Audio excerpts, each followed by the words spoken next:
It also established its second campus in Jaipur. The year also saw the launch of the Roshni Rai School that paved the way to free education for the economically weaker sections of society. In 1999, with immense pride, we held the first convocation of our undergraduate. For the postgraduate batch had Mr. Arun Jaitley as the chief guest. 2001 marked the establishment of IILM Engineering Campus at Greater Noida. The feather to our hat came in 2003 when Business Standard rated IILM amongst the top 15 private business schools. We continue to spread our roots by establishing Banyan Tree School across Chandigarh, Jagdishpur, Jaipur, Lucknow and Bhopal steadily over the next decade. While IILM Institute for Higher Education started training senior IAS and IPS officers on campus, we launched other campuses in Gurugram and Lucknow in 2004. Humbled and grateful, we had the privilege to welcome His Holiness the Dalai Lama at our campus in 2005. And in 2007, we were blessed to have with us Sri Murari Bapuji for our Founders' Day celebration. Every year, IILM confers the Global Thinker Award to distinguished thought leaders and stalwarts. In 2008, this award was presented to Professor C.K. Prahlad. In 2009, IILM signed the MOU with Indira Gandhi National Open University to jointly develop innovative and cost-effective programs in design at both the undergraduate and postgraduate level.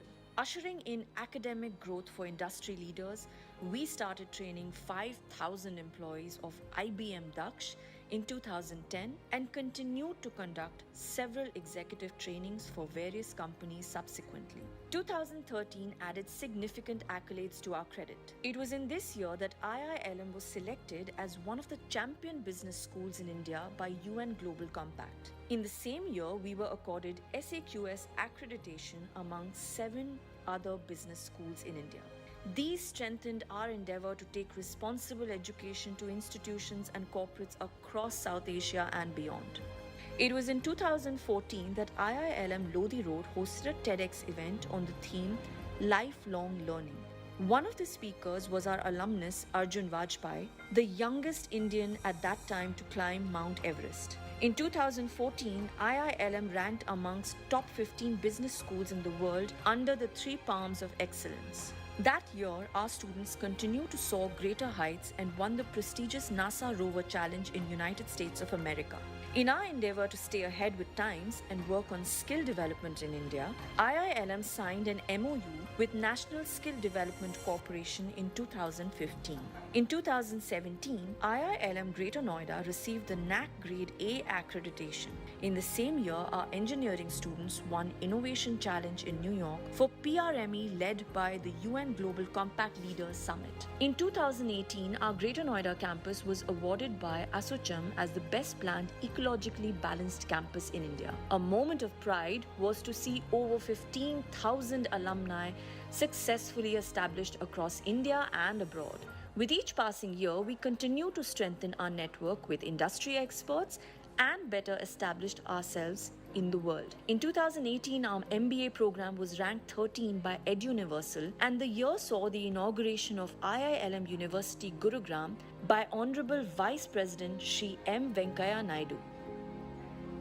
I am also glad to know that the university mission is in sync with the vision of the Honorable Prime Minister Shri Narendra Bhai Modi to create a new India on the basis of inclusive economic development through education and skill development among students.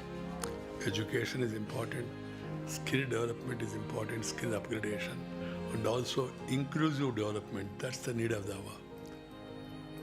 In the year 2022, a momentous occasion unfolded at IILM University in Gurugram, Haryana. The Honorable Governor of Haryana, Shri Bandaru Dattatreya, graced the second annual convocation to bestow degrees upon the graduating undergraduates. IILM College of Engineering and Technology achieved a significant milestone, ascending to the status of a full-fledged university. In an effort to provide students with the ultimate technological advantage, IILM University signed a groundbreaking MOU with the IBM Innovation Center for Education. The quest for educational excellence continued as IILM University established the first National Education Policy 2020 compliant law school in India at its Greater Noida campus. Moving ahead to 2023, IILM University Gurugram organized a one-day conference on skill, employability and entrepreneurship, fostering a platform to discuss critical aspects of students' future success in the job market. IILM University successfully hosted the 10th PRME International Conference, an initiative of the United Nations Global Compact. The university's celebration of Words in the Garden entered its 5th edition with the theme Dilli Ki Mahilaएं, highlighting the spirit of innovation and creativity of women in Delhi. Continuing to redefine excellence in legal education, IILM's second National Moot Court competition set a new benchmark for future competitions, attracting legal minds from across the country. IILM University proudly hosted the Lawyers' Conference, bringing together eminent legal experts and educators to explore teaching and experiential learning in law. Committed to environmental awareness, IILM partnered with the National Mission for Clean Ganga to instill a sense of responsibility for the environment among its students.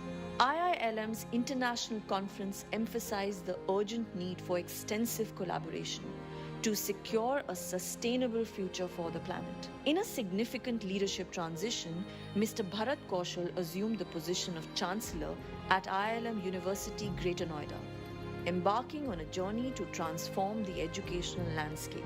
Empowering women leaders in higher education took center stage during a historic conference hosted by IILM. As IILM University continues to push boundaries and inspire innovation, it remains steadfast in its commitment to nurturing future leaders and creating a better world through education. IILM University, where knowledge meets excellence, shaping tomorrow's leaders today.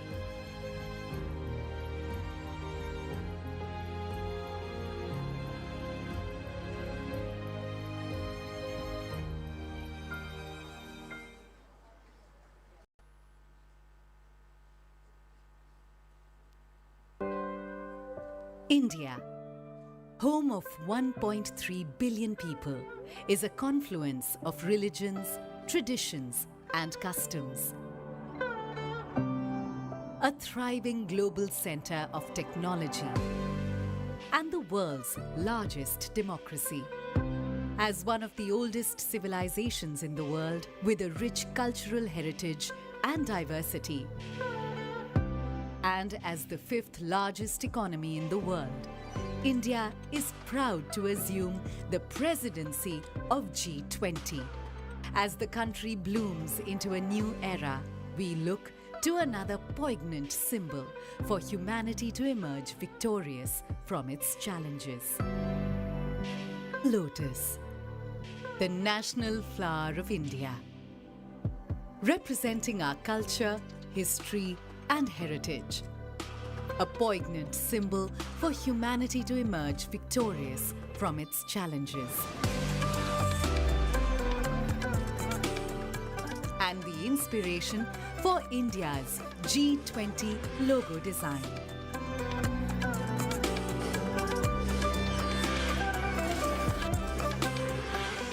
The design, rendered in saffron, white, green, and blue, is drawn from the national flag of India. The 7 petals in the logo signify the 7 seas and the coming together of 7 continents at G20 India 2023. Sitting above the lotus is a representation of the earth, reflecting India's pro-planet approach to life and seeing the world as one family. From this, we derive the theme for G20 India 2023, Vasudhaiv Kutumbakam, one earth, one family, one future. A theme that brings the G20's focus on shared global growth, while being in harmony with nature. G20 India 2023. One Earth, one family, one future. वसुधैव कुटुम्बकम्।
A very good, warm good morning to everyone.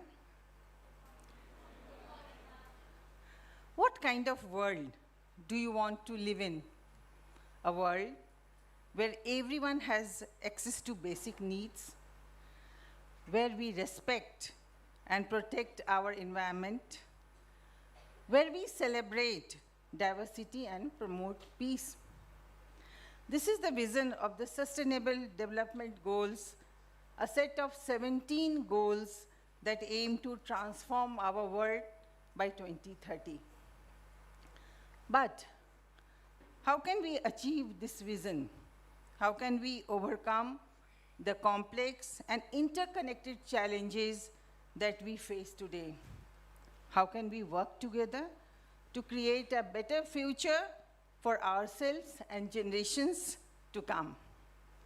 These are some questions that we will explore today at the G20 conference on achieving Sustainable Development Goals for a better world.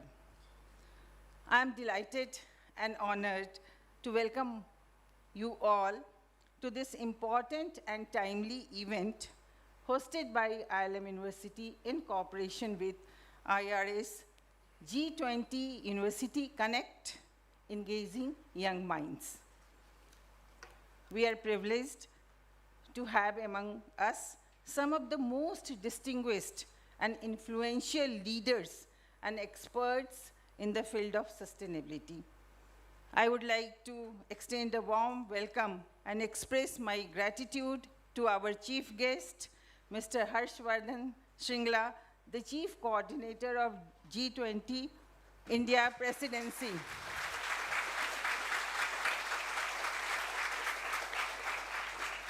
And a visionary diplomat.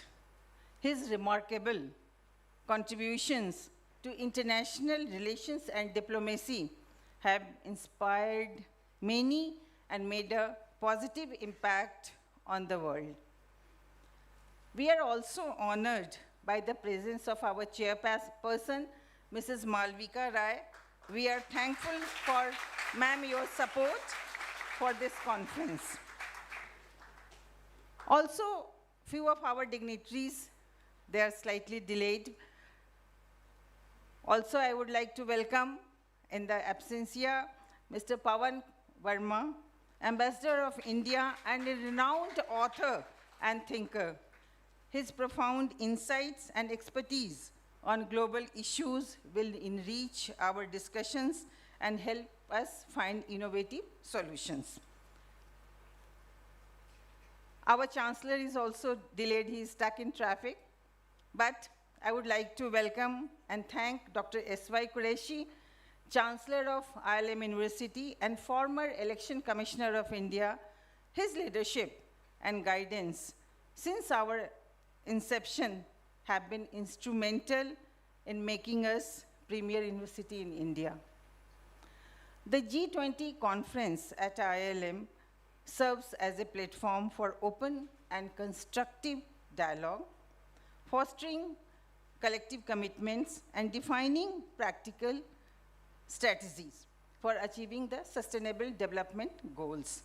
By working together and taking concrete actions, the G20 can make significant contributions towards building a better and more sustainable future for generations to come. Sir, after the conference, IILM will continue the momentum by organizing post-conference events, follow-up discussions, and action plans to ensure that the enthusiasm and commitment towards sustainability are sustained. I hope you enjoy the conference and find it informative, engaging, and inspiring. Thank you all for your attention.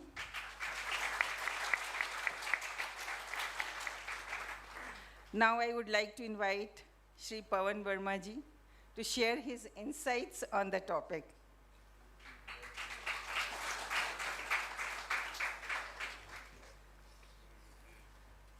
Sir.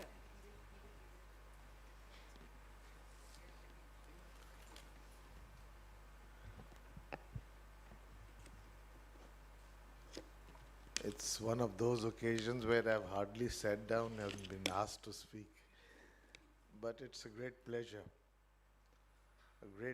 to be here at this wonderful place of learning to speak about something which concerns all of us. As you are all aware, an important international meeting is going to take place in India, which gives, beyond the confabulations of the top political leadership, all of us, especially the young, a chance to think of a better world. The Sustainable Development Goals, which are the subject of today's meeting, were formulated with this intention, on the presumption that today the world, the globe, has become interconnected in such a manner that the well-being of the entire world depends on the well-being of all its parts. And therefore, it is a statement of intent to ensure that the world as a whole becomes a place where dignity is ensured and there is a sense of equal opportunity and equality. There are 17 goals. Harsh Shringla, with whom we have worked together, and he was my host in, was it Consul General when you were in Durban? When we were in the service together. It includes poverty, zero hunger, good health, quality education, gender equality, reduced inequalities, innovation and infrastructure, sustainable cities, and so on and so forth. 17 goals.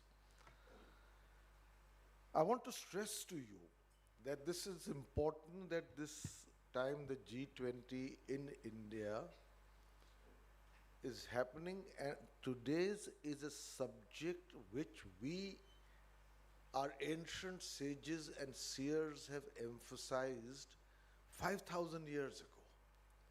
You have to first understand what your culture speaks to you, what your roots dictate to you about our vision of the world. 5,000 years ago, our seers said, Udar Charitanam Vasudhaiv Kutumbakam. For the big-hearted, the entire world is a family.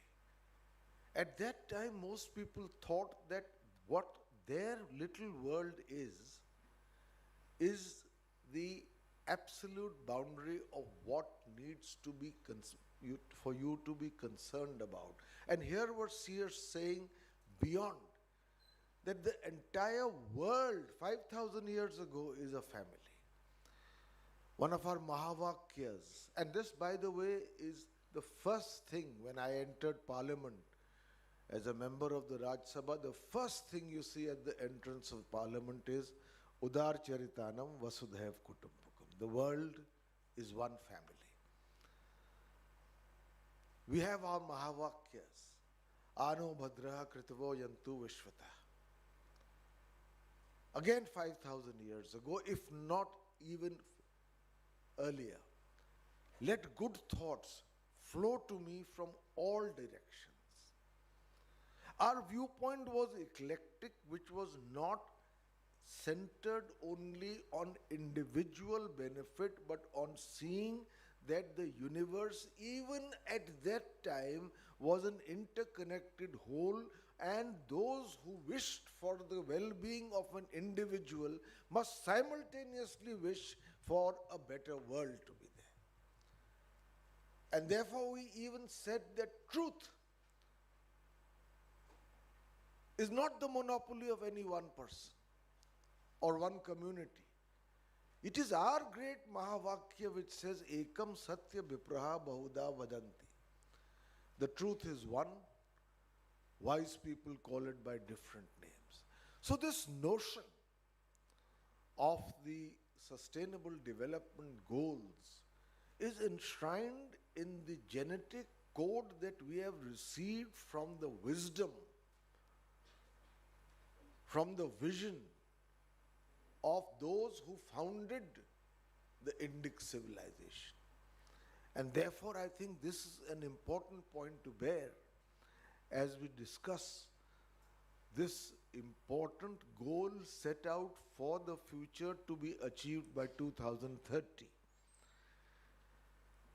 Now these goals, and I'm no expert, Harsh is sitting here, he's the chief coordinator. These goals received a setback during COVID-19, which only emphasized the point that today political boundaries do not necessarily insulate you from what happens to the world as a whole. COVID-19 was a global pandemic.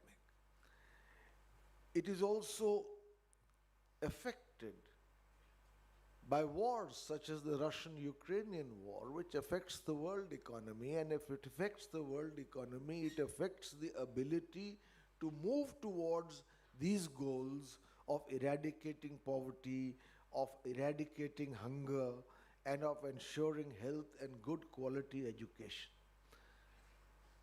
But over and above that, I think it's time to assess whether we are closer to achieving these goals today or not, and I believe the answer is both yes and no.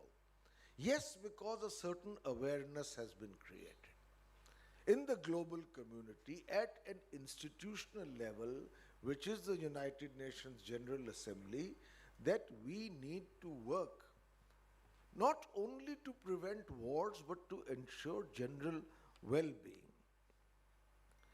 But the pursuit of these goals, and I speak now more as a politician and less a diplomat, is that sometimes national interests collide with global good. And so you have cases where there is not a level playing field. Each country has to attempt to reach these goals, and there is a monitoring mechanism to see if you have reached, how far you've reached. But it's not a level playing field. For instance, take the issue of environment and of development. For the developed countries who are already developed, environment is a major issue.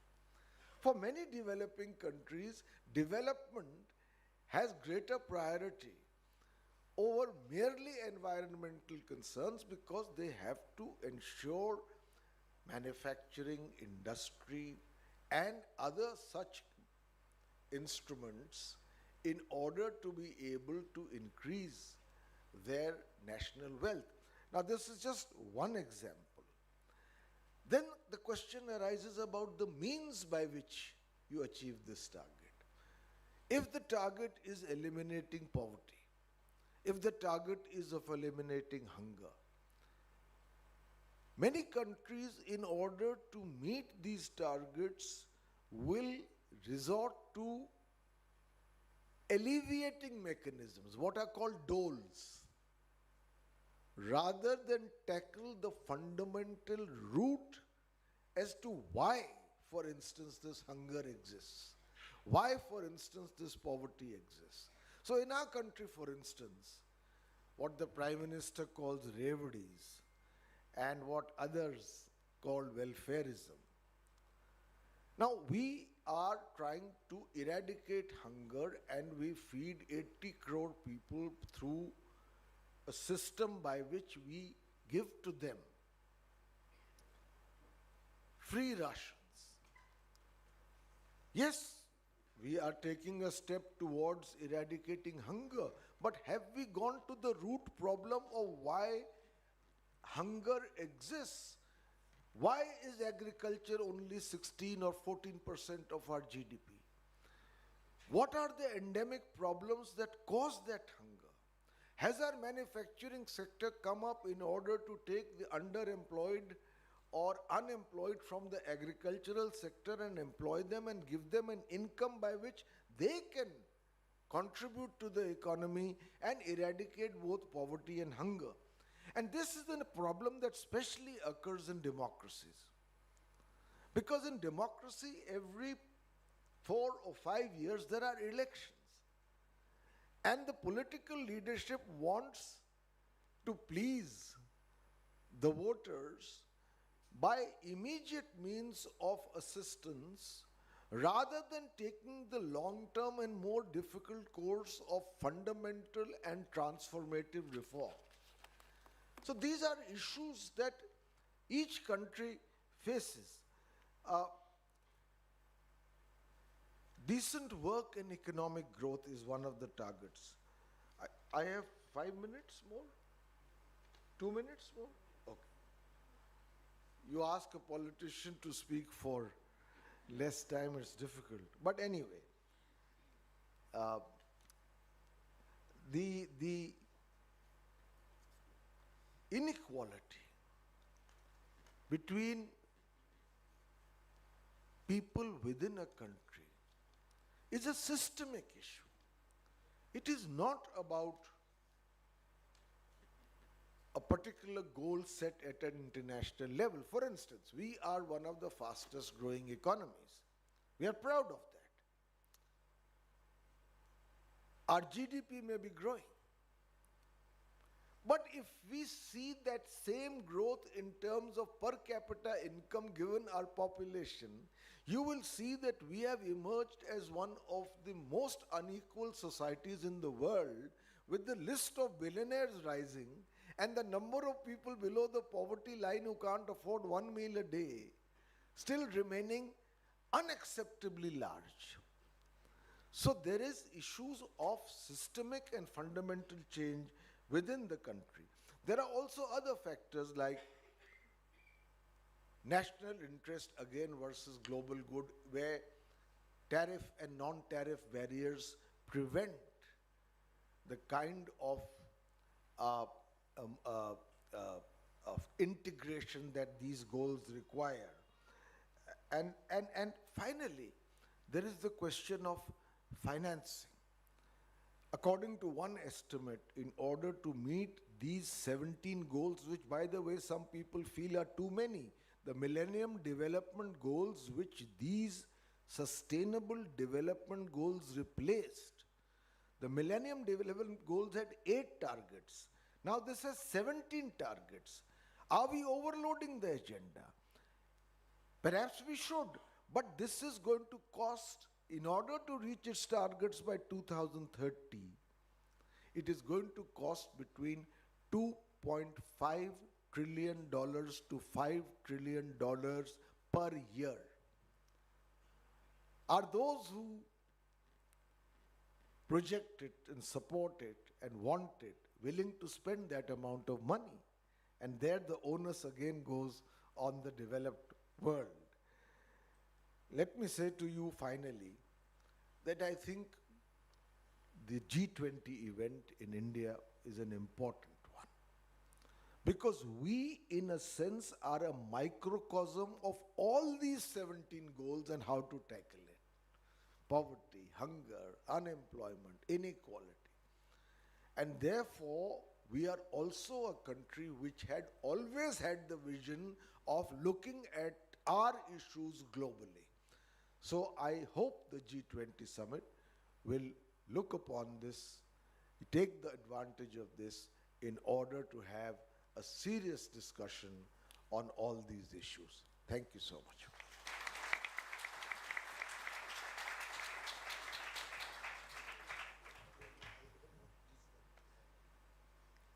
So thank you, sir, for your insights on sustainability and basically well-being of each individual. And also, sir, what our culture speaks, you talked about, and the exact meaning of Vasudhaiva Kutumbakam. So now, I would like to invite our chief guest, Mr. Harshvardhan Shringla, to address the August gathering and the young minds who are present here. Sir.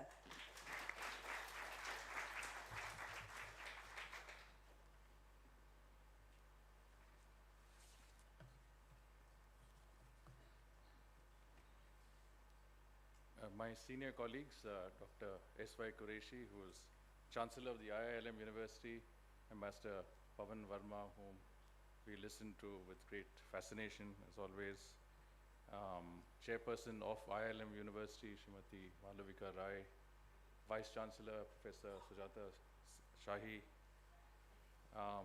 Vice President, Mr. Sanjay Subarna, distinguished members of the faculty, dear students, and not to forget, of course, our colleague, representative of the Embassy of Brazil in this function. Namaskar and good morning. Let me, at the very outset, thank the IILM University for inviting me to today's G20 University Connect event. The topic of today's conference is on achieving sustainable development goals for a better world. And I think this today is very relevant and clearly, as Master Pavan Verma pointed out, there is a strong interlinkage between our own national and developmental priorities and the SDGs that is global in nature.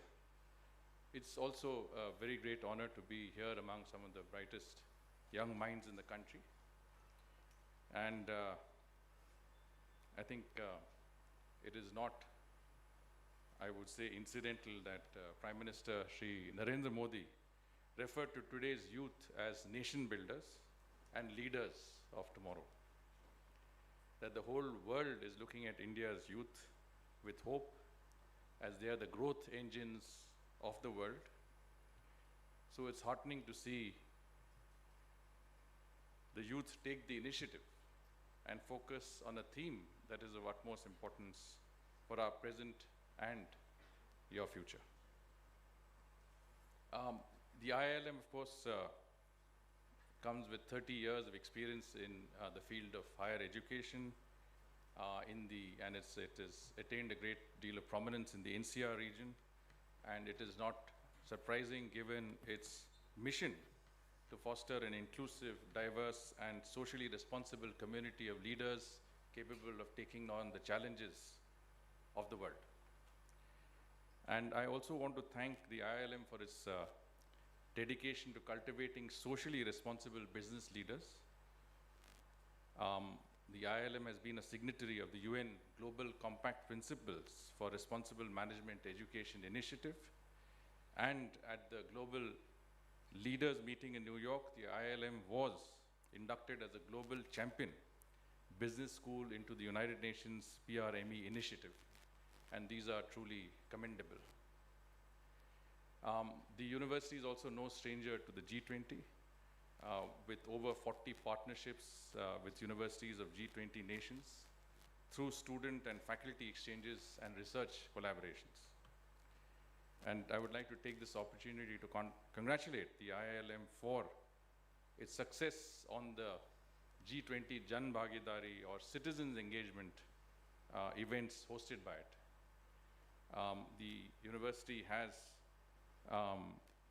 was nominated to propose relevant issues to the first meeting of the Anti-Corruption Working Group of the G20.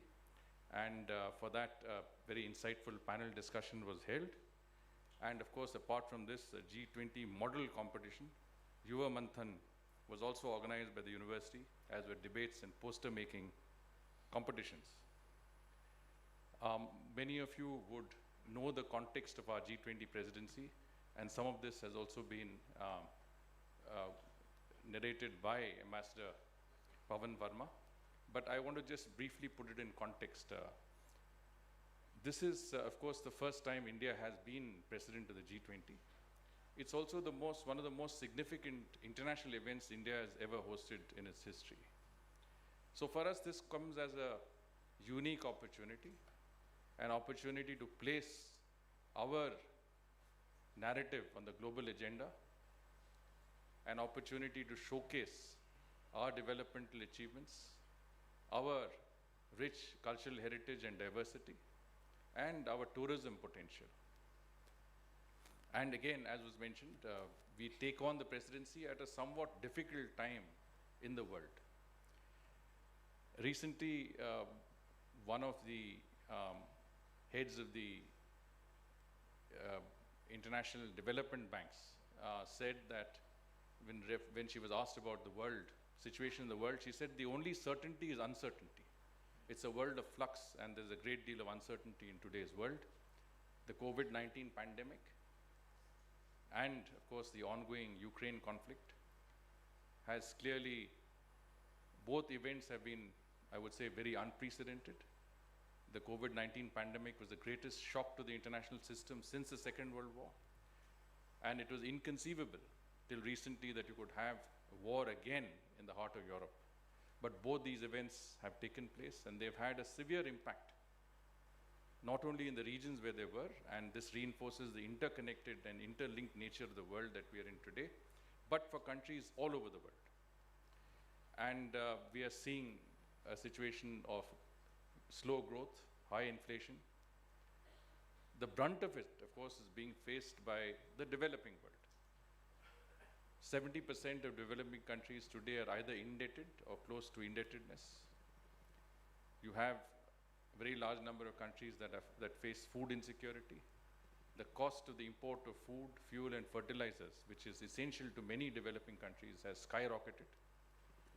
Even in our own neighborhood, we see very severe signs of economic stress and distress. So this is the time that we are taking on the presidency, and what is our context as we take on the presidency? The first, of course, is that we have emerged from the COVID-19 pandemic as a resilient economy, as a people, as a nation. I think we have really fought and countered the impact of the COVID-19 pandemic, even though it was devastating.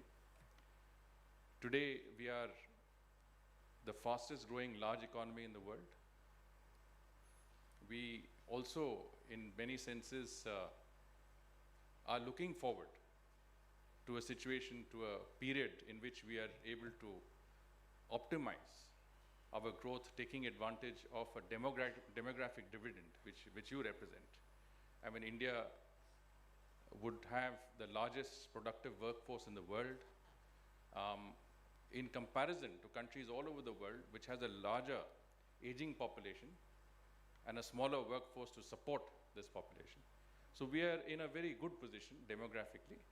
Of course, there are challenges as well, but in a certain sense, today with the demographics, with a large young population, we can, in many senses, make the impact globally that we want to, but at the same time take our country out of this situation, as Master Pavan Verma referred to, the situation of poverty, hunger, inequality, high growth, development, equitable, inclusive, accelerated, resilient growth is what we aim for. In fact, that is one of the broad priorities of our G20 presidency. And the next 25 years will be critical because the stated objective of our country is to become a developed country by 2047. We are already the 5th largest economy in the world. By 2030, we will become the 3rd largest economy.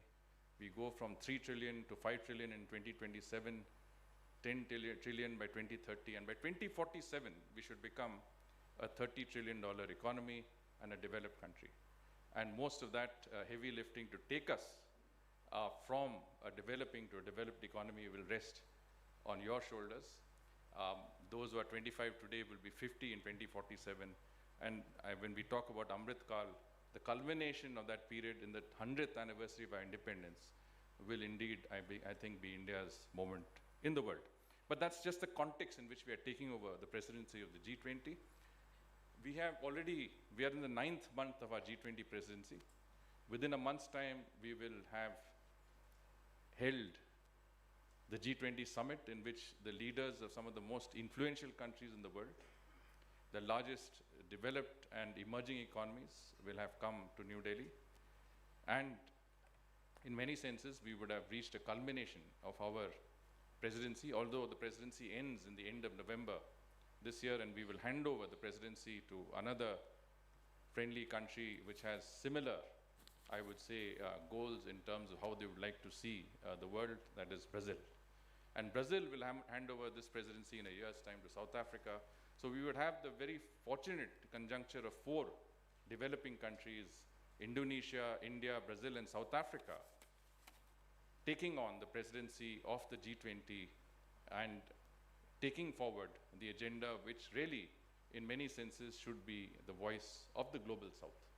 Now, India has been cognizant of the fact that we represent our partners in the G20, but we also believe that we represent the voice of the developing world, of the global South, of the vast majority of countries that are not within the G20 but have great expectations from the G20.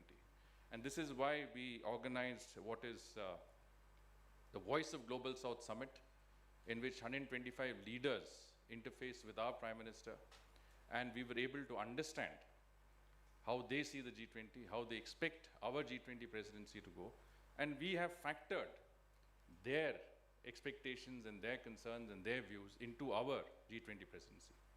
So when we talk about our broad priorities for the G20, whether it is, as I said, accelerated, inclusive, sustainable, resilient growth, whether it is providing momentum to the Sustainable Development Goals process, we are right in the middle of that, and clearly because of COVID-19, this process is not going the way it should.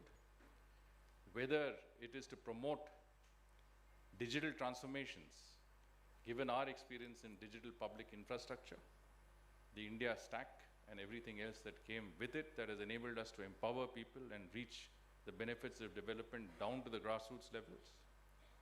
Whether it is strengthening multilateral development banks and multilateral institutions, or promoting lifestyle for environment, which is sustainable consumption, sustainable production, that's SDG 12.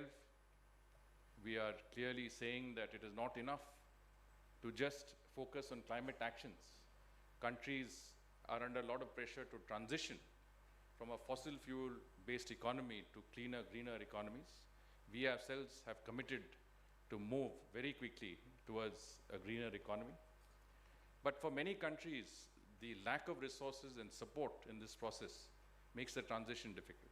So climate financing, is very important, and strengthening multilateral development banks to deliver on the expectations of the developing world, whether it is to help them come out of indebtedness or to help them with climate financing. That is also part of our broad priorities under our presidency. And finally, we have taken the narrative from women's development to women-led development. Just recently, we had the ministerial meeting of the G20 Women's Conference, what is called Women 20. And I think it is very clear that when it comes to education, entrepreneurship, women and leaders for climate change, leaders in the economy, women development, women-led development is the key. And I think these are some of our broad priorities that we are working under. And the G20, of course, as I said, we are on our 9th month. We have hosted 185 meetings of the G20 in 56 cities of our country. And that, I think, is a record, because no G20 country has ever been able to broad-base G20 the way we have, taking it to every state and union territory in the country, taking it to places that have never held important meetings, leave alone international meetings. And I think the impact is there for many to see. The first, of course, is that in the past, international conferences used to be only in the capital. So they were seen by the rest of the country as a remote event in New Delhi. Today, G20 meetings, and when I talk about 185 meetings, each meeting has international delegates from all the G20 countries, invitee countries, international organizations meet, whether they're meeting in Agartala, or they're meeting in Srinagar, or they're meeting at the Rann of Kutch or Lakshadweep. Essentially, we are taking international representatives to every corner of our country. And the impact has been quite stunning. We have seen enormous investments in urban transformations in cities like Jodhpur, cities like Bhopal, cities like Kohima or Aizawl. The point is that in every part of our country, because the G20 is coming, there has been an enormous efforts at changing, cleaning, beautifying, and in many senses, as I said, urban transformations that will go far beyond the G20. And that's our endeavor, not just to focus on G20, but make sure that our cities, our towns become better places for the public. And G20 is the reason to be able to invest in that process. We've also seen that it's created capacity in terms of international conferences. Universities have created large capacities for conferences of this nature. There have been towns and cities that have not had places that can host international conferences. They've been constructed, they've been expanded. And most important, it has given confidence. It has instilled a measure of confidence to cities that have never hosted international events ever. The G20 event in Srinagar was the largest event that city hosted ever. And from that point of view, I think it was very greatly welcomed by the people of the city. Wanted more opportunities of this nature, which brings in a lot of attention, a lot of tourism potential, and of course, the beautification of the city through the Smart Cities program. So it has made a difference in terms of our people. It has made a difference in tourism, because we have not confined G20 just to meetings. We have made sure that G20 delegates are taken to see iconic locations of our country. They are exposed to our culture. They're exposed to our food, including millets, which is, of course, the International Year of Millets. But millets is, in many senses, traditional food in many parts of our country. And I think from that point of view, the exposure to India from a tourism, cultural standpoint has been unprecedented. So, but what has happened through the Jan Bhagidari process, taking the G20 to grassroots levels. I mean, today we are the largest democracy in the world. We also are perhaps one of the oldest democracies, because a democratic ethos has been there since ancient times. So as a mother of democracies, I think it was incumbent on us to ensure that the G20 went down to the grassroots level, that every citizen of our country was able to identify with the G20. And we were just discussing that the G20 logo has become a brand which is like an international brand. It is well known throughout the country in many parts of the world. The other day, a media person, he was from Europe, asked me, he said, how much are you paying these big companies to use your brand on their products? You've seen it in Amul, you've seen it in Coke. So I said it's the other way around. They have to pay us to use our brand. I mean, it is not that way, we are not charging anything, but the fact is that companies, big multinational companies want to come to us to say, please allow us to use the G20 brand on our products. So it has become a brand that is known and used from the rickshaw driver to malls, to conferences, to every part of our country. So branding G20 has been done through a Jan Bhagidari mode. Your event is part of the G20 University Connect. There is a model G20 in schools. We have used festivals, flash mobs, quiz competitions, selfie competitions, taken G20 to the grassroots level. And I think that has made it a symbol of national pride. And you represent that pride, and I think that is what is important. Now, of course, when you come down to, what are we looking at in terms of what we want to achieve in our presidency and what we have managed to do, in the multilateral process, no one knows it better than Ambassador Pavan Verma, the fact is that nothing is confirmed or nothing is done till the very end. So till we have the summit, we will not be sure about what we have been able to achieve. But generally, I can tell you that there are certain areas of our proposals that have already found consensus, traction among our partners in the G20.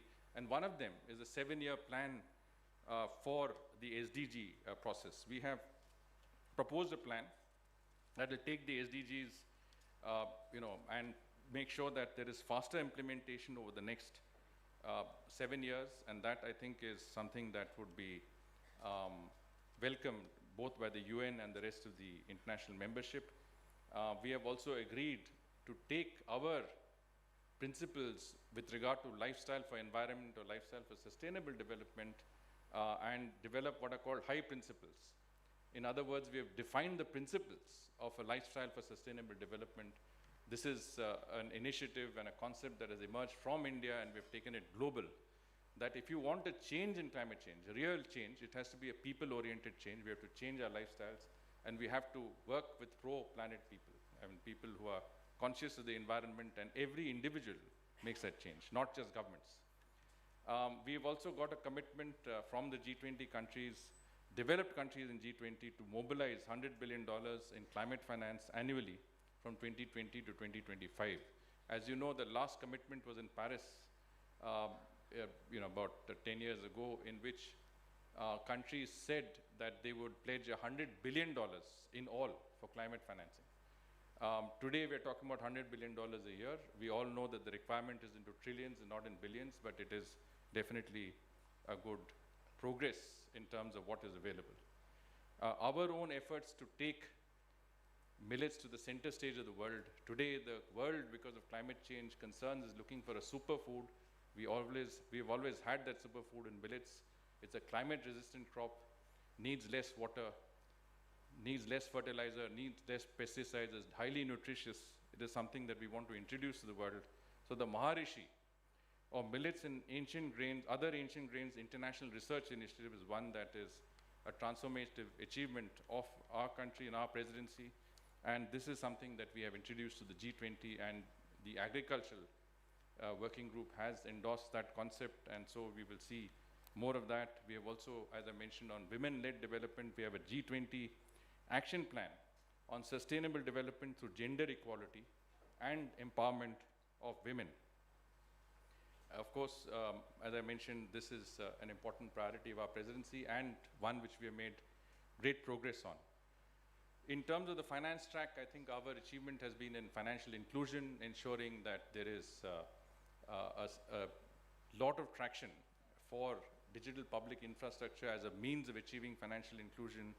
Also, a system of regulating and governing new international systems like cryptocurrencies, and of course, dedicating our proposals to dedicate 5% of the new global minimum corporate tax for various different areas of socio-economic development. So all of these are part of our efforts. And you will see in about a month's time that the achievements of our presidency in substantive terms and way that we can make a difference to the world will be significant. And Ambassador Verma has already told you about the significance of Vasudhaiva Kutumbakam. It has always been not only our ancient philosophy, but it's also been a very integral part of our foreign policy objectives is to work for the global common good, work for human-centric globalization. In COVID times, we were one of the first to help countries. When we needed help, we received help. Whether it's vaccines, we were quite free with ensuring that our vaccines through Vaccine Maitri also went to countries in our neighborhood and all over the world. And it is in that spirit that we want to work within the G20 to help the rest of the world, especially the developing world. And that is the spirit in which our presidency is being conducted. And when we talk about one Earth, one family, one future, I think it defines not only our presidency, but the imprint we want to leave on the G20 and the rest of the world through our leadership of the G20 at this point of time. Thank you very much, and I wish you all success with the conference.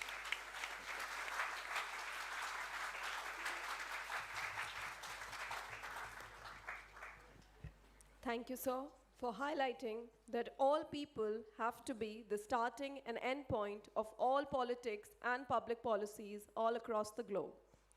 As part of the G20 University Connect, IILM University has organized a range of events, including quizzes, essays, Yuva Manthan, Model G20, and debates. We shall now be honoring the young and brilliant minds that won in these various competitions. As I call out your names, I request you to please join us here on stage and receive your award from Shringla ji and Qureshi sir. We start with the winners of the G20 Inter-College Quiz, where the first prize is shared by Mukul Raj, Prashant Kumar, and Sahil Kumar from IILM University, Gurugram.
For the G20 Inter-College Quiz, the second prize goes to the team comprising of Rishabh Kumar, Himanshu Sharma, and Preeti Bhatt from BULMIM, New Delhi.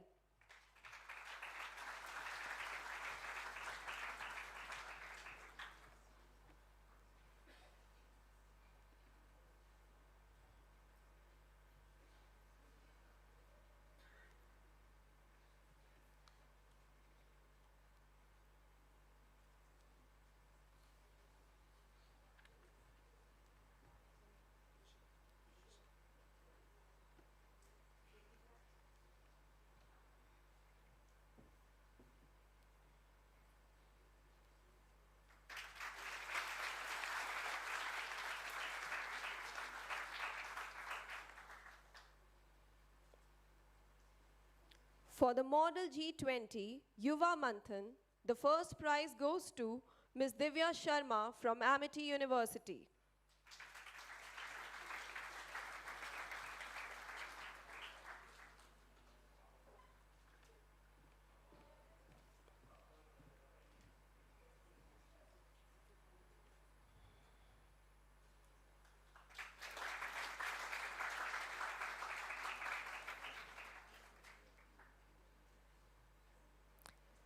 For the Model G20 Yuva Manthan, the second prize goes to Ms. Amisha Gautam from Jawaharlal Nehru University.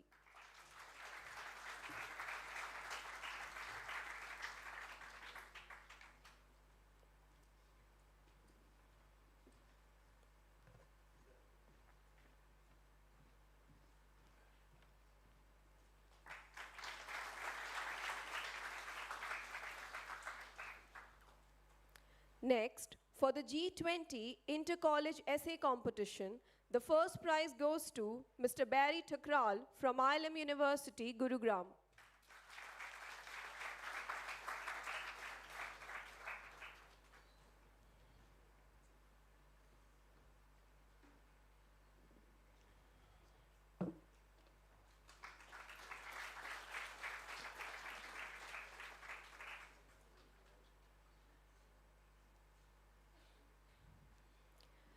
For the G20 Inter-College Essay Competition, the second prize goes to Miss Niharika Ghosh from IILM University, Gurugram.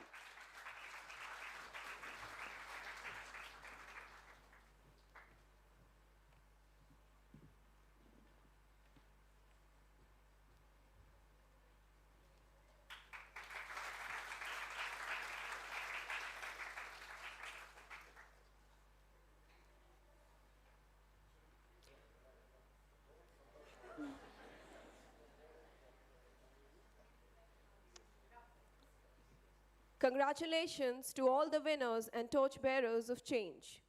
I now request Mrs. Malvika Rai to please present the caricature to Sri Sringalaji.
So now, I would like to call our Chancellor to address the young minds. And I request our Chancellor to, sir, address the students.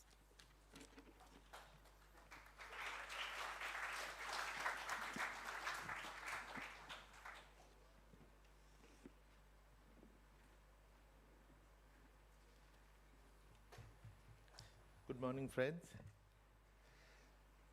Friends, this is IILM University function. And the university is located in Gurgaon. I reached the right venue at 9 o'clock. It's not my fault that you have all come to a wrong venue. Anyway, despite traffic, I was able to at least reach here halfway through. The venue probably was changed to accommodate our VVIPs from Delhi. Since our VIP who just left had to leave early, the function was advanced a little. And since he had little time, Sujata ji had given me a speech of 600 words, so I had to reduce it to 300 words. But I've read this speech, I assure you. Please take it as read. I'm not going to read it, because everything about G20 and that was needed to be said has been said. But when I see young people, I do feel motivated because I've had a pretty long association with youth. Almost 1/3 or 40% of my career was spent in the Ministry of Youth Affairs. I was Joint Secretary Youth Affairs 5 years. I was head of the NSS, National Services Scheme. I was head of the Director General of Nehru Yuva Kendra Sangathan in addition for 4 years with 300,000 teen lakh youth clubs all across the country. I'm the founder director of Rajiv Gandhi National Institute of Youth Development in Siri Perambadur. then scouts and guide, about 40 million. So all these youth activities actually gave me a new motivation, and I do feel that we have to invest in youth. We have been, the G20 has been used very beautifully to showcase India, its various dimensions. It has also shown the world that India is a wish guru, not only because we say it, because actually we are. And I would like to give you just one example from my own personal experience of democracy. We set up in Election Commission of India an institute called India International Institute of Democracy and Election Management, basically to train our own election managers. And do you know how many people, government servants, who conduct the elections for us? Our total staff in Delhi is 500. In the rest of the country, it is another 500, 1,000. But do you know how many people conduct the elections? 12 million. And they have to deliver a zero-error election. Zero error means zero error. 99.9% successful election is a bad election for us. It has to be 100%. Because no voter, no polling booth should have a bad election. So we set up a training institute. Now, I'm very happy to tell you, and I'm sure even my friend Mr. Pawan Verma is not even aware of this institute. We work in low key. In 11 years, we have trained election managers and chief election commissioners and election commissioners of 110 countries. There is a beeline. While for most of our part, it was operating from the top floor of Election Commission in an improvised arrangement. Now we have a beautiful campus in Dwarka Sector 13. So 110 countries to learn democracy from India, I don't think there can be a bigger compliment to India's credentials. And finally, you know, India has become a great economic power, the third biggest economy. When we see every other day on Twitter, it is coming all the time, the 25 top CEOs of the biggest companies in America are Indians. Something to be very, very proud of. And we, in NASA, in the medical field, in Europe, everywhere we have Indians dominating.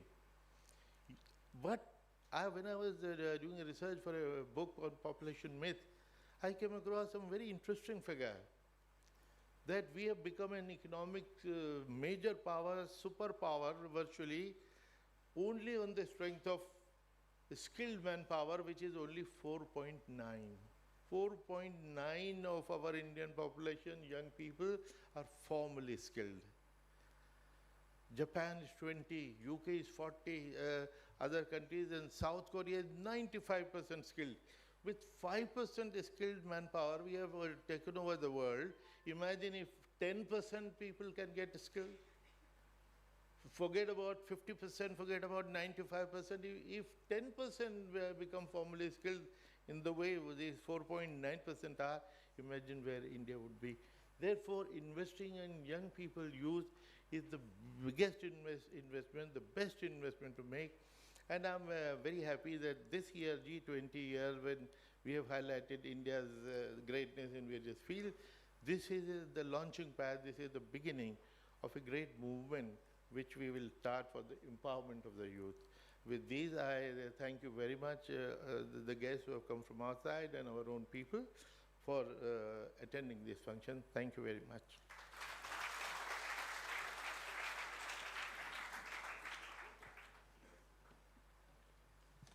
Thank you, sir. I now request the audiences to join us for tea. We will start the next.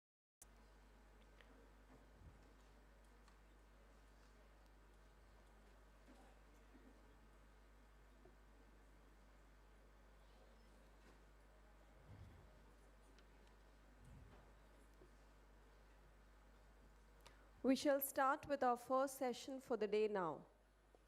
Our differences in culture, ideology, and background should not divide us but enrich our discussions. In the spirit of open dialogue and free communication, we will engage in respectful debates, embracing the diversity of thought that defines us as global citizens. The G20 embodies the belief that education, empowerment, and international collaboration are the keys to a common progress for all. With this thought, we start our first session on the theme, Quality Education as a Tool for Nurturing and Enhancing Human Capacity. I welcome the panelists for this session on the stage. Mr. Chaitanya K. Prasad, IIS, Head G20 Education Working Group. Dr. Bhim Raya Maitri, Director, IIM Nagpur. Mr. Amit Vatsyan, EY Partner and India Skill Leader. Professor Rahul Mishra, Expert in International Management.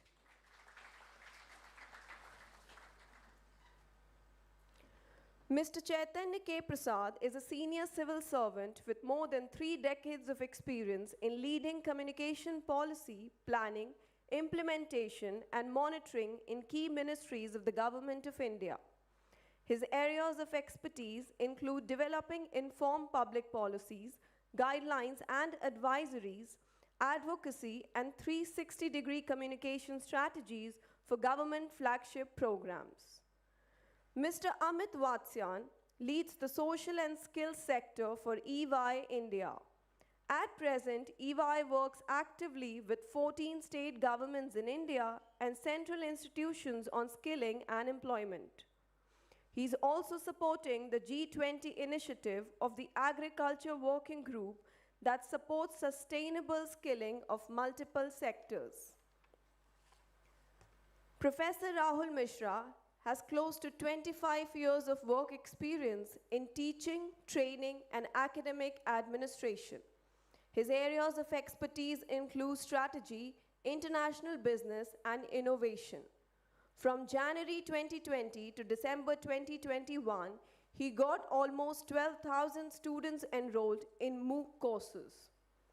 Dr. Bhim Raya Maitri, who shall also be the chair for this session, is the director IIM Nagpur and is a distinguished academician, researcher, and an astute administrator. An outstanding leader of management, education, Dr. Maitri has performed key leadership roles at many premier management institutes. He is the former director of IIM Tiruchirappalli. Under his dynamic leadership, IIM Tiruchirappalli has catapulted among the league of top business schools in India.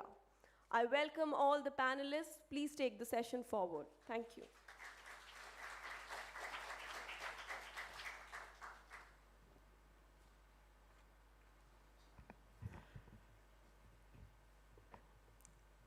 Very good morning, my distinguished panel members, Mr. Amit, Chaitanya Prasad, Rahul Mishra ji, all the Chancellor, Vice Chancellor, distinguished faculty member, my dear students. So this is a topic that is quality education as a tool for nurturing and enhancing human capacity. As a part of Sustainable Development Goals, 17 goals, quality education is one amongst them. And if you look at the quality education and India, I'll just briefly give the background of India being a vast country. Our education in rural and education in urban, there is a huge difference. If you look at the rural, there are more than 5.5 lakh villages. And if you look at the quality education, there are Jawaharlal Navodaya Vidyalaya, Government of India set up. They are the rural quality education as a part of government scheme. They started few places in different part of the country. Similarly, Kendriya Vidyalaya. And nowadays, many private institutions have come up for the secondary and primary education. If you look at the higher education in India, we have more than 12,000 universities, about 50,000 colleges, and about 100 and odd institute of national importance, including IITs, IIMs, NITs, ISER, IIITs. So this is the setup, and as per the National Education Policy 2020, affiliated colleges are not going to be there. For example, university like Mumbai, there are 850 affiliated colleges. So all affiliated colleges are going to be either state university or multidisciplinary education and research university Meru, or they may be a cluster university. A group of universities are, a group of colleges together, a university will be formed that is called as a cluster university. So this is the kind of structure going to come. So today we are calling 1,200 universities. Probably very soon we may reach many thousands of universities in India as a part of implementation of national education policy.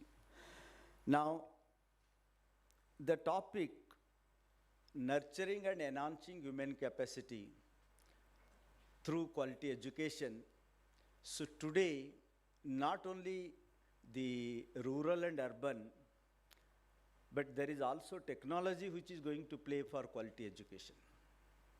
If you look at the technology, today's Industry 4.0, we call it as a AI, artificial intelligence, IoT, Internet of Things. So today, Internet of Things and AI, together, young minds like you, if you use those two, probably Internet of ability, your ability will change, it moves to the next orbit. Because of Internet of ability, means your ability will change, you move to the next orbit, and along with that, your behavior also will change. If you are more accomplished, more competent, that automatically leads to change in your behavior. So that is where, what we call IoT, IOA, Internet of Ability, and that leads to IOB, Internet of Behavior. So the quality education, basically to development of the people or students, as well as the enhancing the capacity. So for that purpose, one aspect is technology, and second aspect, most important one is the values. One is, we call it as the moral values. If you further break into civic values, the ethical values, spiritual values, apart from intellectual value. Most of the schools, we focus more on intellectual value. A functional area, maybe in professional courses, we more focus on either marketing, engineering, or medical. But the other part, these four values, spiritual, ethical, civic, as well as the moral values, probably they are not taught much. So to quality education and human capacity, and also development of the student, the values play important role in everybody's life. So that is where, if you look at the National Education Policy 2020, so there are few words have been used, and those are based on Indian knowledge system. So one is building a character. Second one is employability. So employability means one can start their own company and one can also work for somebody to earn the salary. And third, there is a mention of global citizenship. And fourth, learning to learn. These are some of the key words used in National Education Policy 2020. So therefore, to meet the 17 Sustainable Development Goals, out of that, this quality education is one amongst them. So the technology, Indian ethos, or you call it as a values, are going to play a very, very important role. And also the quality education institutions, in particularly in rural part of India, they are missing. Maybe probably first standard to fourth standard, probably we find one teacher teaching 4 classes. So those are some of the issues. With this, now I request the flow of the panel will be like this. I request each distinguished panel member speak about opening remark for about 10 minutes. And after the opening remark, the second round we ask questions to the panel members, and then floor will be open for the participants to ask questions. So this is the way we follow the flow. And with this, I request Chaitan Prasad ji, who is heading the G20 education wing, I think let him begin with this particular opening remark as a part of this panel discussion. Sir.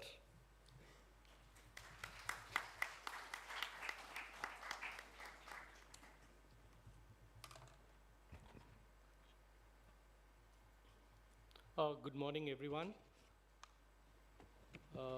It's an honor to be here amongst fresh minds and young minds and to learn from you, because we are talking about quality education and you are now going to be the ambassadors to take forward the quality education. So we have done what we could. I won't say we are over the hill, but yes, we have done our bit. And we are here to learn from you. I think this is a forum. The University Connect has provided us with this platform to learn from you, to take forward the ideas that are critical to transform education. First of all, I'm grateful for the invitation. Thank you very much, University Vice Chancellor ma'am. It's a pleasure to have Dr. Qureshi here. He's been my mentor in the past, worked very closely with him. Meeting him after some time, but yes, he's been the ideal communicator that you would come across. So as young minds, I think you should speak to him a little more to understand how do you communicate. He's the guru of communication, if I may say so with your permission. So now let's get back to business. And my co-panelists, our chairman for the panel, thank you very much. You made me a pinch hitter. Let me see what can I do. So let's see. When you talk about capacity and you talk about education, you see, education is not just accumulation of knowledge. That's very, very critical. I'm sure all of you understand that. I consider education to be a kind of a catalyst. It's a kind of an enabling tool for progress, empowerment, and most important, transformation. If you don't have education, if you are not skilled for education, if you are not empowered for education, transformation certainly cannot take place. That's one. And the mantra for transformation, as I would like to see it, is guided by the architecture of education as it unleashes the potential of each one of us. All of you sitting over here have some potential, and the potential of A to B to C to D are all different.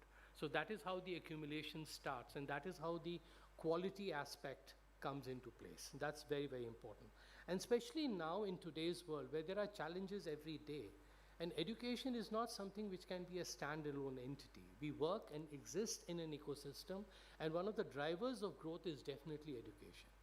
And I'm sure all of you know that. You are much more used to understanding how communication flows, how information goes ahead, and how does it impact education. So that's very, very critical.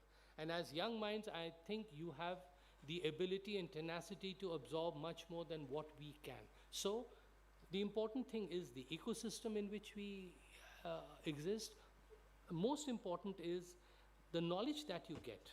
All of us are accumulating knowledge which goes into quality education, goes in for human capacity. That is leading to what I would call as human capital, right? It's much natural. Human capital is very, very critical, because it's not capital in the monetary sense of the term. It's the understanding, so it all accumulates. So as young minds, as students, it's the capital which accumulates and goes forward. That's one. So it's a thought process, it's a capital. So we have knowledge, skills, attitude, and values, which go into the making of capital, right, the human capital. So that is one part of it. Now, every individual, as I said, has capacity. As you talk about quality education, you talk about human capacity. So capacity is limited to each and every individual depending on how you do it. Now, I would understand capacity that you need to deconstruct capacity. That's very important, because one capacity of an individual to another would be very, very different. So you deconstruct capacity of each one of you. It's like a jigsaw puzzle, right? So there are pieces, all of us are players, all of us are pieces of the puzzle, and we want to put it together into a kind of a matrix which is transformative, right? That's the way I would look at education. So that's very, very important. So it's a matrix, it's a jigsaw puzzle. You're all critical players, you're all important people to build on that capacity, build on that human capital. That's one. Now, we all work in a system. The ecosystem is very important. So that is one thing that I want to emphasize. And as times change, that's also very important. You cannot be static. So what are the nuances that have come into play now?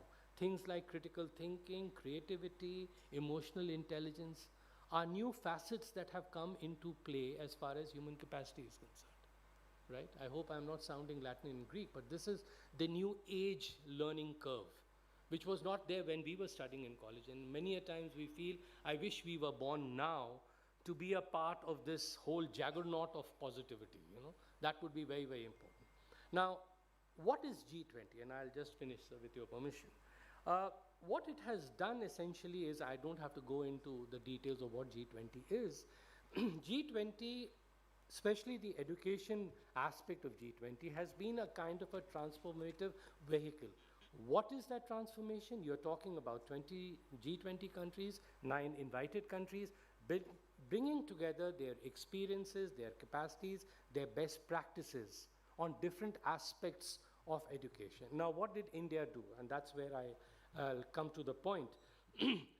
India decided, or it was decided to take forward the Vasudhaiva Kutumbakam, that whole idea, the theme which is there, all of you are aware, wearing the G20 t-shirt, you know what the logo is.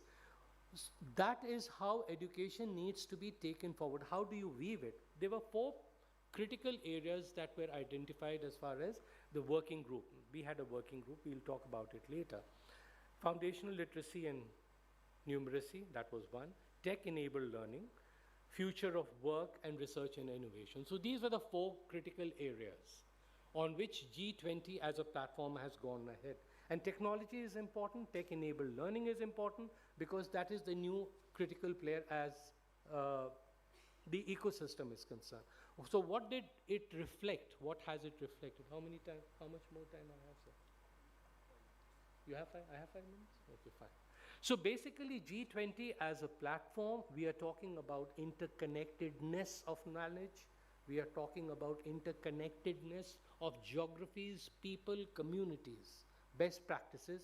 We are talking about collaboration and cooperation, very important. What you need to understand, ladies and gentlemen, is that G20 under India's presidency has moved ahead. It has given a new brand value.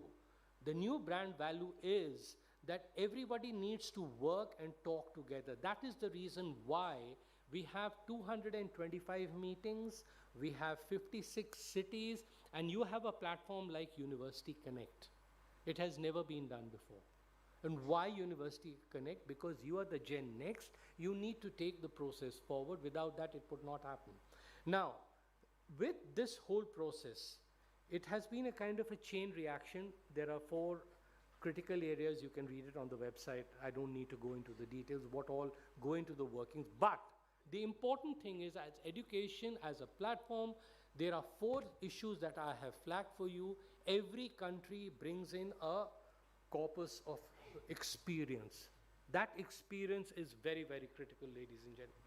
So whether it's foundational literacy, tech-enabled learning, where you're talking about future of work, very important. Skilling, reskilling, upskilling. Tomorrow, as Sir was mentioning about employability, talking about the new education policy or the national education policy, the idea of employability. You have to be prepared for tomorrow. You can't be static. So your education process as you are today prepares you for tomorrow. That's very, very important. Each one of you has to be mentally alert that you need to sharpen your skills to be aware of what is the requirements of tomorrow's employability. Otherwise, you will certainly be left behind. That is very, very important, ladies and gentlemen. We are talking about a digital culture that is prevailing. And that is where, as you mentioned, Sir was mentioning about the SDGs, that is where the gender lens in education becomes extremely important. Where the kind of a digital divide that exists, it is still there, but efforts of the G20 education vertical was to bring together countries sharing their experiences so that the gender lens could be bridged. So that was one important thing. We're talking about equity, inclusion, etc. Those are concepts which I would not like to bore you with. What is important under G20, when you have these countries sitting together and you talk about those 4 principles, you're talking about open knowledge, you're talking about sharing of knowledge, you're talking about how do you interrelate with each other. That's very, very critical. How do you cooperate and interrelate with each other? And that is why one thing I would like to just mention to you, that when India's presidency started, and especially with the education working group, there were 4 principles that we kept in mind. Identify and understand barriers encountered by learners that reduce the impact of education as a tool for improving lives. This is no rocket science. This was one of the guiding principles which we said we need to understand barriers, because barriers in a country would not be a barrier in another country. So that was the issue of barriers, number 1. Help build on the strengths acquired over the years, the use of technology in education. And India has done very well in that. And we are extremely proud of it. And I must say that with a sense of satisfaction that all the countries were very, in a kind of an awe with the kind of digital connect that India had led to. I mean, the whole education architecture, the transformation. Now comes the most important, especially with students and teachers around here. Enable a critical reflection on teaching and learning methods, contents, curricula, pedagogies, and assessment to ensure better learning outcomes, and render education more relevant to the skills, competencies, values, and attitudes required in the 21st century. That's what I've referred to earlier. That's very, very, very important. To prepare you to be citizens of tomorrow, to be workers of tomorrow. This is very, very critical. And finally, more important, encourage collaboration between people, industry, societies in a quest to widen the horizons of knowledge. Very important. This is not something very abstract. We need partnerships, so that is why you have a University Connect platform today. You have your university collaborating with it, because this was something which was not done. As far as the NEP is concerned, one line before I end, the NEP is a kind of a visionary policy. To implement a policy of this magnitude is not easy. There are structural and systemic challenges. We just celebrated or acknowledged 3 years of the NEP. A lot has been done. A lot needs to be done. We are reshaping and transforming the education landscape as far as this country is concerned. And I'm very confident that things would improve. You need to be optimistic about education. If you're not optimistic, gone are the days when we were students, we had a very frugal kind of a setup. It was very simple, nothing great, though we studied, God was kind that we studied in decent institutions. But what was in the past and what is there in the present is a whole of a difference. We could never think of having an auditorium like this when we were studying. So that was one change that has come through. I would request each one of you to take up the challenge of, reaping the benefits of belonging to such an institution, right? That's very, very critical. And with those words, sir, I would end. Thank you very much.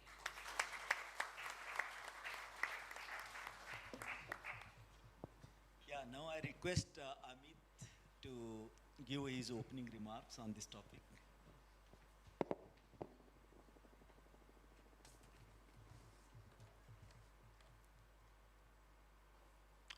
We are still 2 minutes away from afternoon, so still a good morning. Good morning, everyone. Dr. Maitri and my fellow co-panelists, ladies and gentlemen, and of course, students out here. It's a privilege to be here, to interact with the young minds. I think very often when we are involved in the professional space, I think we do talk about education, but direct interaction with students is always something which I look forward to.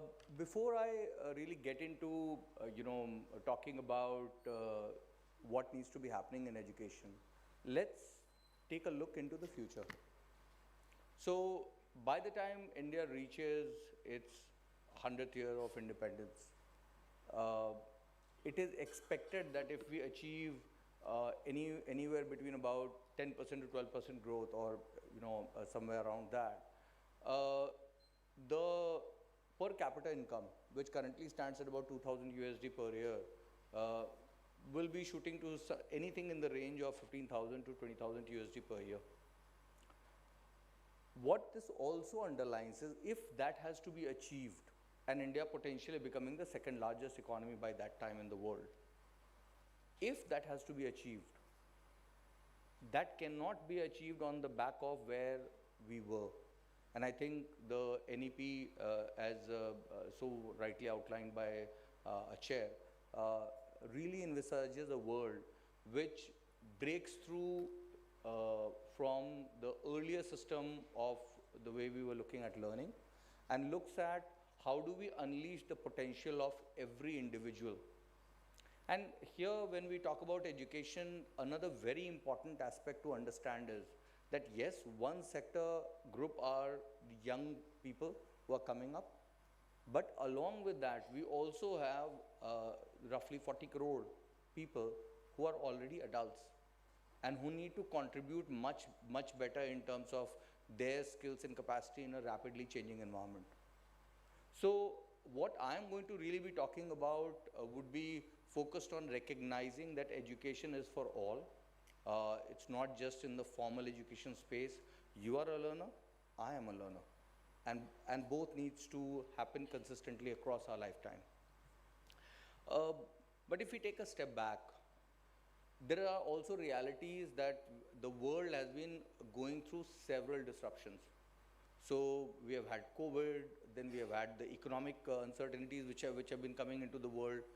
So the other aspect which is very important to talk about is the resilience and innovation which needs to be in the education system when we are trying to look at how do we move forward, while factoring in the fact that there would be disruptions. So that resilience becomes very, very critical.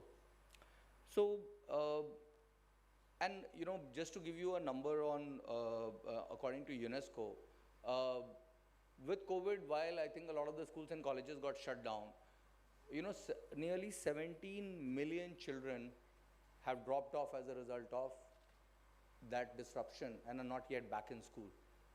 So, so disruptions, factoring that in is again a critical aspect, and in a G20 context, it's really important that we are able to relate to the fact that the global systems which we are building up are stronger and more resilient.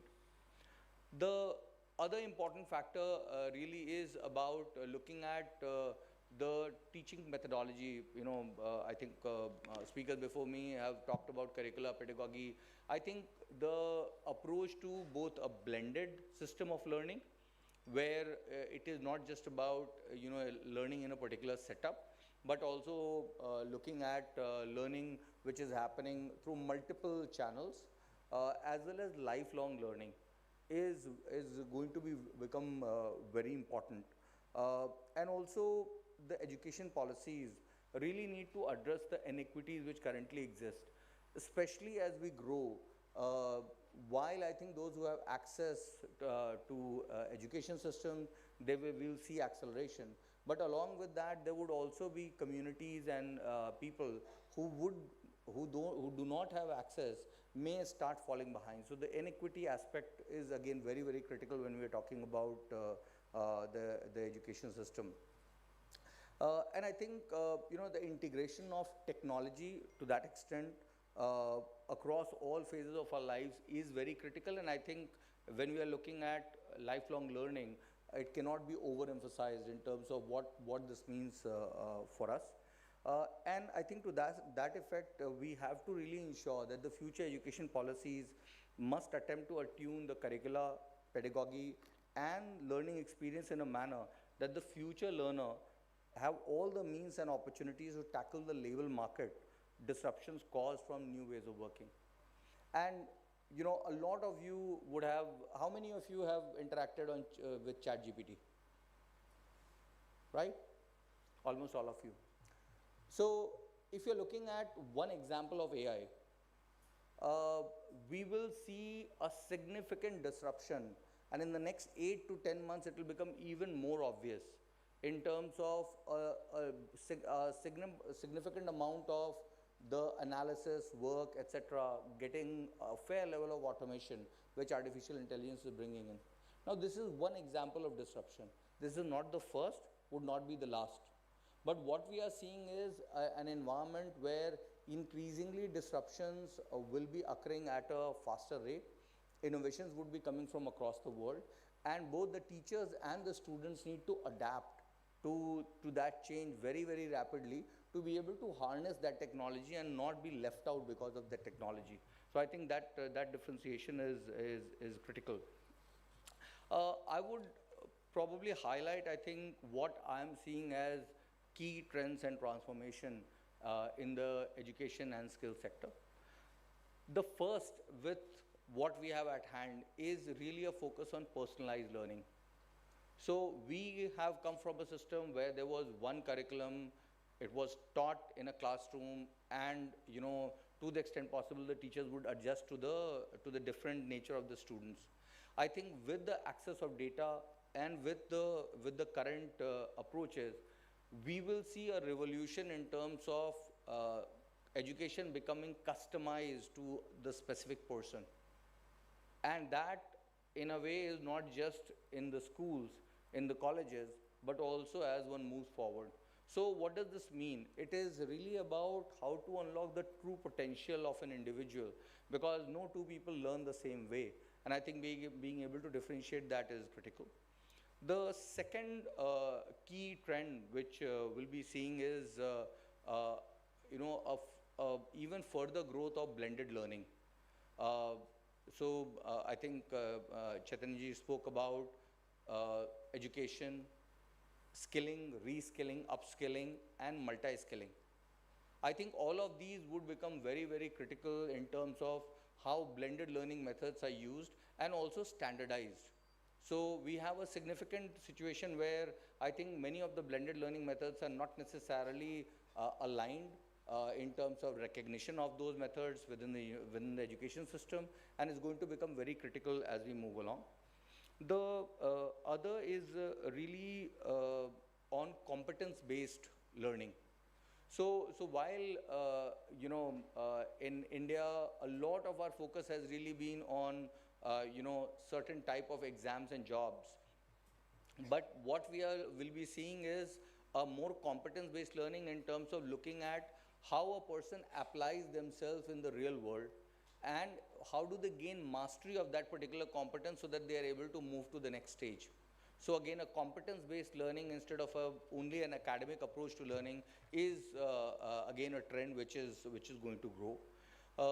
I think already technology has been talked about, but I think technology would also be having several layers. So one layer which I think is already transforming education is the AR/VR, augmented reality and virtual reality, which really provides a much more visceral learning experience without necessarily a need for the physical infrastructure which needs to be in place. Now that opens the opportunity, and I think there was this point being made in the earlier conversation, that we have got areas where there are significant infrastructure opportunities which are available, and then we've got far-flung areas where these are not. So again, this becomes really critical. The aspects now, this data-driven insights. So today, for institutions and teachers, I think we will see more and more data-driven insights coming to the teachers so that they have got greater capability to respond to the individualized and personal learning experience and lifelong learning experience of a particular student. So imagine it this way, that earlier we used to have schools, we used to have colleges, and we would do our post-graduation, and we would do different education, but all of these would be disconnected. So imagine that if there are information and systems which are actually able to be more learner-focused and who are able to be along with that learner throughout their lifelong learning plan. So that is the direction in which we seem to be moving. And of course, I have talked about artificial intelligence. We will see, a significant and more customized application of AI. So currently, for example, I give the example of a ChatGPT, which uses public data. But what we will be seeing is that a much more focused approach of use of AI in going through and harnessing the data which universities, for example, possess for specific application to the student. So that again is a transformation which would be coming in. I think if you see that and also look at that, yes, individuals are working, institutions are working, but what Government of India itself is doing is phenomenal. So, you know, if you would see, how many of you have heard of the Diksha platform? A few, great. So, you know, do go through it if you're able to look at it and look, you know, the way it is looking at transformation, it is looking at, you know, developing the flexibility around education. It's one of the examples with which within G20 also got talked a lot about, and I think Chaitanji spoke about it. The other example is after school or after college. You must have heard our Honorable Prime Minister talk about building Skill India Digital, which is really about how do you look at developing credentials, which are micro credentials, which are verified, of proof of education, proof of skills, proof of experience, all being put together so that the access between somebody who's a learner or a job seeker and the larger environment, whether it's a bank providing loan or whether it's a job provider, we are able to create a seamless engagement, what you are now today seeing with, let's say, a UPI or what you are seeing with Aadhaar. So these are significant digital public infrastructure innovations which are happening in the education and skilling space, which are going to be impacting most of us as we move ahead. I'll conclude from the point of view of if we have to see this at a G20 level. So I'll go back to the first point I was making. If we are going to be 1.7 billion by 2047, we are most likely also poised to become the human resource hub for the world, whether it's manufacturing, whether it's services. And what we really need to be doing then is, what are the best practices which currently exist across G20? How do we look at harmonization, where the recognition of what a learner has learned in our environment is recognized and applied in a different environment when they are going abroad, for example. Similarly, if we look at teacher mobility and exchanges, these are again within a G20 aspect. It's really, really critical. Some of you may have been seeing the news that I think India is, some of the work which India has done on digital public infrastructure, it is supporting other countries to also develop the same. So transfer of technology, looking at teacher mobility, creating a much wider platform of what India has innovated is again going to be very, very critical when we are talking about a G20 environment. And of course, last but not the least, I think which also has been mentioned by Chaitanji, is that we really need to separate the divide between communities, between private sector, the academia and the government, in terms of how do we really develop an ecosystem which is collaborating and which is being responsive to the changes which are coming in. If we are able to collaborate and are responsive to changes, our ability to create a new India, our ability to really reach where we are aspiring for by 2047, and that is definitely in your professional lifetime, would be achieved. And I'm really looking forward to a very healthy conversation with all of you as we go along on this. Thank you very much. So I request Professor Rahul to now give his opening remark. Good afternoon, distinguished guests, my colleagues, and dear students. I'm very thankful to Dr. Sujata Shahi, who gave me this opportunity at a short notice. But I want to talk about three things in this topic. The first is, it's very difficult to define quality education. Let's learn from examples. What we are reaping today in India, and what Dr. Qureshi also mentioned, we have got so many CEOs in the world who come from quality institutions of India. And those institutions were set up, if you look at from 1950 onwards, the IITs and IIMs, Delhi School of Economics, Indian Institute of Science was established much before independence. But the quality institutions created individuals who have gone in the world and are contributing so much. whether it's a Sundar Pichai who is from IIT Kharagpur, or say Amartya Sen who used to teach at Delhi School of Economics, or Professor Jagdish Bhagwati. And there are so well-known names around around the world. So defining quality education, then we need to create quality institutions. And I'm glad that we have done that in India in the last 70 years. You have got Navodaya Vidyalaya, Kendriya Vidyalaya. But let's also not forget that there are challenges. 90% of our schools, primary schools, are in rural areas where the quality education is suspect. Let's also not forget the investment which is needed in education is not being done for different reasons. There are competing, requirements of society. But if you do not invest in schools, in colleges, the quality will not come. Because look, G20 is a very, it looks very great when we talk about G20, but G20 has got all sorts of nations. You have got US, you have got UK, you have got Europe, and then you have got India, Brazil, emerging Turkey, many other countries which are developing countries.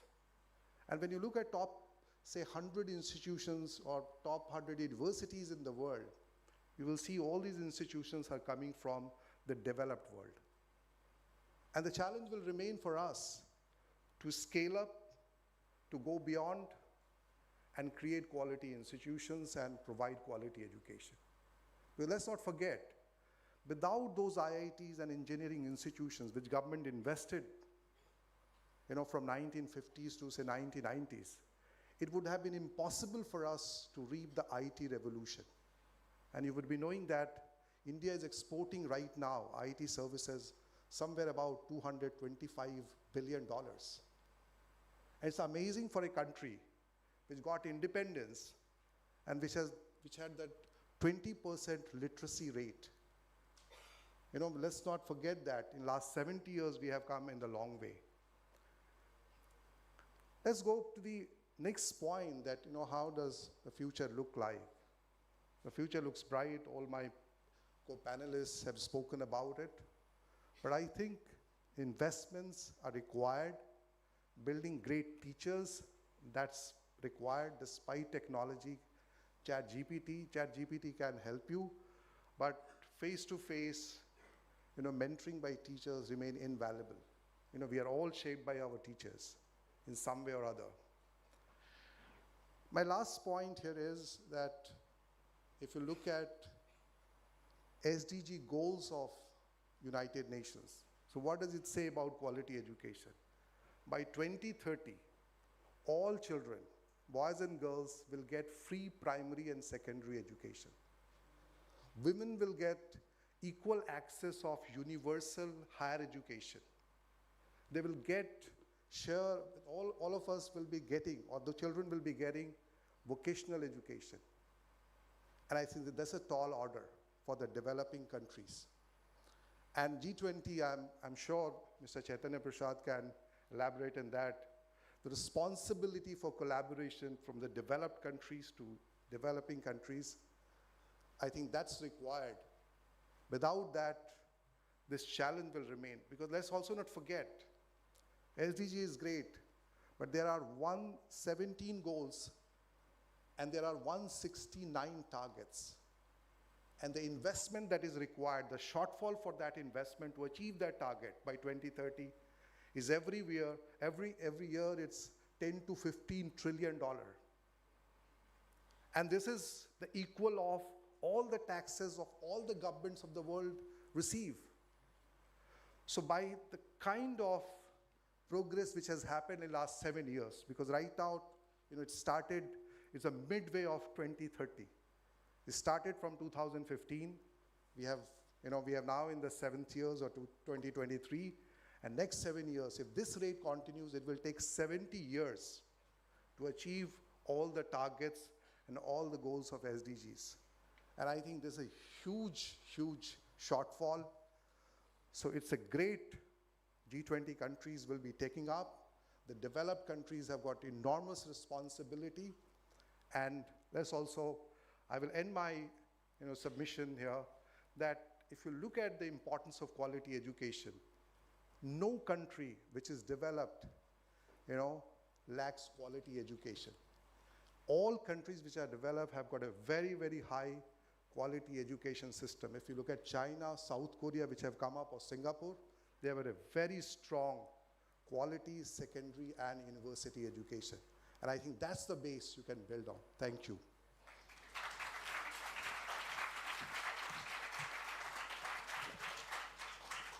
Thank you very much, Professor Rao. I think all the three distinguished panel members, they give a different perspective in opening remark. And all of you have seen during COVID-19, you have tested the human capacity. So within no time, each one of us, faculty as well as student, how to learn through online. So online was offline and offline was, basically mainline. So now online became mainline during COVID, and each one of us learned within no time how to get the education remotely. So that is the test of human capacity. Probably if the COVID would not have been there, so even the government invested thousands of crores of rupees, we would not have learned through online. So that is evident, that is an example what our capacity is if it comes urgency. If it is urgent, there is no option, then probably we learn better and we also learn faster. So that is an example. Now, now my question goes to Chaitanya Prasad ji. So you talked about future of work and content, pedagogy, learning.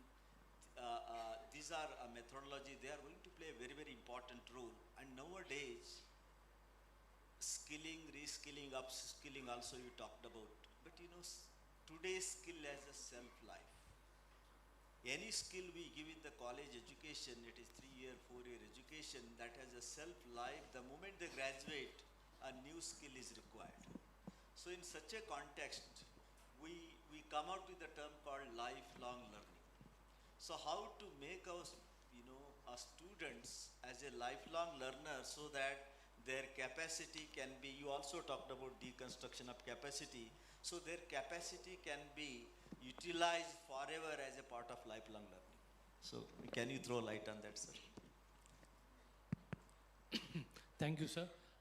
You see, what you raised is a very broad sweep as far as putting topics and issues together. You would like to understand, and especially for our young colleagues here, perhaps it was for the first time, and it's not that because India's presidency has been there, the focus was on positioning issues, taking up issues which would have an impact, right? So if you look at the 4 priority areas that we just mentioned, so whether it was foundational literacy, tech-enabled learning, or we're talking about future of work, or research and collaboration. And I would like to just inform these young minds here that foundational literacy 1 and research and collaboration and even future of work, these were topics that have been taken in for the first time into the depth and intensity with which it was debated. What you need to understand in the G20 framework is that every country has its own position and perspective. As far as skilling is concerned, as you mentioned, as far as India is concerned, when a G20 platform meeting takes place, you cannot just talk about your country positions.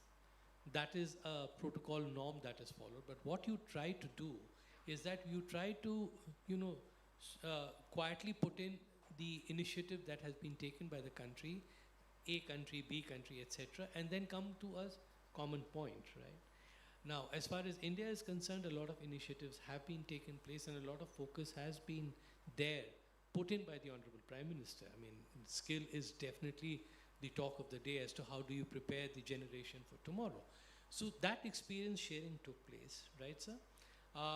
There were other countries, especially the European countries, they have their own skill mapping techniques. I'm sure you know it much better than I do. Now, the question is, how do you bring about a kind of a confluence? That's very, very critical because they have their own agenda. Let's be very upfront. And we have our own priorities. Now, how do you bring about that kind of meeting point? The meeting point, sir, was that there were 18 indicators that were developed, which perhaps could have brought about a common denominator amongst all countries. Now, to get those 18 points was also a Herculean task, and not every premise was acceptable. So what happened essentially, so that there was a kind of a unanimity and it didn't go haywire? You acknowledge the fact that skill and skilling, reskilling, upskilling is critical for future work. How do you weave it into your own processes? And once you weave it into your processes, those best practices are put in place, which can be a learning experience for other countries. Now, India, it was taken up in Indonesia last year. India built upon that with OECD and UNESCO, primarily OECD. And what has been said that these unfinished tasks goes in as far as the next presidency in Brazil is concerned. And I'll just end one more point, foundational literacy, like learning to read, write, mathematical combination. We couldn't use our Nipun Bharat there. I mean, we can't say that. In our report of compendium, it's very much there. But what we were able to do was to give it as a building block for all countries, and that is irrespective of which part of the globe you belong to. And you'll be amazed that even in developed countries, there is a problem of foundational literacy. It's very much there. The intensity may be different. The shades and color may be different, but it exists. And that was quite a learning experience for us. And when we placed our map of how we are taking it forward, it was a question of putting it a date and time, so that you fulfill the SDG goals. And we were successful in putting that in place. So, I mean, in sum, I'll just try to recap. And as far as life is concerned, life cycle, etc., that part which the Prime Minister has talked about was quietly put in also, to make sure that education backstops that kind of an initiative, especially in the young children. Correct, great. Thank you very much, Chaitanji. So great, I think you all know that education and a person who never gone to school, for example, I'll just give, put it here, in Tamil Nadu, the former Chief Minister of Tamil Nadu, Madurai Kamaraj, who never gone to school, but he was the one built a school in such a way that gross enrollment ratio in Tamil Nadu is 48%, and country's average is 26%. A person never gone to school, he built the school everywhere with the support of the industry, and he educated, and probably if you see all over the world, all the top positions are captured by the Tamilians. So the credit goes to one person who never went to school. I think that is, the kind of the vision he was having for his state, and now all over the world you find the visibility of the Tamil Nadu people. Not only Southeast Singapore, all the schools or colleges are headed by them, but also in US. So I think as Chetan Prasad rightly said, so it is important, foundation literacy is extremely important, and other than that, skilling, reskilling, as Chaitanya ji rightly said, skilling, reskilling, upskilling is the way of life, because the moment robots keep on taking one after the other our jobs, we have to find for the new one. Driverless cars are coming. So the moment driverless cars are coming means drivers have to find a new job. They have to upskill. So to get that, how quickly we can learn the new skill, that skill is extremely important. How quickly we can learn the new skill through active learning, those are some of the things it is extremely important for the young minds. So taking this forward, now I'll come to Amit. So Amit is working in EY, and EY is globally one of the very reputed, well-known firm, and most of the innovation consultancy they do. And Amit also talked about blended learning, and also you talked about the focus on personalized learning. Our national education policy talks about each one of you, whatever you want to do, you can do. Along with physics, you can take a music as a course. Along with mechanical engineering, you can take economics as a course.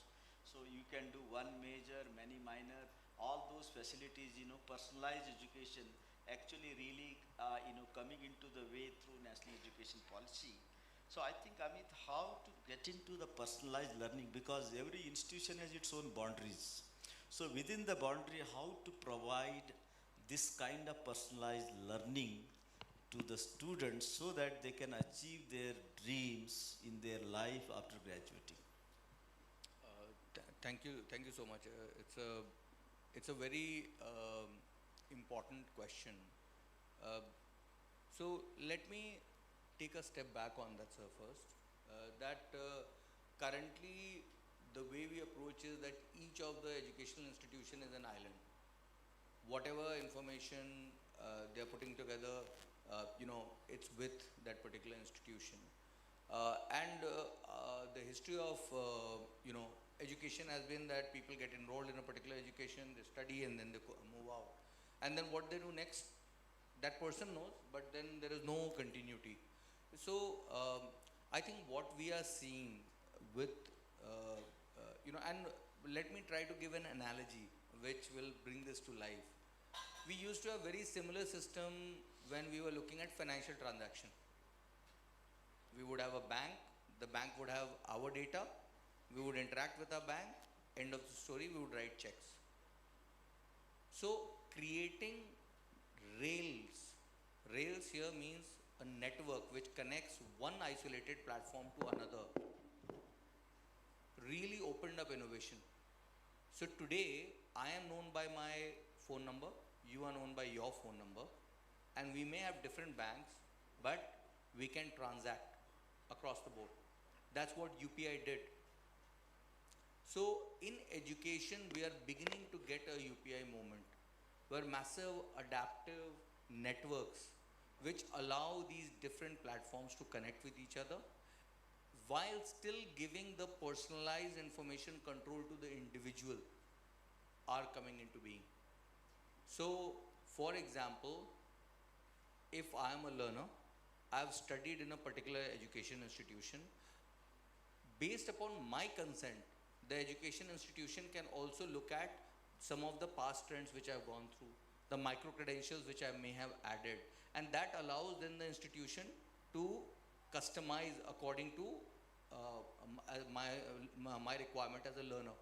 And similarly, so on and so forth. So for example, if the student passes through from one institution, goes on to a job, and then is doing online learning, then again, based with the consent of that student, they are able to act. And so we are really talking about, so I talk about IT as various layers. So initially we used to have portals.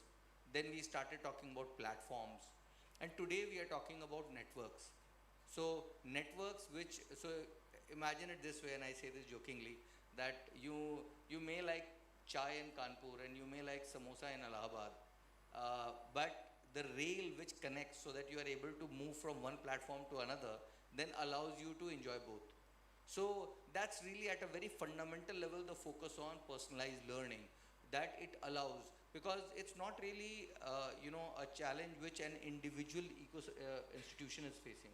It is a challenge which needs to be dealt with at a systems level, and that's why the digital public infrastructure which are being built are going to be enabling that. It was not the lack of intent earlier. The intent was always there from the institutions and from the student. It was lack of that access, lack of that huge amount of data processing which we now are beginning to have. Thank you very much. Thank you very much, Amit.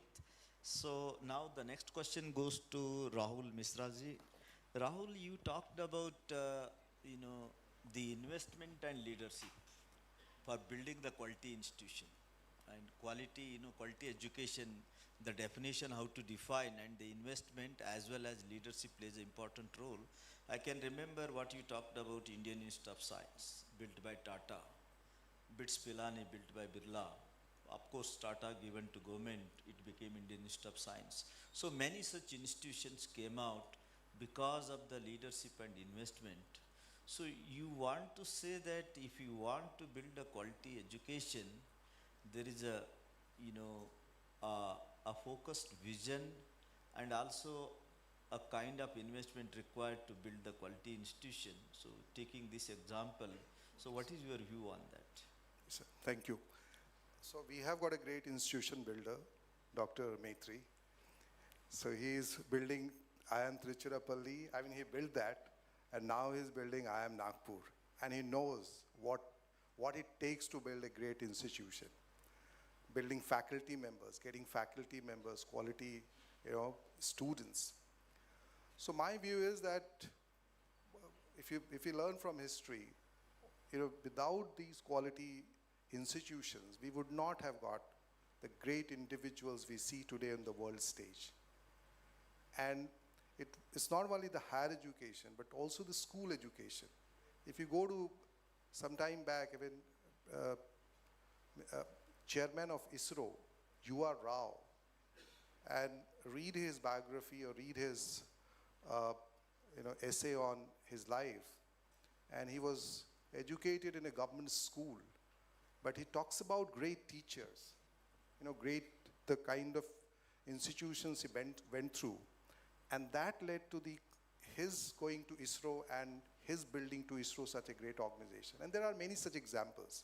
It's not, I can go on and on. I think that remains quite a challenge for us in India today and also for the G20. Because, when you look at top 100 universities of the world, very few institutions from India appear in that, or even from the developing countries.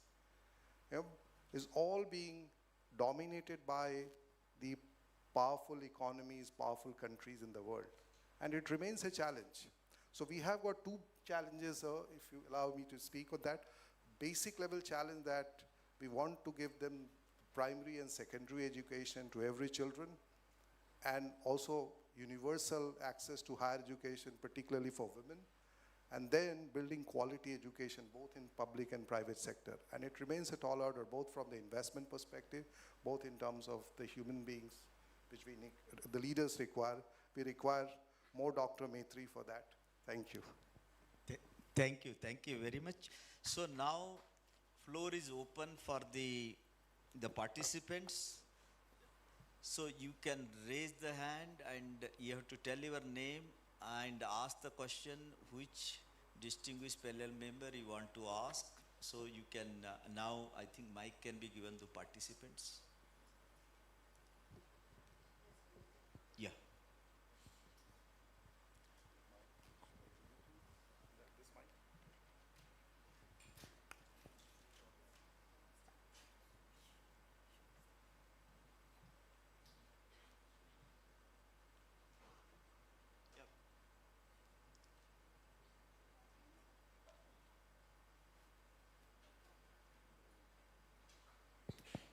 Okay, good afternoon, first of all. It's an honor to be in front of you and to speak about how engaging young minds is more important in the current era. I would just like to point a very few points which have been coming all across my mind throughout all of your speeches. Nice. And so it's about building a brand continuously. When we talk about a brand, there are certain terms which are very much associated with a brand. For example, transactionalization. For example, lack of human emotions. For example, building a consumer and a product. When we talk about a brand, it's an irony to also talk about equality. In sense that everything is transactionalized. When there is transactionalization, there is surplus production, profit maximization, and everything run by profits is not everything we can call social welfare. So a very important point which I think lagged in all of your speeches was when you talked about human capital, particularly Chaitanya sir. What about privilege? What about things that build up social capital? And how people standing in this auditorium, as you very well talked about, are devoid of this privilege by the virtue of social capital, class, caste, gender, ethnicity, and a lot more. Barriers and strengths should be acknowledged, but targeting is something that missed in all of your speeches. Targeting of the social groups, which Government of India has worked upon, and I'm not denying that Department of Social Justice has done an excellent work. But when we I think you can put the question bullet point, what is your question instead of, social, so the social part, Yeah, think when so we you talk, ask whatever social related question you so can I ask. think when we talk about the individual aspect, I would like to point out that can somebody of you just stand up, maybe Chaitanya sir, and talk about the social aspect of the privilege that was missed in your speeches? I mean, just the liberal No, critique of let me community. correct first of all, in the 10 minutes opening remark, what is important to the topic, each one of us have talked. There is no missing. First of all, you take it out from your mind. There is no missing, but you can ask question on social aspect. Yeah, I think I'll Yeah, ask. yeah, please sit down. Thank you very much. You see, when you talk about a particular concept, etc., and especially as Sir was mentioning, you give an introductory remark. You give a generic statement, right? So when you talk about human capital, you don't go in for segregation of human capital, right? When you talk about human capital, you talked about brand, and you were mentioning transactional thing, right? Even, I'm just correlating two things, right? You talked about a brand and you talked about every brand has a transactional value, right? If I got you right. So in this case, not every time does a brand, convey a transactional value. The very idea, and I'll correlate it to G20, you're talking about Jan Bhagidari and Jan Andolan, right? It's a different kind of a brand altogether. That is one reason why students are over here. The University Connect platform that is co-hosting this is talking of taking the brand to a totally different level. Everything in a brand cannot be equated with money. This is what India's G20 has done, right? This is my view, and I think it would spread across. Each one of the students out here has a kind of an association, may not be very strong, and it's not an overnight creation, right? So you will like to, as if you're a student of management, which I presume you are, no, anyway, then I stand corrected. A brand, when you look at an idea, you look at a concept, especially in marketing and outreach terms, for this I would feel it is not definitely having a transactional component. A transactional component there would be the emotional connect that people have, right? And that is what we noticed for 29 different countries, of believing in what we had given as our underlying theme, right? Because now coming to your idea of human capital, now if you go in for a dissection of that, there is, you can go on and on, right? We are talking of a generic way by which you're looking at quality education. So what is quality education? As I said right from the very beginning, quality education is a very nebulous term. It can mean something to you, it may not be something to the other person out here. It varies, it differs, right? So when you want to bring together a common meeting point, you can build upon it, but how do you start, right? When I was asked to give an introductory element, I would not go into a kind of a classification and declassification. I need to come up with a concept, right? An idea, and that's what I said, human capital. All of us over here are representatives of a core idea of human capital, right? A capital is not necessarily, if you recall, I said monetary. No, there are many more things which come into play. Now, as far as the classification is concerned, what has been done, what can be done, that is again a separate point of debate and discussion. You understand what I'm saying? That is all that I would have to say. Right? Okay, thank you. Next questions. Yeah.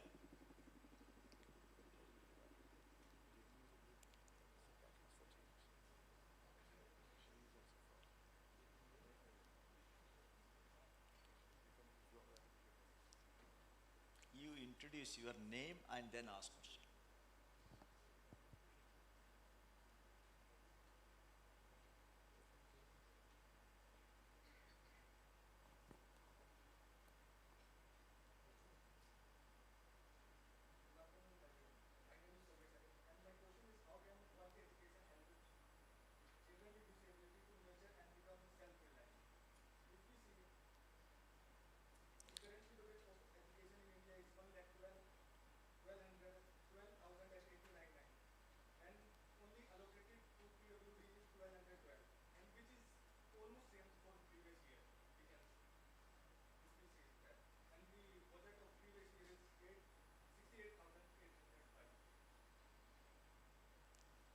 So your question goes to Chaitanya ji? Okay, okay, okay, okay. So you are talking about the budget allocation of the government to the education.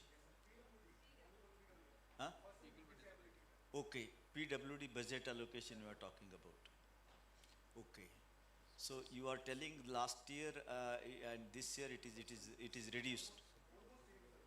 Almost same. But what is the number of PWD? What is the number? I have no idea. How much is the number?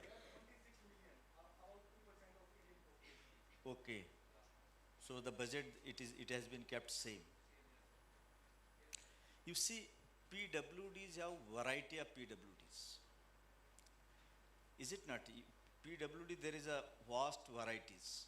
And if you look at any education institution in the country, every institutions are, they give the facility for every PWD student so they can, for walking, climbing, even all the facilities provided to them.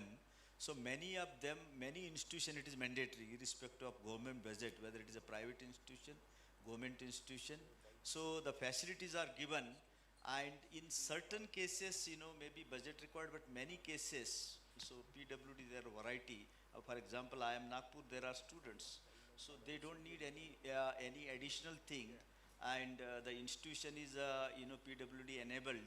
So whatever the budget government, probably the budget will not come to us anyway, but whatever the facility they use that money, I don't know for what purpose they use, but most of the institutions like IIM, IIT, there is no such budget comes. But of course some scholarship and all government may be giving, but for their education, they are at par with others, and all provisions are made in the institutions. Are you getting me? Okay, money, you see, every institution, whether it is a government institution, private, it is compulsory, they have to provide all the PWD enabled facility. And I know I worked in many institutions in government, there is no money comes to us, but students may be getting some scholarship, but there is no additional expenditure you have to do on them. And maybe hearing impaired and all, for that we provide some facilities, institution will spend on that. Such things are provided by the institutions. Okay, okay, thank you. Next, yeah.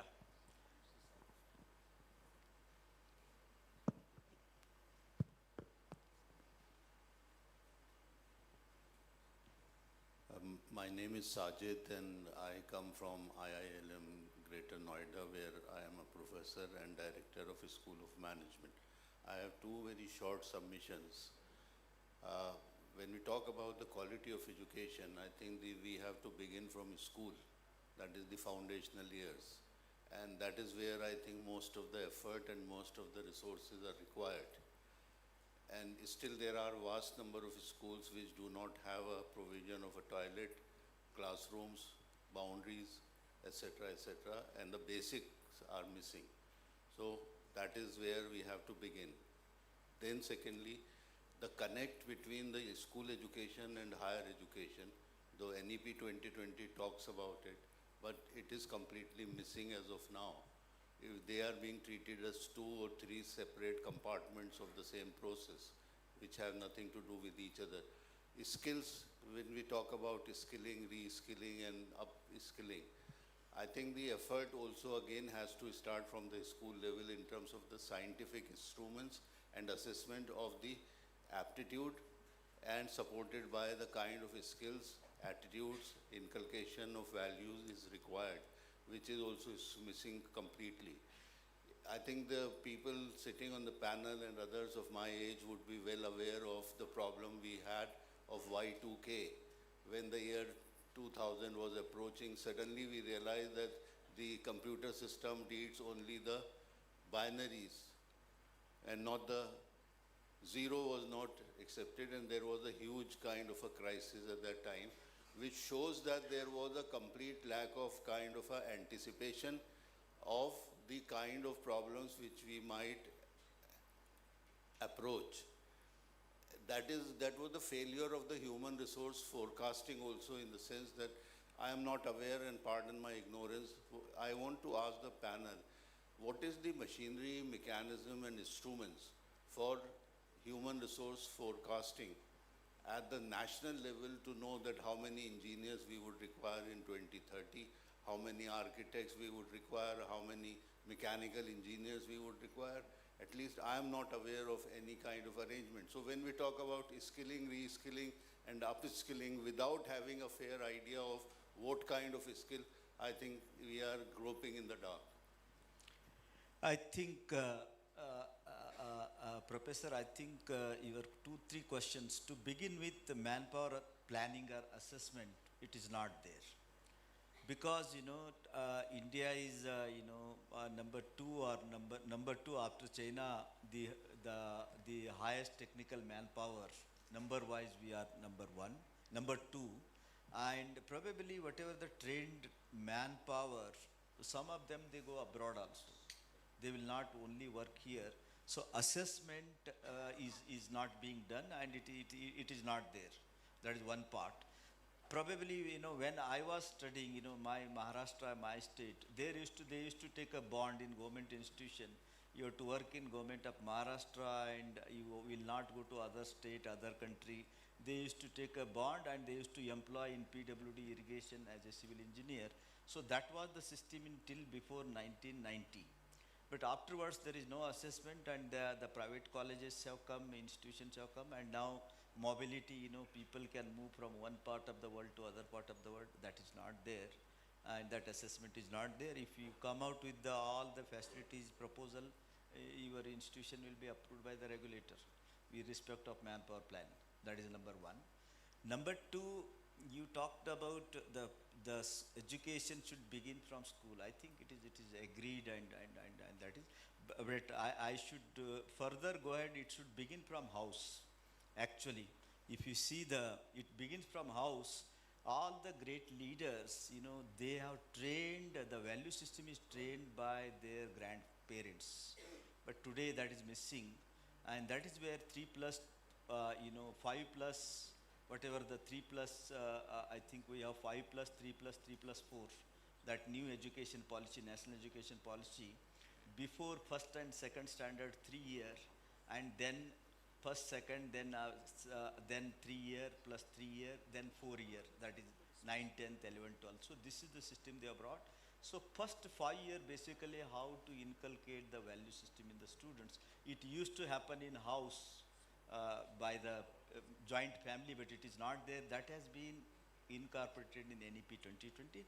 And whatever you are telling, sir, that is taken care in NEP. NEP yet implementation not started because the training, for example, I know higher education is concerned, there are 15 lakh teachers training has to be done in 2 years in higher education.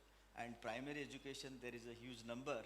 So the training they are going to do, and then this implementation is going to start. It is a 15-year time is given. Already we have celebrated 3rd year, 29th of July in Pragati Maidan. So this is going to happen, and it is a part of what it is a real concern, and that has been taken care in NEP, and it is to be implemented. Yeah. Thank you, sir. Yeah. So I just want to respond to the point which you made about forecasting. So see, while a national standardized forecasting, one can also say whether that is desirable or not in any field, because the challenge with forecasting is that to what extent you get it right, what extent you get it wrong, because the entire market system which operates as far as labor market is concerned is not controlled in one place. It's an interplay of global forces.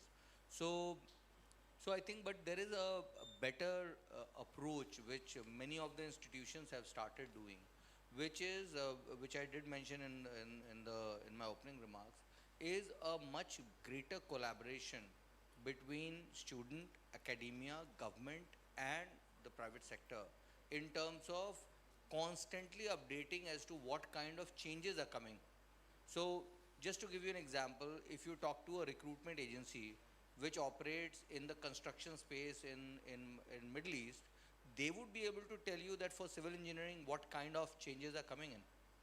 So, and they, because they are interacting with the employers on a day-to-day basis, they are very very quickly able to also summarize what kind of tweaking needs to happen as far as the pedagogy is concerned or skilling is concerned.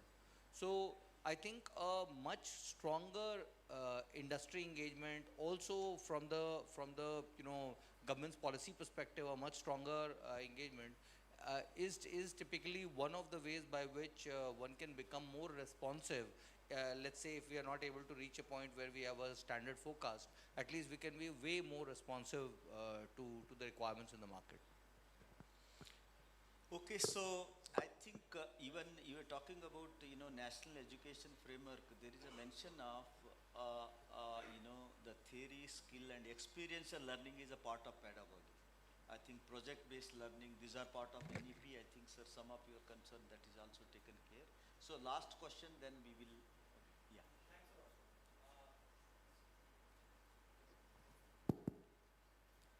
Sir, my name is Tanay.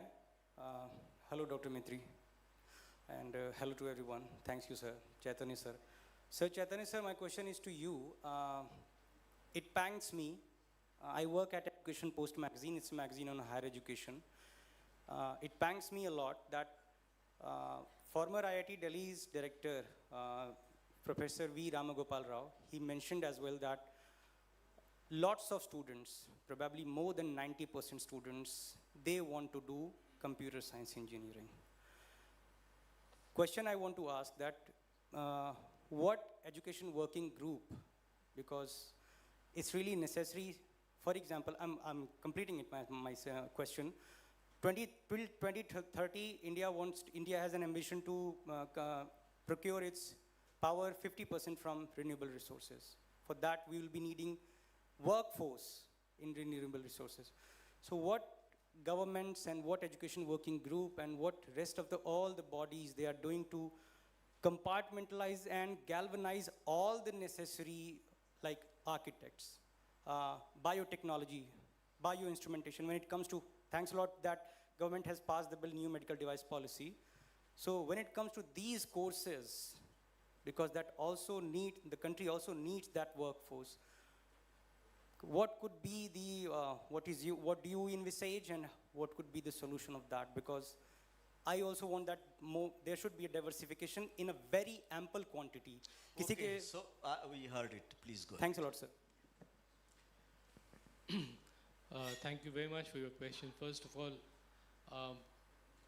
why many students are going for computer science, I am not the right person to answer that. For the simple reason that there is a flair for your generation or the young generation to go towards a particular stream. When I was studying, when I was in my college, the flair was to go to IIT Kanpur. And the kunji for that was Agrawal classes. So that's many years ago. And I'm saying it in a lighter mode, sir. I studied from St. Xavier's College, Ranchi, and we had an all-India record of over 100 students qualifying for the IIT, and the bulk of them went to IIT Kanpur. They got on to metallurgy. Quite a few, 20 of my friends are in metallurgy. All of them crossed the Atlantic, and they are very well placed in the US. So what I'm trying to tell you is that's a choice for an individual. So like many, the fashion today is to do, or the inclination is to do management, right? And fair enough, you don't qualify for IIM, but you go to other management institutes which are equally good, right? Now coming to your particular question of the G20, if you read the document, there is one of the priority areas was research and innovation and collaboration. And that is where your query fits in. Countries have realized that there needs to be cross-cutting collaboration on critical areas of open learning, of understanding what are the needs. And it is not just one country, but a group of countries, how can they facilitate and collaborate with each other? Not necessarily in science, but also in social science, right? So it's left to the individual, and all the countries are aware of it, right? And everyone wants to partner, and especially as far as India is concerned. And to answer your question, so one more second, you just would have heard that 2 IITs are opening overseas branches. One is in Zanzibar and the other is in the UAE. So a step has been taken towards it, right? And the other final I say, the Honorable Minister, Dr. Pradhan just and Dr. Jaishankar inaugurated the Study in India portal for foreign students to come and study in India. I'm just giving you examples to, tell you exactly that, it's an individual choice, right? Government can't do anything, but only can facilitate that. Okay, thank you. Okay, thank you very much. I think to summarize in a minute, so the entire, about 90 minutes discussion, we talked about quality education means quality education comes with technology, quality education comes with our ethos, values, and quality education comes with the strong leadership. Quality education also comes with, the sense making. What comes next? 3 years down the line, what is going to come? Till today we are only focused on past metrics. Appraisal for last year, last to last year, 3-year appraisal. But now here onwards, probably each one of you, when you join the company, they will ask you, what are your future metrics? Next year, next to next year, what are the metrics you are going to complete? So that is how sense making is going to play important role to be relevant to the present world. So with this, thank you very much for patient sharing. I thank all my distinguished panel members for the valuable insights. Thank you very much.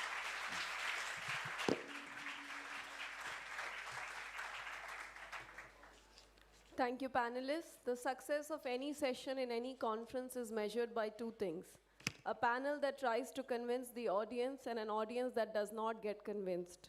I request both parties to continue playing their parts. I also request everybody to now break for lunch. The guests shall be taking their lunch in the lawn just outside the auditorium, and students are requested to move to the cafeteria.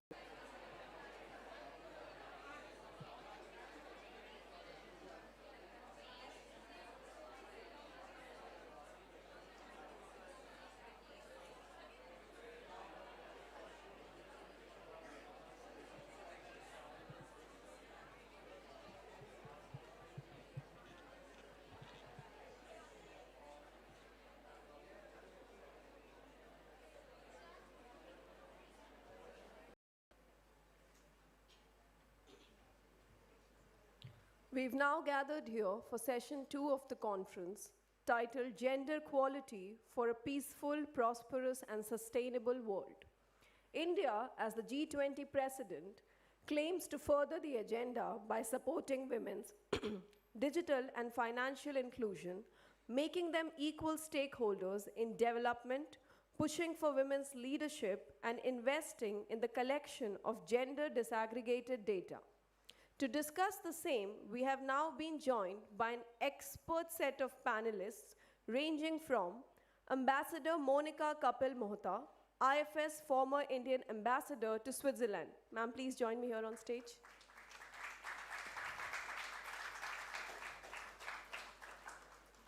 We're also joined by Ms. Bhavna Batra, Executive Director and Global Planning Leader, S&P Global India.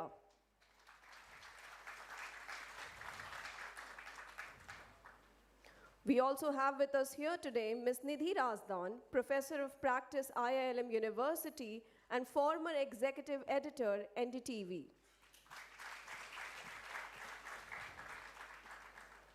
This session shall be chaired by Professor Mahadev Jaiswal, Founding Director, IIM Sambalpur.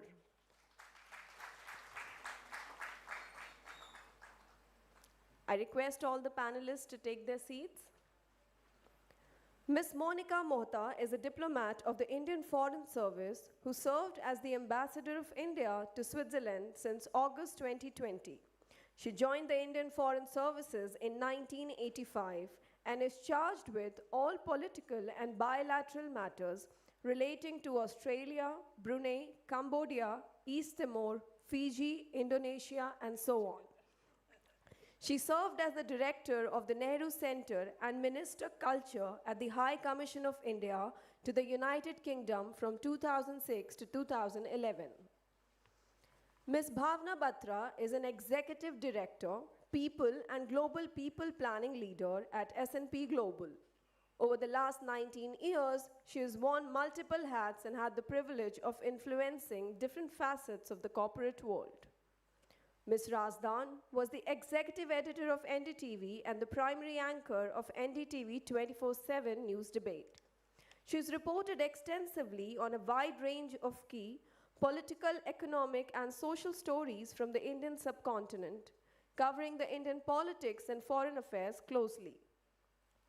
Dr. Mahadev Jaiswal is the founding director of Indian Institute of Management, Sambalpur. Prior to this, he was professor in information systems and dean research at MDI, Gurgaon. He got his PhD in computer sciences from Delhi University, as well as the senior Fulbright fellow from Carnegie Mellon University. I request all the panelists to please take this session forward. Thank you.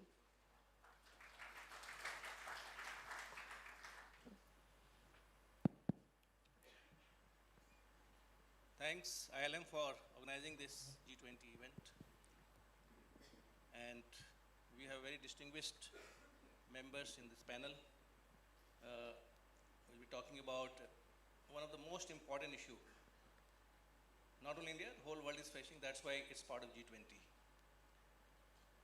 The theme of this session is peace, prosperity, and sustainability in terms of gender equality. I think many of you may not have seen the various reports, and otherwise, even without reports, you can see the workforce, at least in India, of women participation in the workforce is about 19%. The population is almost equal. And as per the latest World Economic Forum gender index ratio, India's position is 140th out of 156 countries in the world. We are talking about India as emerging economy. We have already become the 5th largest GDP. In terms of GDP, we are the largest 5th in the world. And our Honorable Prime Minister is talking about taking it to 3rd largest, which definitely is going to happen in next couple of years. There's no doubt about it. But if you read the same World Economic Forum Gender Development Index report, at one para it says that if India's female participation increases at least by another 20%, then India's GDP will become double. And if it becomes double, right now we are about $3 trillion economy. The moment it becomes $6 trillion economy, by any chance we become the 3rd. So if we just focus on one parameter of the development index or GDP index, you don't have to do anything. You automatically become the 3rd largest economy. And if you use another 10%, you will challenge China and might become the 2nd. And if you make equal participations or improve the gender participations to 48% or 50%, I'm sure we are going to challenge US. Therefore, this particular topic becomes very, very important. Generally, we don't think from that line because we always talk about startups, we talk about industrializations, digitalizations, talking about renewability, renewable energy, all kind of, everywhere it's being done. What are the reasons and causes and what are the solutions? That is what I think we need to discuss. I'll be requesting each distinguished members of this panel to give their thought that how it can be done. If we really want India to become one of the largest economy in terms of GDP, or also not only GDP, in terms of if we are concerned about equal participations, what are the root cause and what are the solutions? And also, we have to talk 3 different aspects.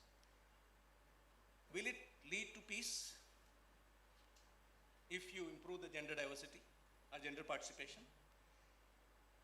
Will it lead to prosperity, which I already talked about the World Economic Forum, which says yes, GDP will increase. And the third important theme is sustainability. How it is related with the sustainability. That how is gender ratio or gender index, development index is connected with the sustainability which we are talking about. I will begin with my perspective, I joined this institute in 2017 as a director. And that time, among all IIMs, the gender participations, female participations in our MBA program was maximum 11%. Despite so many efforts, it was not going up. We also felt, at our place also it was around 9 to 10%. And we wanted to see the root cause, and we analyzed the root cause. What I'm saying is that it's not necessarily that you look for the government policies or look for some external intervention. You can also intervene yourself at every level. We analyzed and found that in the CAT is highly biased towards the quantity, and maximum number of students who comes are from engineering background, even today in the CAT, because they get higher marks. And 95% was cut off with most of the IIMs for calling for the interview. And we analyzed, we found that a lot of girls, due to social reasons, their CAT marks are less, maybe by 1 mark, and that is less by 5 to 7 percentile, just 1 mark less. So we decided that we will give 5% relaxations to girl students just for calling for interview. There is no reservation. And personality test will be as for merit, and then we combine the actual merit. And in 2019, so first time in our admissions, we found that 48% female participations in our MBA. And that model actually has now been adopted by all the IIMs, and everywhere it is more than 35 to 40%. And this current year, at our place, it is 60% female. So, a small change can make big things. And in terms of, now people say, how you compromise on the merit? The average salaries for the girl students at our place was 30% higher than the male candidates. And out of the top 10, the 7 were girls. So that shows that just by cutting 5% cut off for calling interview does not compromise the merit. But today, our brand, our visibility has become, and just a few minutes back I got a message from ministry that what have we done, we want to know in terms of increasing the gender diversity, it's parliament question. So this is how I think it is possible. I'm not saying this is the way, but every level it is possible. So I will begin my question to ma'am, Monica. Is gender equality a myth or reality? You can give your point of view, because you have wide experience working in India as well as abroad, and I know you have larger perspective, global perspective, and you can give a point of view, ma'am. Thank you, Professor Jaiswal, and hello to my illustrious panelists. Hello to these bright young minds that are sitting in the audience. It's really a pleasure and honor to be here with you. You asked me if gender equality is a myth or reality. I'm afraid it's a myth. A peaceful, prosperous, and sustainable world also is a myth. So I'll state my case through very simple examples. I returned to India around 18 months ago after completing my term in Switzerland. And since then, I have seen 10 women cleaners at my home come and go. And a majority of them were beaten up by their husbands, either frequently or occasionally. Most of them earned a meager salary, on their meager wages. They had to feed their children, they had to feed themselves, run their homes, and also send their children to school. One of them was raped by her brother-in-law, but was asked to shut up and not make hue and cry about it. There was another one who said her sister was married into a more affluent family where she had to go through 3 abortions to please her husband and his parents because she had to produce a male child. And so on and so forth. I'm just recounting some of the woes of these women. And there was one who was writhing in pain, and I asked her, what's your problem? And it was a tubectomy gone wrong. She did not have money for a surgery. Now, what have we here? Right to life, We're killing our baby girls. Right to food. Women don't have enough food to eat as compared with men. We are not feeding our girl children. And on right to food, let me tell you, while she was trying to feed her children, the prerogative of that glass of milk in the house was that of the male child, not the female child. So if at all there was milk to spare, the milk would go to the boy and not to the girl, and the girl was invariably asked to stay back from school, look after her younger siblings, attend to household chores. So she missed a lot of her schooling. So these are examples I'm giving, very, very basic examples of people around us, from where we can learn, we can glean what is happening in our society, in our country. I mentioned right to life. We are killing our girls. Because I gave you an example of the abortions where 3 girl children were aborted, female fetuses were aborted, so that a male child could be brought into the world. You know that in Haryana, young men are looking for brides from all over India because they've killed all their girls. So where do they go to look for wives, right? Now, right to food, I already mentioned how girl children cannot find or are not given the same kind of nutritious food as a boy child. Right to health and hygiene. Now this woman is going through a tubectomy problem, but she has no money. So reproductive rights. A woman is being forced to have children or forced to abort children. She has no control over her body. Right to hygiene. There are millions of women in our country and the world over who do not even have access to simple sanitary pads for basic female hygiene. Access to education, access to employment, and what about political participation? So when I asked them, most of them said they vote for the candidate who is their husband's choice. They just go blindly, cast their vote because their husband then monitors it. Okay, have you voted for the guy I asked for? And they would do it dutifully as good wives. So this is what is happening around us. So what does it tell us? You know, once we're able to give these rights to our women, then let's talk about gender equality. And we will then automatically move towards a more peaceful, prosperous, and sustainable world.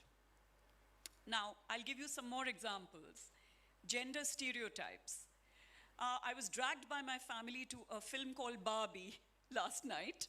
I thought it's a film about some plastic doll who lives in a fantasy world and, you know, children would love it. But actually, it turned out to be a very refreshingly feminist film. It's a film I would recommend each one of you youngsters to go and watch. It's about a woman's quest for her identity. It's about her search for, you know, to break away from a certain gender stereotype of a dumb, blonde stereotype who steps into a real world ruled by men who then can't take it because she's very bright, she's very intelligent, and she wants to live her life, and they want to put her back in a plastic box. So I would highly recommend every one of you to go and see Barbie because it breaks the gender stereotype. That typical stereotype we have in our heads about how we see women and through what prisms do we see women. Okay, some more examples. I lived in Sweden for over 3 years, and Sweden is a highly feminist society.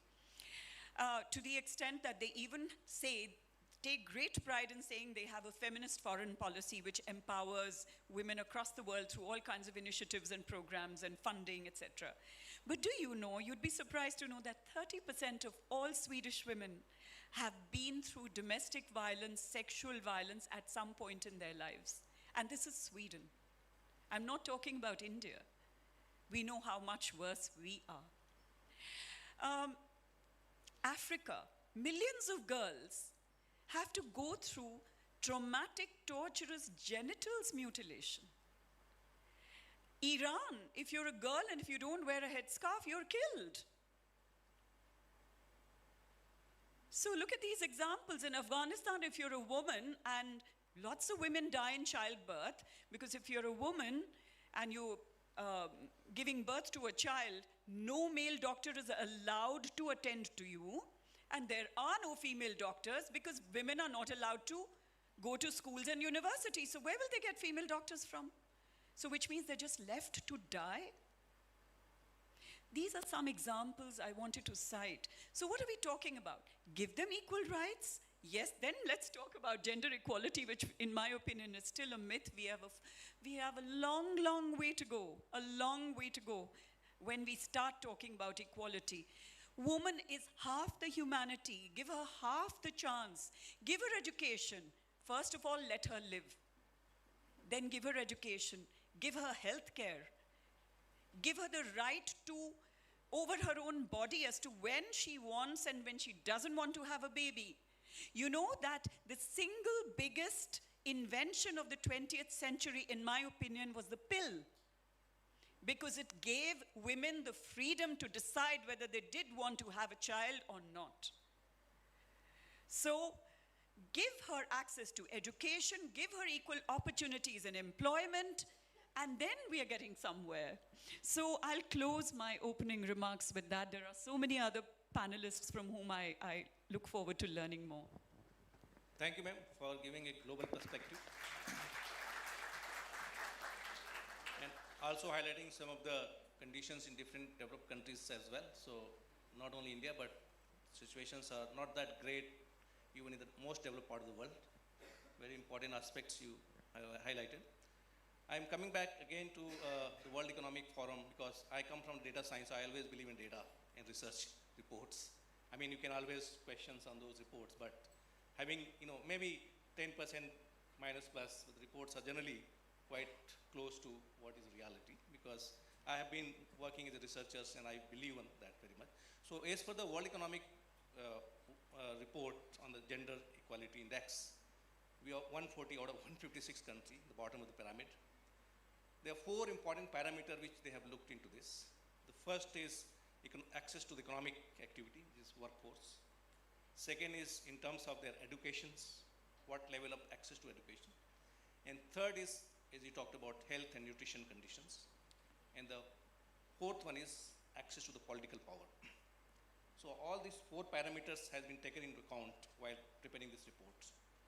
And this gives some base to analyze where we can do better or where the things are really worst in India or elsewhere, and what are the stories and what are the cases, how it can be done. I will request Nidhi ma'am to give her perspective because she is a very famous journalist and have been working on various aspects of every field, and I'm sure her insight will be very, very useful to all of us. Thank you, ma'am. Thank you so much, Professor Jaiswal and Ambassador Mohta. Bhavna, thank you. It's really wonderful to share this stage with you. And ma'am, your opening comments were fantastic. I think they've laid a very solid ground for us to continue this conversation. How many of you here mark International Women's Day in March every year? Like, how many of you actually send greetings to each other? I mean, just a show of hands. So it's become a thing. Okay, I can't stand it. I can't stand International Women's Day, and I get so irritated when people send me WhatsApps and things because it's such tokenism. I mean, for me, every day should be about a celebration of women and respect for women. And the 8th of March now, I go into hiding about two weeks before that because people will call and say, will you be on this panel, will you be on that panel? Part of the reason is the reality of the world we live in that Ambassador Mohta cited. But you've talked about those aspects, so let me talk about something else. There are fewer and fewer Indian women who are actually part of the workforce today. I'm so happy to see a large number of young women in the audience today. Many of you are management students here, and many of you young women will go on to top your class. You'll do really well, you'll get fantastic placements, and I'm sure you'll do exceedingly well. But when you look at the data, I think what is worrying is that when you look at the female labor force participation rate, which is what it's formally called, about 20 years ago, it was at about 32%. Now it's about 19%. So the number of women gradually over the last 20 years who have actually been seeking work in this country has gone down. And that's really a very strange statistic because we are one of the fastest growing economies in the world. We heard those statistics this morning as well from Ambassador Shringla, and he's right. Given India's relative economic prosperity compared to what a lot of other countries are dealing with at the moment, you would think that we would actually have a larger number of women who are working and are actively part of the workforce. And this is actually an issue on which, even as a journalist, when one spoke to experts, nobody had one answer about why this is happening.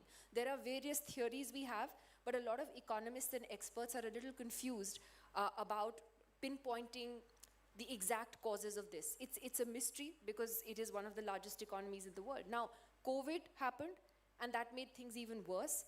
Many of you may have seen that in your own homes. Many of my colleagues here at IILM may have had to experience this where, okay, so COVID happens, it becomes a work from home kind of situation, kids are doing online classes, but who does the burden fall on to ensure that the child is logging into those online classes? I bet you 90% of the time it was on the mothers. It just happened that way. And I saw around me women, friends, even people I had seen work in the workforce for like 20 years, taking a step back or asking for fewer work days because they had to deal with the burden of attending to the child's online classes or asking for a permanent work from home situation.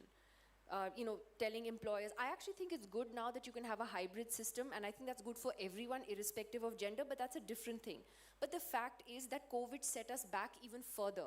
So we already had fewer women working, and now you have COVID which sets us back. So what do you do about that? I mean, because I think we need to look at solutions. We know that there are problems.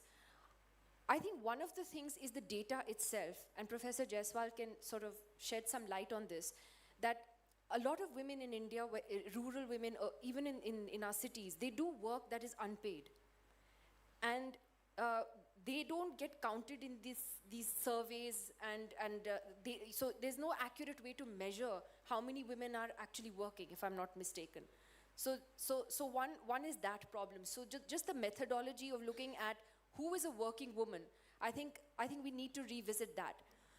The second thing is, I think the most important thing which Ambassador Mohta talked about, which is giving women more access to education and very basic healthcare, which it has the power to transform everything. I mean, those are the most basic things that we lack. As far as work environments are concerned, a lot of women have anecdotally spoken about feeling that their work environments were not safe for them, or that they had to make compromises because we're still in a society where families don't really encourage women to work unless they absolutely have to. I think we still and if a young woman finds a match, or decides to get married, or the family decides that this is the time she has to get married, it's like, oh, my husband let me work, or my husband's family has allowed me to work. We're still in that mindset. So I have actually seen myself that where the families are more prosperous and more well off, very often women will choose not to be part of the workforce because they think that they don't have to, that this is not something that they need to do. And I was reading studies that cite the same examples, which was interesting because I found that anecdotally happening as well. So I think it's incumbent upon companies, organizations, whether it's governments, whether it's private companies, to enable there to be safe working environments for women. And by safe, I mean you have to make sure that women are getting dropped home if they're working late into the night, and that they have a safe way to get home. I used to work in the media, where very often we would work till past midnight. And it was after 9 o'clock at night, we all got dropbacks. The car would drop us with a guard, and the company made sure that we did that. Then there are things like maternity leave. And I think Bhavna will talk about that in a little more detail, about how the corporate world looks at these things. But very often, I have a cousin, by the way, in the corporate world. I will not name him, but he has a very sexist approach to how he deals with women in his workplace, because he's like, oh, well, if she's going to get pregnant, then, do I really want to? He's actually said that in front of me. Do I want to give her a position of great responsibility? I was shocked. He's a very, well-educated man, saying that. Because we seem to look at women having kids as some kind of this is a natural part of our lives. This is something that will happen. So instead of looking at it as a hindrance, we have to accept it and, gear our workspaces to work around that. And it's not just a woman's responsibility. It is as much a man's responsibility. And I don't know how many companies today have leave for the father. You have it for the mother to some extent, but not for the father. You have to have greater social awareness, campaigns, encouraging young girls to work, not because they have to, but because they want to be something. Saying that this is not something you have to do, but encourage them to have their own careers. Political participation is another thing. Because again, if you look at Election Commission data, over the last 20, 30, 40 years, the number of women who actually vote and participate in our elections has dramatically increased. So more and more women are voting, and that there is evidence to that fact when you see, for example, the BJP or any political party today, they aggressively woo women voters. It's actually one of the key reasons why the BJP has done so well in the last election also, is that they have a number of welfare schemes that are targeted at women. And this is now being replicated across states by regional political parties as well, because they realize that the women vote matters. So, they are wooing women voters. But when you look at the number of women who actually participate in our political processes, it's still abysmally low. I don't remember the data now, but if you look at our representation of women in our legislatures and parliament, it's very, very low compared to many other democracies in the world. And it should be higher, given that we have so many more women who come out and vote. And political parties, therefore, with the exception of, say, the Trinamool Congress, or to some extent, I think, the BJD, these were parties that gave a certain number of seats or tickets to women to contest. Now, you can argue whether there should be reservation for women in legislatures, or whether, political parties should be forced to reserve a third of their tickets for women. But women are still not seen as winnable candidates, and I can't get my head around this, because if more and more women are voting, and they are going to decide which way elections go, then how are they not winnable candidates? I don't understand this. So there has to be some way to, whether it's through the women's bill or making it mandatory for political parties to allow more women to contest, and also encouraging more and more women, to contest and be part of the political process. I think that is another key step that needs to be taken much more seriously than it is. I'm going to stop there and hand it over to Professor Jaiswal again, and then hopefully continue this conversation after that. Thanks for bringing such insightful analysis in terms of all dimensions of its issues, and also from the political. I agree with you that BJD, for example, in Orissa, has a massive project called Mission Shakti, led by women, and 50%, and they all are actively engaged in economic activity as well. But in terms of final results, it's still very low in terms of elected bodies. And we have seen two very important perspectives.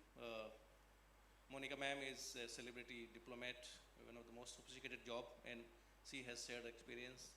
Nidhi is a celebrity journalist, and given now we have a corporate leader here, Monica, and Bhavna, and 19% is the workforce of female in India. Okay. And maybe in the top position it is much lower. In the top leadership positions, the participants low. We would like to know what are the reasons and what corporates are doing in order to make this number becomes different. Thank you very much. Good afternoon. They typically say anything that happens post-lunch is a graveyard shift. The graveyard shift is reflected on quite a few faces. So let's see if we can, have this as a slightly more two-way conversation. How many of you have seen MasterChef Australia? That's it? All right. If you think of MasterChef Australia, can anybody name a favorite character from MasterChef Australia?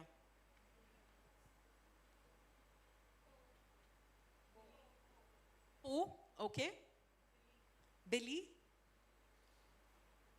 Any other names that come to mind? Jock? Okay. If someone asked you, Who is the person whose food you enjoy eating the most? Whose name are you likely to take? Mother, grandmother, right? Interestingly, when you look at the world of celebrity chefs, it's a male-dominated world. So Po and Billy and a bunch of others started getting a lot of recognition, but they came up via the amateur route, right? That's the reality of the world that we live in.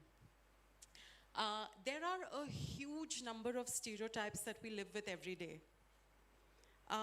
You know, I was sharing this just before we started the panel. I come from a family that has 3 generations in the armed forces. So both my grandfathers fought in World War II. My father and uncles are from the Indian Army, some Navy, some Air Force. I have cousins who are serving and retired as well. In my family, there was this huge emphasis on education. My parents were very clear that the legacy, you know, in India, there's that word, virasat mein kya milega? They said the legacy that we will give you is good education so that you can set your own terms, you can live life the way you want to. While I was growing up, I felt that's how everybody grew up. Very quickly, I realized that's not how everybody grows up, right? Those of us in this room are part of what I call the privileged India. We are the privileged India. I'm not so sure we appreciate how privileged we are every day, but we truly are privileged India. If you look at some of the stereotypes that we're dealing with today, and thank you, Monica, for pointing some of them out. Education, right? The right to education.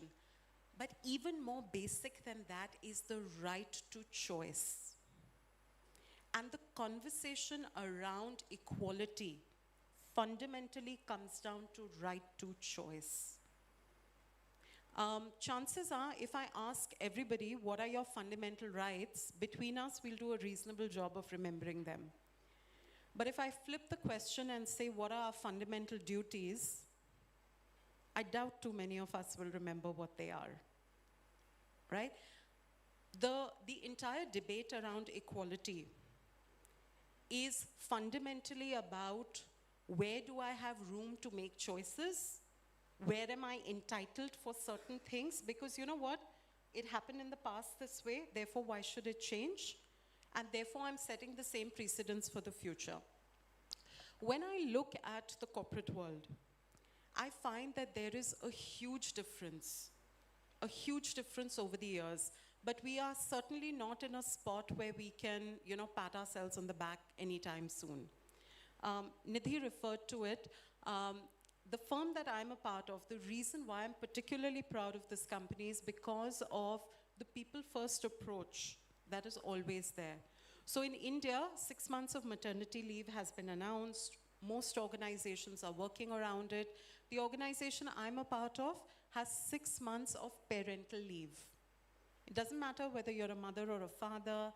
It doesn't matter whether you've given birth to a baby, adopted a baby, whether you are a married couple or a same-sex couple. It doesn't matter. You have the right to take the time to build that relationship with your child. That's about establishing gender equality. The big myth that we have to deal with is that gender equality is all about women. It's not.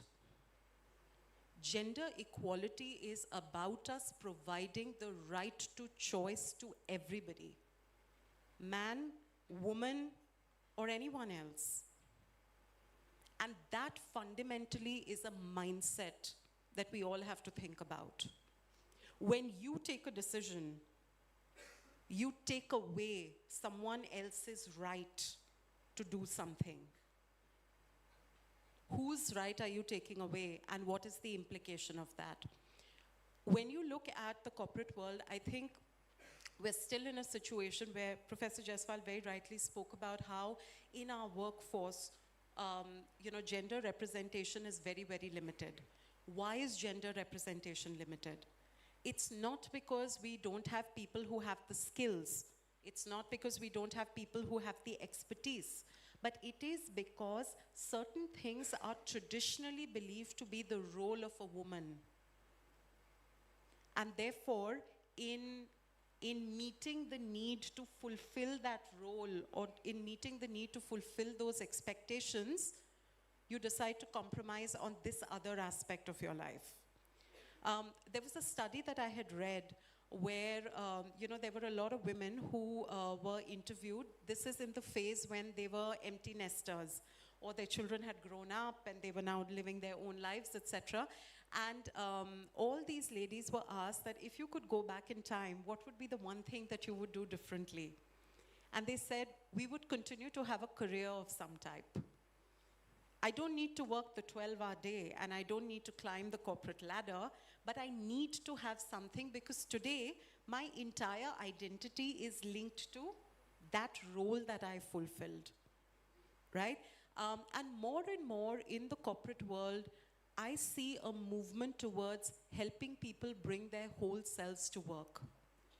So there is this concept that you will hear of called people resource groups or employee resource groups, right? Employee resource groups are nothing but, I don't want to use the word club, but they are communities of people who come together around a common interest, and they use that interest to build and to shape the ecosystem.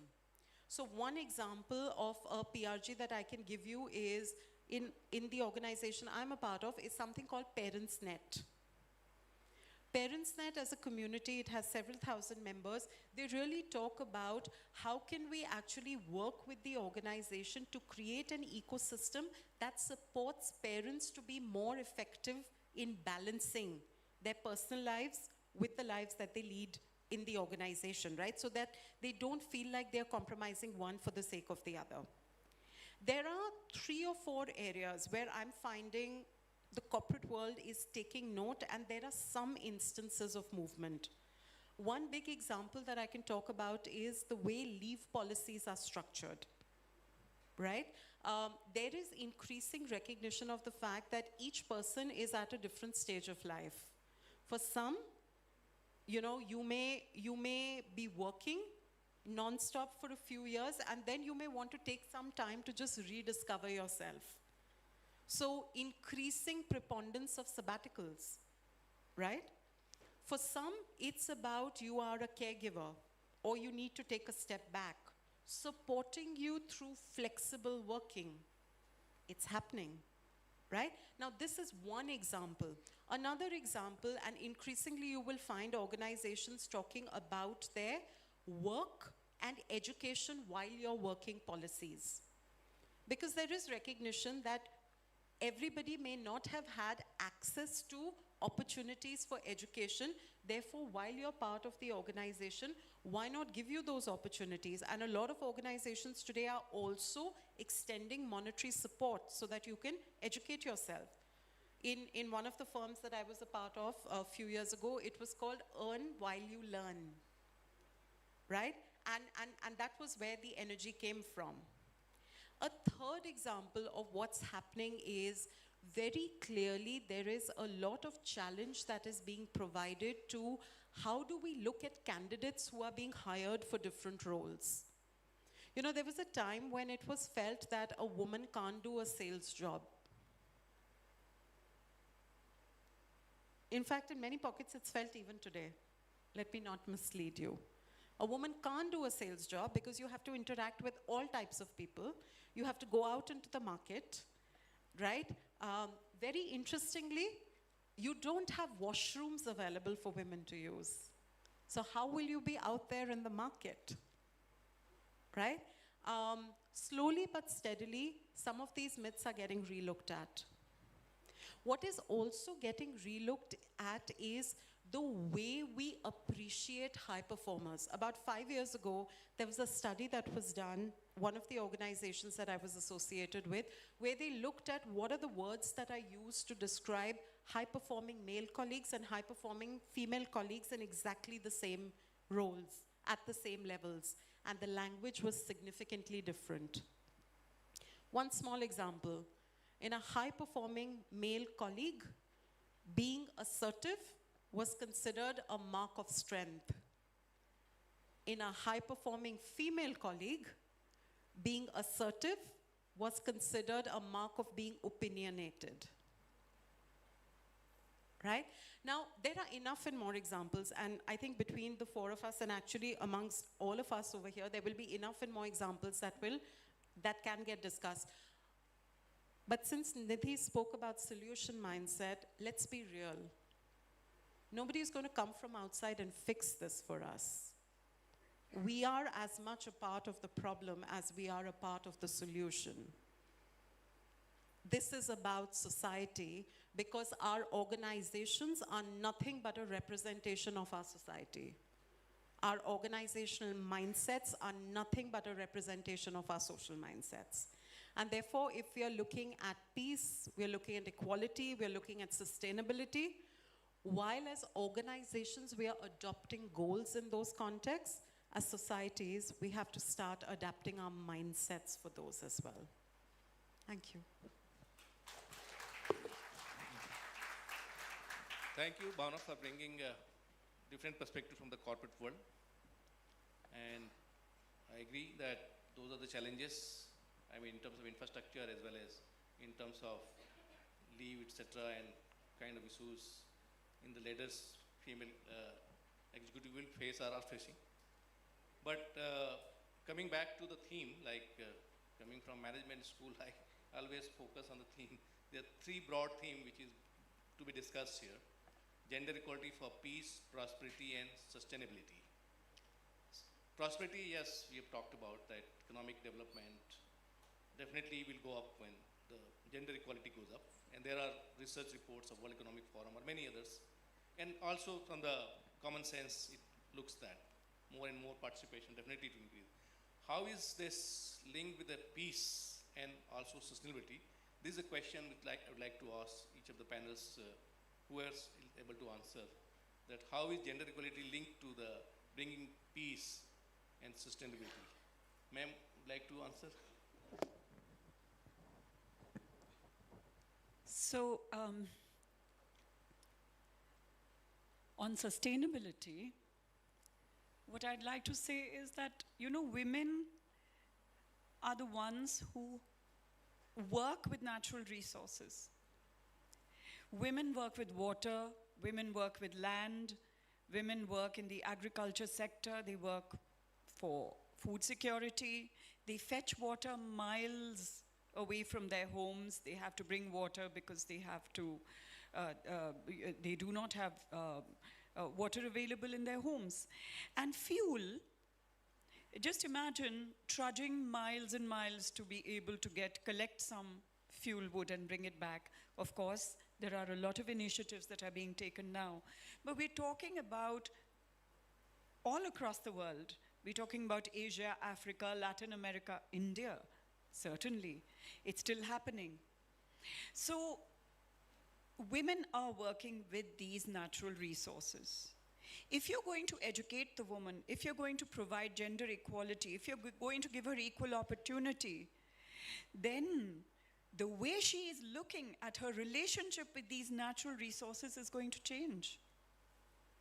So it's very, very important for sustainability to achieve a more sustainable world, which I still believe, I stick to my initial premise that this is also a myth, and in fact we're moving towards a world that is more and more unsustainable rather than being sustainable. So, but if we are able to give more education to women, give them access to better opportunities, then the relationship between humankind and natural resources will be transformed. So that's one perspective I want all of you to keep in mind, that sustainability will hinge hugely on how women approach these resources, because they're the ones who are using it more than men. So that being one aspect.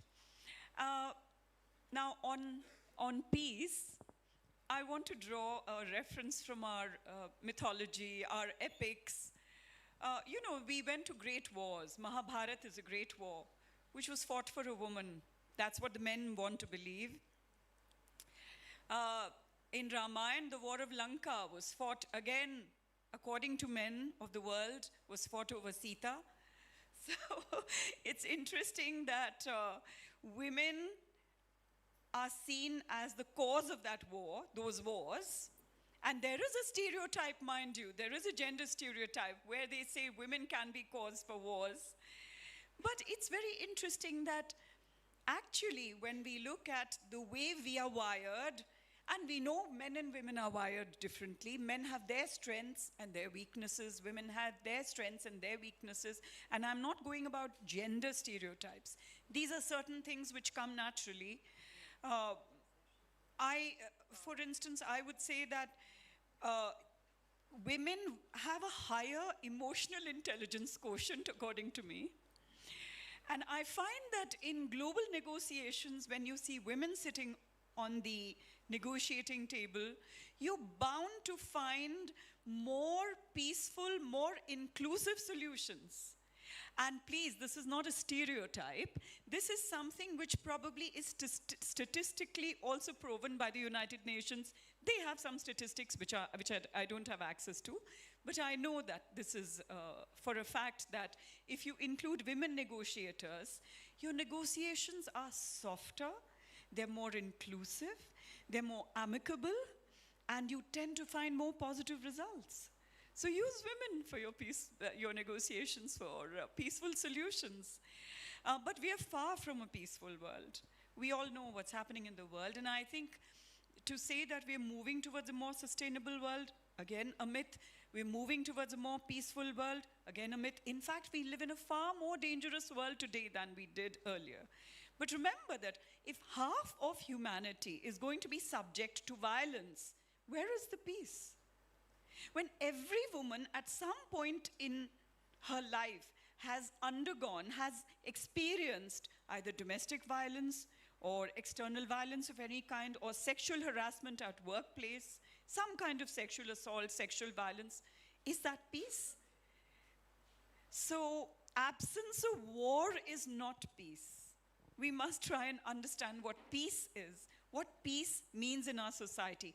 So a few things, try and address some of the gender stereotypes, try and address our social prejudices, try and address our religious cultural practices. A lot of our religious cultural practices put women to a disadvantage by virtue of being women. It is presumed in a certain belief system or in a certain community that women must remain at home, or they may stay covered, or that they have to wear a Mangal Sutra to empower them as a married woman, where they are, they get a certain identity or a certain respect from men. You know, when I joined the Foreign Service, it's very interesting that the first lesson I was given by a senior woman colleague was, and you will laugh at this, don't paint your nails. Don't wear bright colors.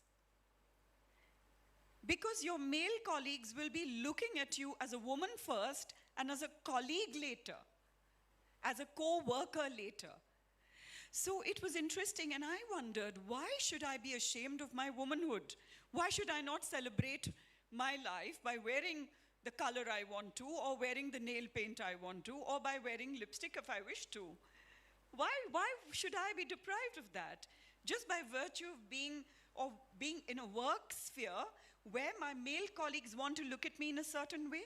Now, where should the education be given? To women or to the men?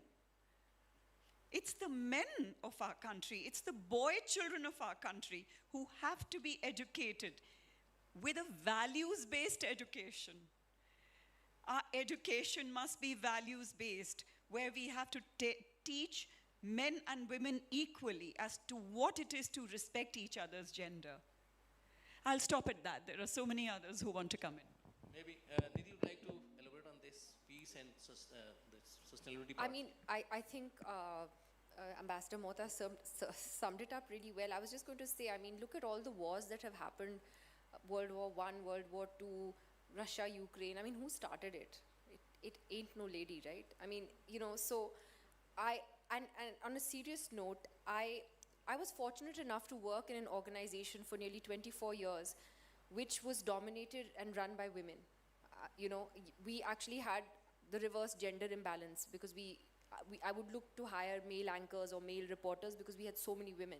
Our top editors were women. Our primetime lineup used to be, Barkha at 10, Sonia at 9, Nidhi at 8. So it was very much dominated by women. And I was lucky because I felt that when you have a woman as a boss, for instance, in the workspace, there is, like you said, there is a different approach to things. If you go to a woman boss very often with a problem, I find that I find women do tend to be more understanding and more accommodating and will find solutions rather than just saying no. Women bosses can be really tough. I'm not saying that doesn't mean they're not tough. And there are other words I could use which I will not because we're in a public forum. They can be those too. And some might say that about me. But that doesn't mean that they're not going to try and, like, you come to somebody with a problem, okay, I can't come to work tomorrow for X reason. I feel that a woman boss will sit with you and see, okay, since you're not coming, can we do this, can we do that, can we work around it this way? Whereas, the men will just say, no, just not happening, not dealing with it, etc. So I was lucky that I worked in a place like that. I was lucky I came from a family where they didn't think twice about me becoming a journalist and being off at odd hours. Like, I would get called into work for a bomb blast at 3 in the morning. This has happened. Train accident at 2 in the morning. Some Swamiji ran away from jail at 12:30 in the morning. Uske liye bhi mujhe phone aaya tha, so I went. Benazir Bhutto was first almost assassinated at 2:30 in the morning. So that I was also called for. Things like that. And they never thought twice. And, and because my father has been a journalist as well for 50 years, and so he would go off on assignments like this. So my mother never blinked twice. If I said I had to go, I'm going Gujarat, big earthquake, the first big natural disaster I covered in 2001, slept, for 4 nights in a thin, really shitty tent, no food, no water, nothing. And, my parents just didn't think twice that I had to go to cover an assignment like that or anything. But I was lucky. And I have seen enough people, younger colleagues that I've worked with who've come from families that have really struggled to, get where they are and to convince their families that my being in the media or my being in this profession is not somehow a compromise on the rest of my life. So I realized that I come from that position of privilege. But, I have seen plenty of other, other colleagues who have struggled with the choices that they've had to make. You said it's about choice. And I feel that very often, as women, we don't get to make that choice because we're just boxed into a corner. I mean, imagine if some of you here said, I don't want to ever get married. Oh my God, the reaction will be just, ki oh ho, kya bol diya. So, by the way, my mother thinks now, at this age, she said, what is the point of marriage? My father said, you're telling me this after 55 years of marriage. But that's another story. So, yeah, I think I come back to the question of having women in leadership roles. That's why I think political participation of women in greater numbers matters. It's not just a statistic. And I don't think all women who are coming out to vote are necessarily, I differ with Ms. Mohta there, that they're doing it because their husbands are telling them to vote for someone. I think women are a lot smarter across the board than we give them credit for. And in many villages in this country, what women are doing in panchayats, etc., is really quite remarkable. They do have minds of their own. And so you need women in leadership roles, you need women in decision-making roles, whether it is politically, whether it's in the corporate world, in the media, it makes a big difference.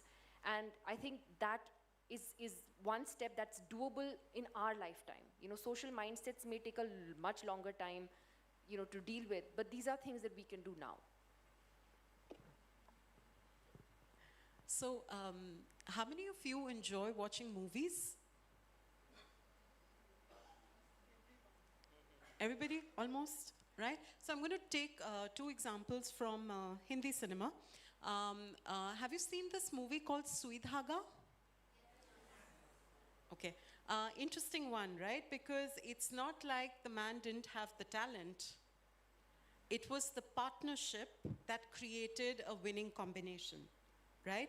And there was, the woman provided the inspiration, okay?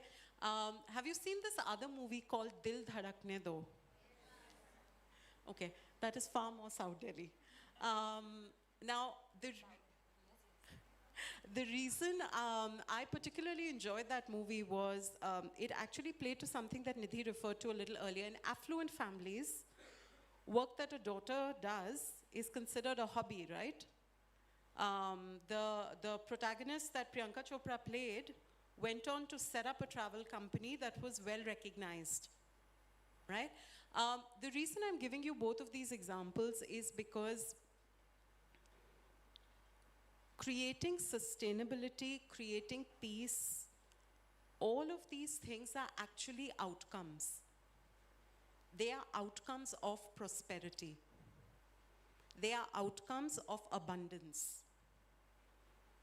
And abundance happens when we leverage the opportunities that are available to us. There was reference, you made reference to emotional intelligence, spot on, right? By the way, I would say, having now worked in the corporate world for many, many years, for every solid, really supportive manager that I've worked with, whether woman or man, I've had an equally non-supportive, non-enabling manager who have also, by the way, been women. So we would be wrong if we cast the stereotype that women are the Lakshmis and men are, well, not. Every individual brings value. And the reality is that, how do we recognize that?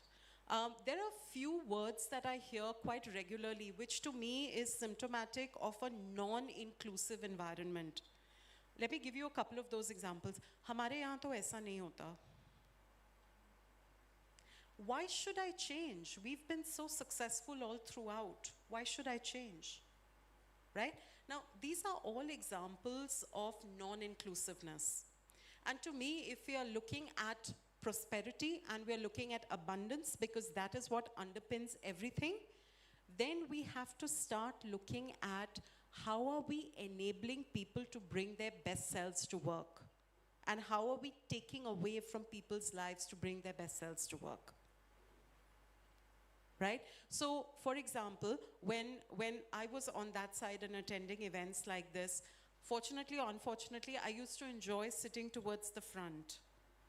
I would enjoy soaking in the diversity of perspectives. A lot of my colleagues, like some of you who are sitting towards the back and are enjoying the low lighting to catch a shut-eye, a lot of those colleagues would actually use reverse psychology to say, oh, front bencher. And just those two words would be like a value judgment, right? When you come into the corporate world, you would hear someone in your early years say, you were a front bencher, right? There's that other term that gets used, enthu cutlet. Still used? Come on, guys, be honest. Still used, right? We describe people who want to bring innovation, new ideas, energy in all kinds of ways because it's not convenient for us. It doesn't paint us in the kind of light that we may want. The reality is that for as long as judgment will exist, for as long as we don't give people choice, we aren't creating a mindset of abundance. We aren't allowing choices to get converted into impact. And by the way, that is as true for men as it is for women. It's fundamentally about latent potential. And it's that latent potential that will create impact. I'll just give my perspective on this, like same theme. How gender equality is leading to peace. It's just my understanding. I mean, there is no proof of this. We always have left brain and right brain, every human being. And there are studies which say that female are more strong in right brain, which is more creative, more innovative, more peace-loving. The left brain is more aggressive, more mathematical, more mechanical. So when we're talking about inclusiveness, when left and right both work together, and if 80% workforce are male, you're more working with the left brain, that may lead to more prosperity in terms of your gain, but it may not lead to peace. So therefore, it is important in society to bring both, and that's how God has created diversity. The nature, the whole environment is full of diversity. Different kind of animals and people and planets, elements are there. So it is very important to bring inclusiveness.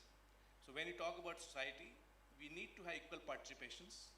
Then only the peace is possible, then only innovation is possible, then only prosperity is possible. When you talk about sustainability, sustainability has got three components: environment, society, and corporate governance. ESG, which is today's world call. Environment is one aspect when we want the planet to be livable. And then the society is basically when everyone work together, everyone are participating. And governance is when we compliance. It has been found, there are various research, that female are more compliant to governance. They generally easily don't compromise on the compliances. In fact, at our institute, we have put the procurement head. Generally, procurement heads, operational heads are male, most of the organizations. We deliberately put female. And we figured out that nobody is able to manipulate procurement and violations of compliance.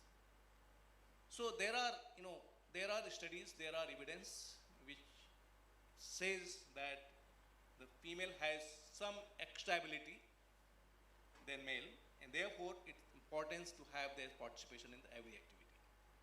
So we'll have to understand the entire psychosystems, entire brain systems, entire society in a holistic, because the universe has been created by God. It is we have created difference. By birth, there is no difference. And different kind of people have been created to coexist. So looking from that perspective, how the universe exists, I think we'll have to look into that. It is our biasness and our maybe productivity and some violation we did, and therefore this imbalance has come. Time has come when we need to balance it so that peace, prosperity, and sustainability all coexist. Anyway, now I'll move to the last part of the discussion, which is the most important. So what? I mean, what needs to be done? Yes, our rank is low, coming back to India, and there are 4 parameters. Access to economic activity, the women's participation is just 19%, as for the data. In terms of educations, higher educations, their participation is, again, maybe, I don't have data, but maybe less than 30%. Primary education, they have, but higher education is much low, so therefore they're not able to lead in the education access. In terms of health, ma'am has talked about health and nutrition. We don't have infrastructure to safeguard their requirement. And the 4th one, which is political access. We have, Nidhi has talked about that, how many political parties or how many positions in political systems. Of course, the voting is 100%, but in terms of access to the power, maybe not more than 10%. So in these 4 parameters, we need to improve. If you really want India's position to improve from 140 to maybe 100, maybe 80, where we can go. So these are the 4 aspects, and I'll ask Ma'am Monica that if you have any solutions on this, in these 4 aspects.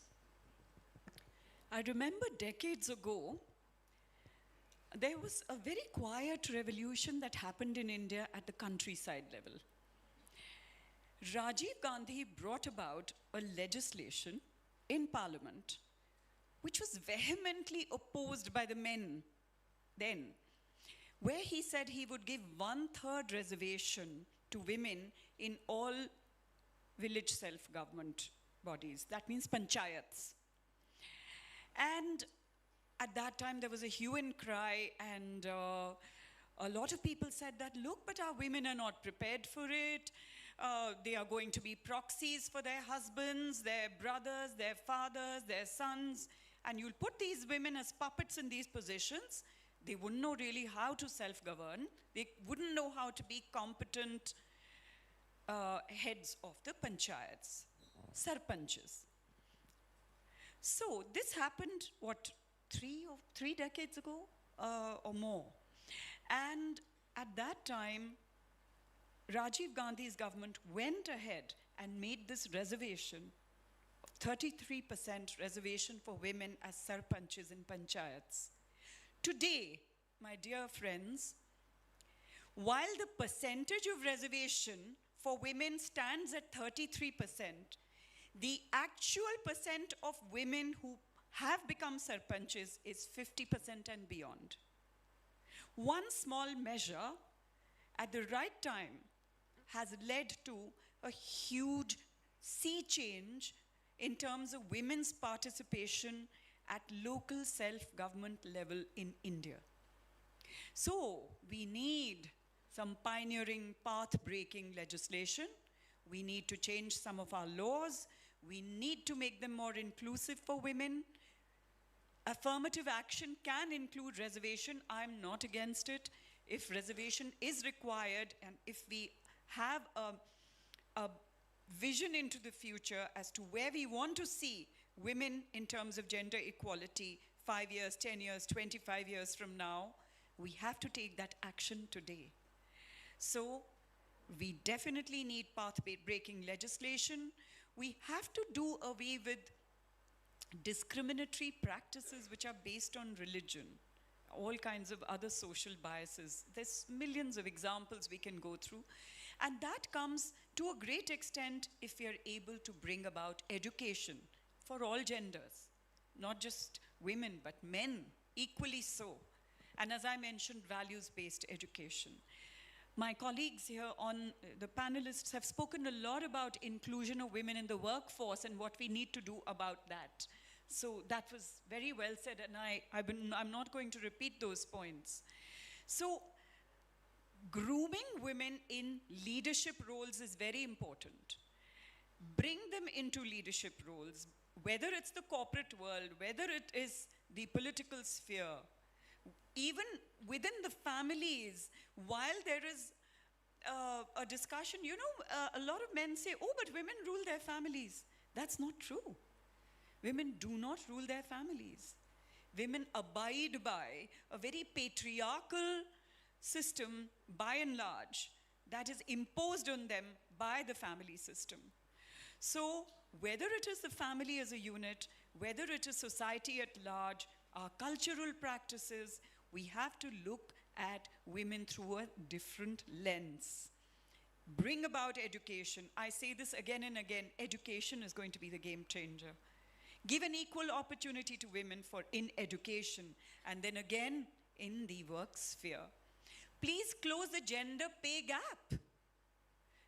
You pay a woman a certain amount and you pay a man a higher amount for the same labor in the same workforce. Is that fair? You talk about empowerment, and I'll give another example, and kudos to the current government for what they have done. There's something called the Pradhan Mantri Awas Yojana, where loans are given for people below the poverty line to build homes for themselves, residential homes. If you're a man, you need a woman as a 50% owner in your property if you want access to the loan and the grant given by the Prime Minister's Yojana. So it could be your mother, your daughter, your wife. It has to be a family member, a woman family member. So any man who applies for the loan has to have a woman as a 50% co-owner of that property. But when a woman applies for that loan, she does not need a man to be a 50% owner for applying for that loan and getting that loan sanctioned. So that's economic empowerment over a period of time. Give women access over land. Give women access over property. Give women access over resources. So it calls for legislation. It calls for breaking away from gender stereotypes. It calls for doing away with discriminatory practices based on social biases, cultural, religious biases.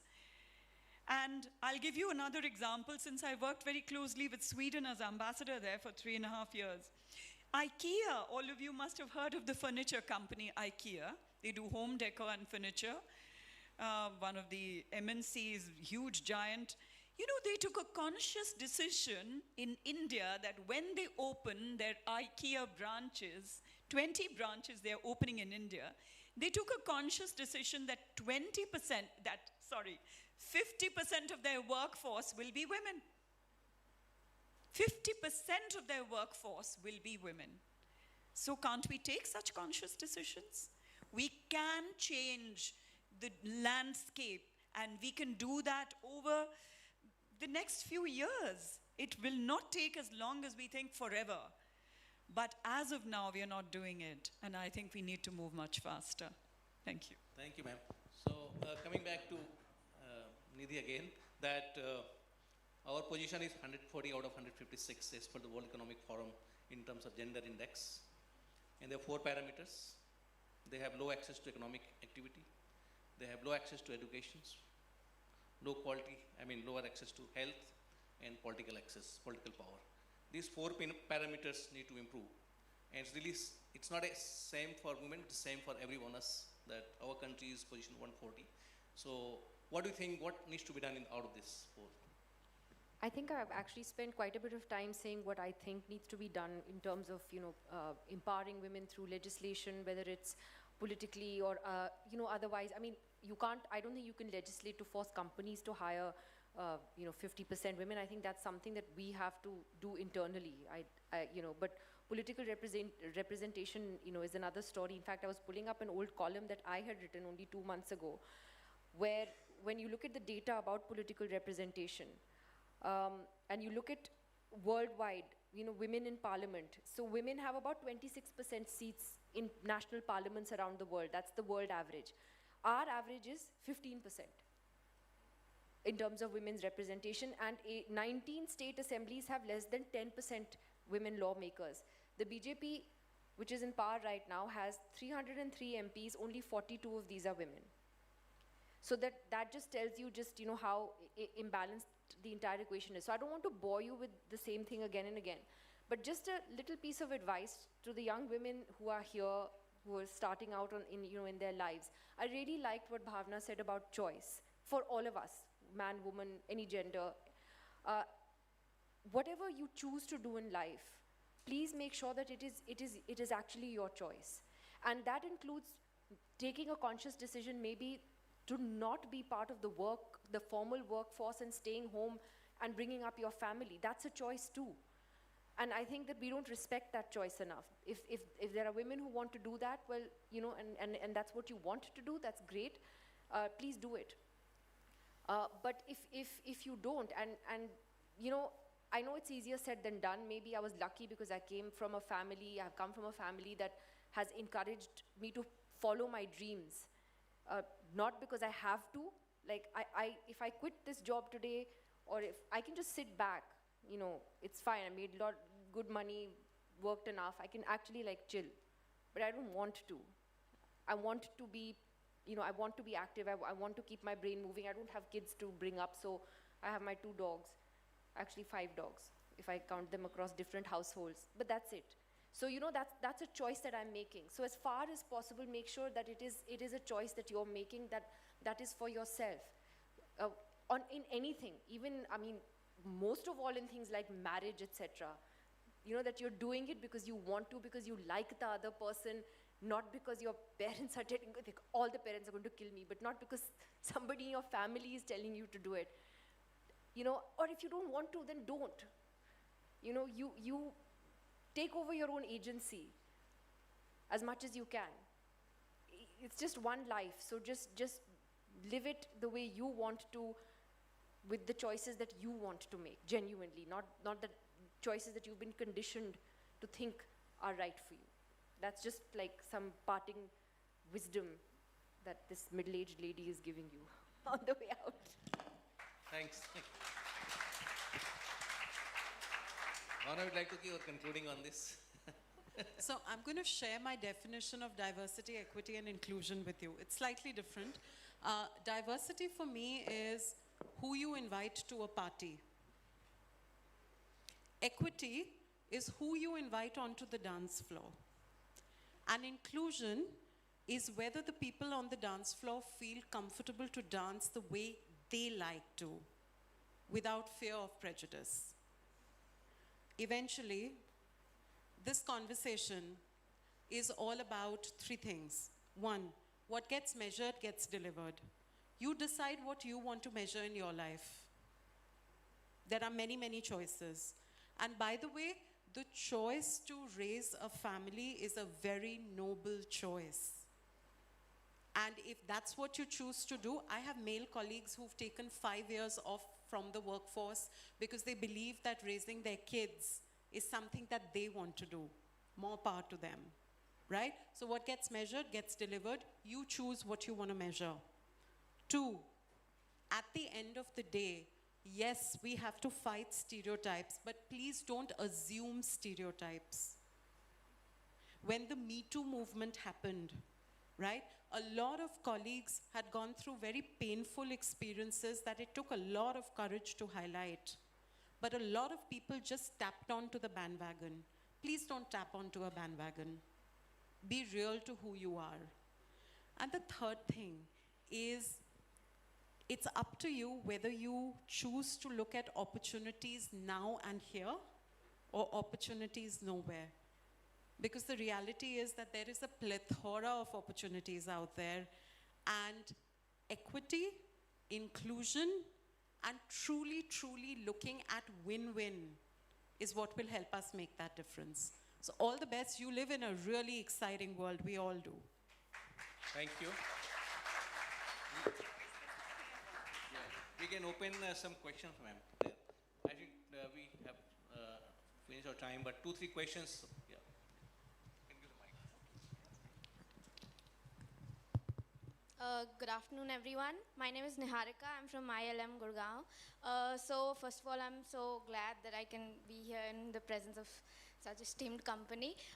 So my question is, and I don't know if there's an answer to this, but do you think that you can change the mindset of the men especially? Because when we try to even tell them that respect women, and we say that, you know, they could be your mothers, they could be your sisters. Why can't you respect me because I'm a human being, you know? So how do we change that mindset, and how do we sort of remove the internalized misogyny from women itself? So yeah.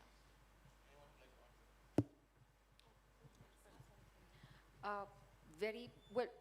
As far as how we bring up boys is concerned, it's really incumbent on families, because this starts at a very young age, you know, like this whole boys blue, girls pink, that whole thing. By the way, I love pink, so I love it, and so I'm not going to be stereotyped into saying that, you know, that's an issue. But I'm just saying that on a serious note, that that's something that families have to do from an early age. As far as your day-to-day life is concerned, you aren't going to be able to change the misogynistic mindset that exists amongst men and women, as you rightly said, on your own. I think all you can do is push back in your daily life where you feel that this is affecting you, and stand up for yourself, and you know, fight for what is right for you. That's the only way you can really do it. You know, you can't change everyone's mindset overnight. This is a long process. This is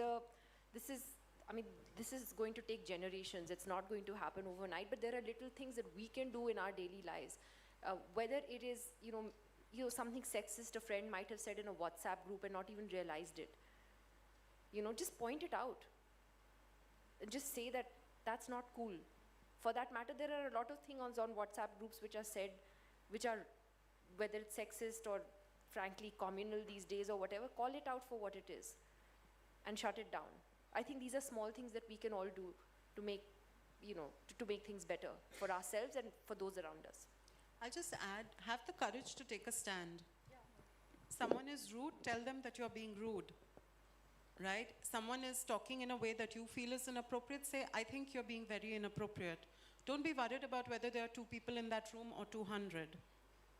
Have the courage to stand for your convictions, 1. 2, please realize that as you come into the world and you will work and do whatever you will do, whether it's social entrepreneurship, whether it's the corporate world, whether it's anything else, political ecosystem maybe, everybody gets respected for value added. You cannot expect to be respected just because you are present. You can expect to be respected as a human being, because each one of us need to respect each other as human beings. And that's why I have the courage to point things out. But otherwise, what gets respected is value. So how can you add value every single day in every conversation? And please, for God's sake, don't get bogged down by people who say, oh, I think we need more senior people. I was part of consulting for 15 years where gray-haired consulting was considered cool, where wearing black, blue, gray, and white was the color palette. I wore pink and red and yellow and practically every other color, and I didn't have gray hair for a really long time. But that did not come in the way of adding value. Add value. So may I also just respond to that question about mindset?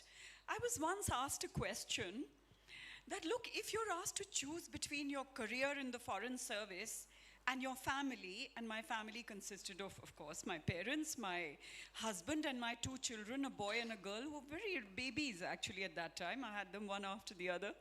In 2 years, 2 children. And they would look at me and say, oh, you have, you know, what choice would you make if you were made to choose between your career and your work and your family? And without blinking an eyelid, I said, I will certainly choose my children, but I would expect my husband to say the same. And that's where gender must not come in. Because if I'm choosing my family, I expect my husband will also choose his family. If I'm choosing my career, my husband will also choose his career. And, you know, likewise, it has nothing to do with gender. So you talked about choice. So that's a choice we make. But we also spoke about mindset. And there, in certain traditional societies, well, all societies to a great extent are traditional, men look at women through the prism of a relationship.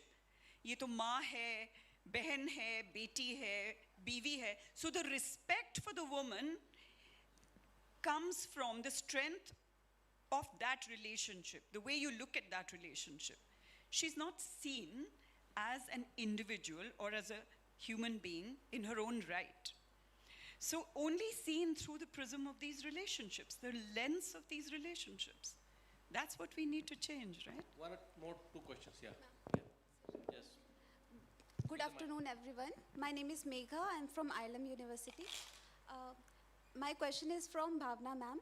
Ma'am, I have seen this stereotype in corporate world.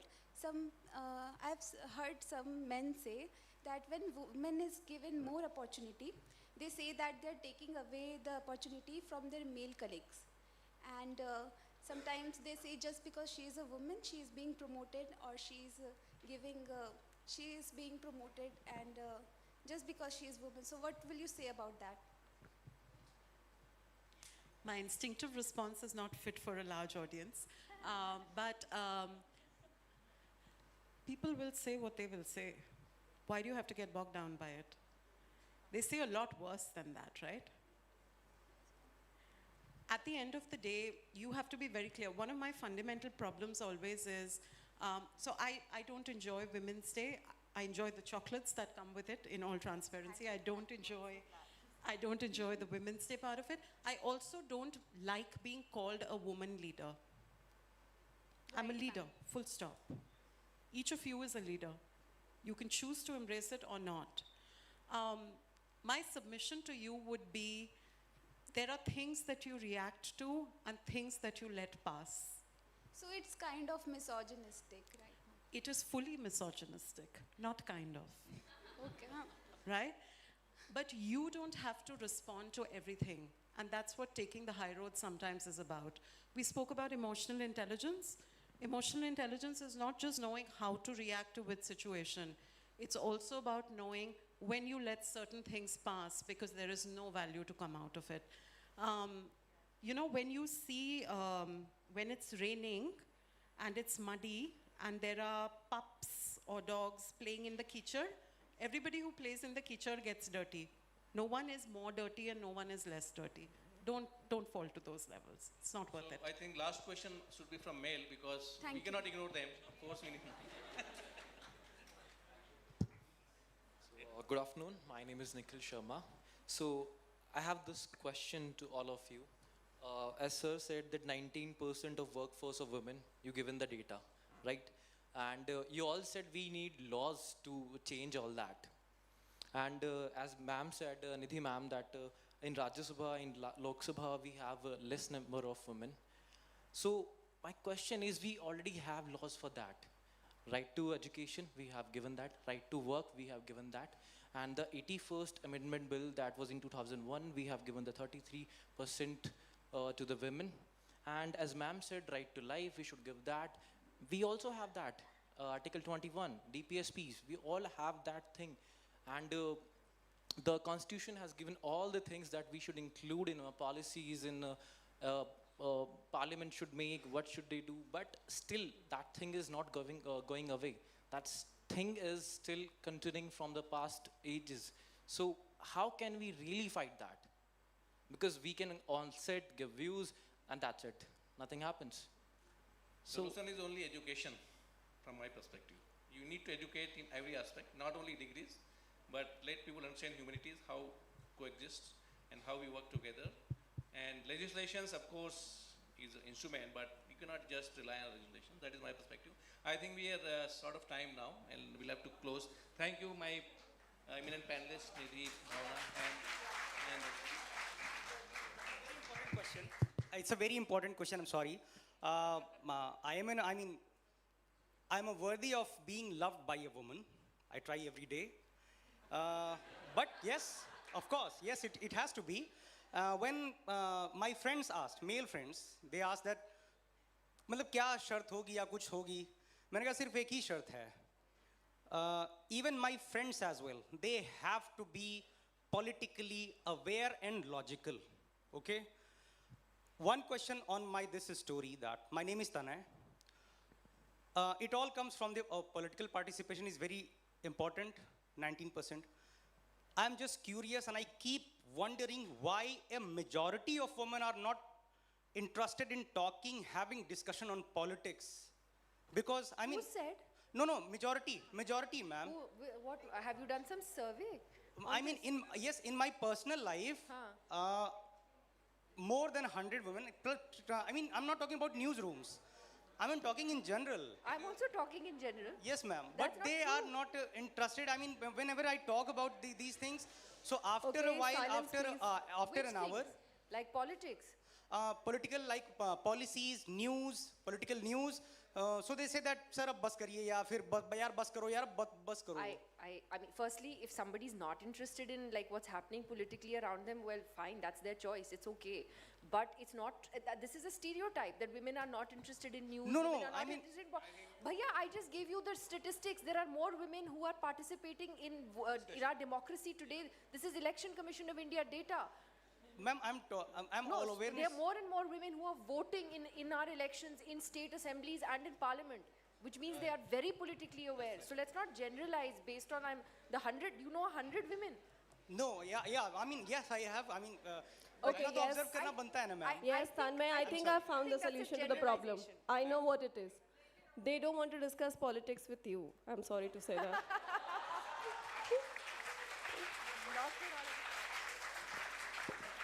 All right, okay. So the most important thing that we can take home with ourselves about gender is that when we're discussing gender, we have to steer clear of two important things. One is excessive jubilation and the other is unremitting gloom. A lot has changed, a lot is yet to change, and what we need to do is find an adequate balance between these two. I thank this remarkable set of panelists, and we'll start with the third session in the next 5 minutes. Students, please remain seated, please remain silent. But you can clap, yes. Clap.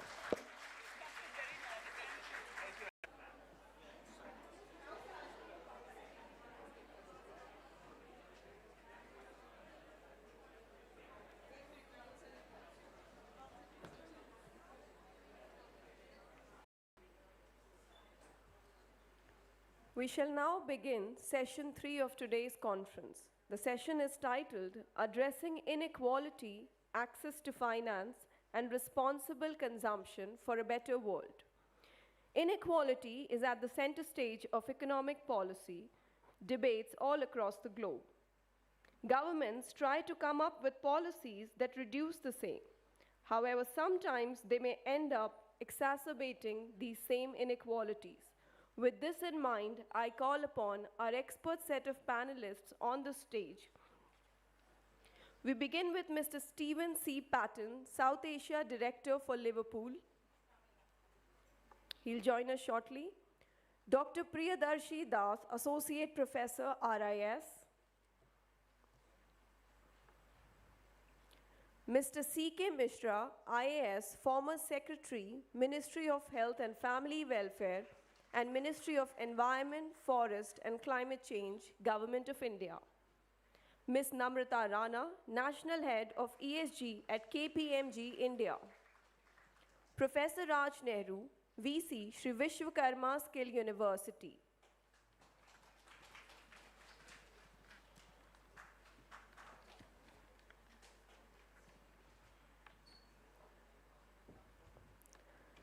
Mr. Stephen C. Patton, socio-neuroscientist with keen focus on social evolution, transformation, value creation, and sustainable execution, is currently overseeing operation and research in South Asia for El Puerto Liverpool, the leading best-in-class Mexican enterprise group.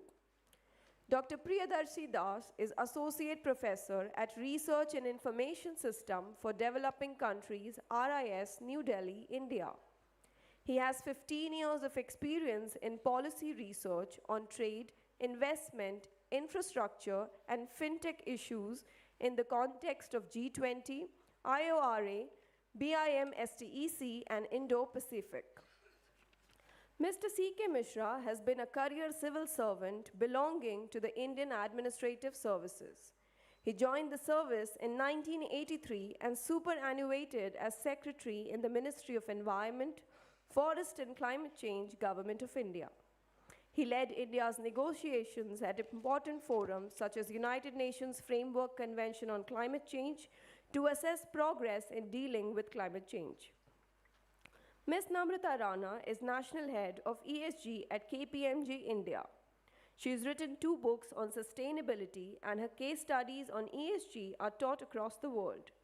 She is an alumni of IIM Ahmedabad and Cambridge, London. Mr. Raj Nehru is the youngest founding Vice Chancellor in the country who left his lucrative corporate career to serve the dream of transforming national skill ecosystem.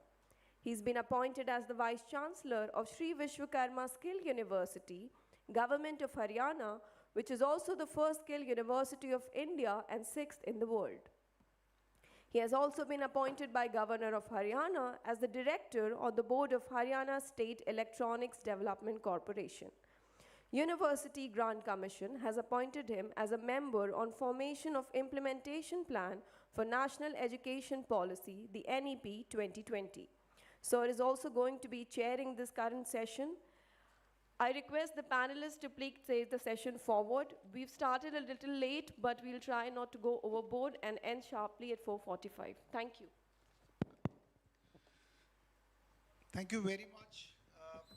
And congratulations to IILM for organizing this wonderful G20 University Connect program. And the theme is engaging the young minds. We have, I had the witness of seeing the previous session. It was wonderful. And now I know we are getting into a session which is focused on addressing inequality, access to finance, and responsible consumption for a better world. So when I was looking at this topic, it reminded me of a Bhagavad Gita shloka. Most of you would have, are maybe familiar with the Bhagavad Gita, the first shloka of Bhagavad Gita, which is Dharma Kshetre, Kuru Kshetre, Samveta Yuyutsava, Mamaka Pandava Chaiva, Kyun Kuruvat Sanjaya.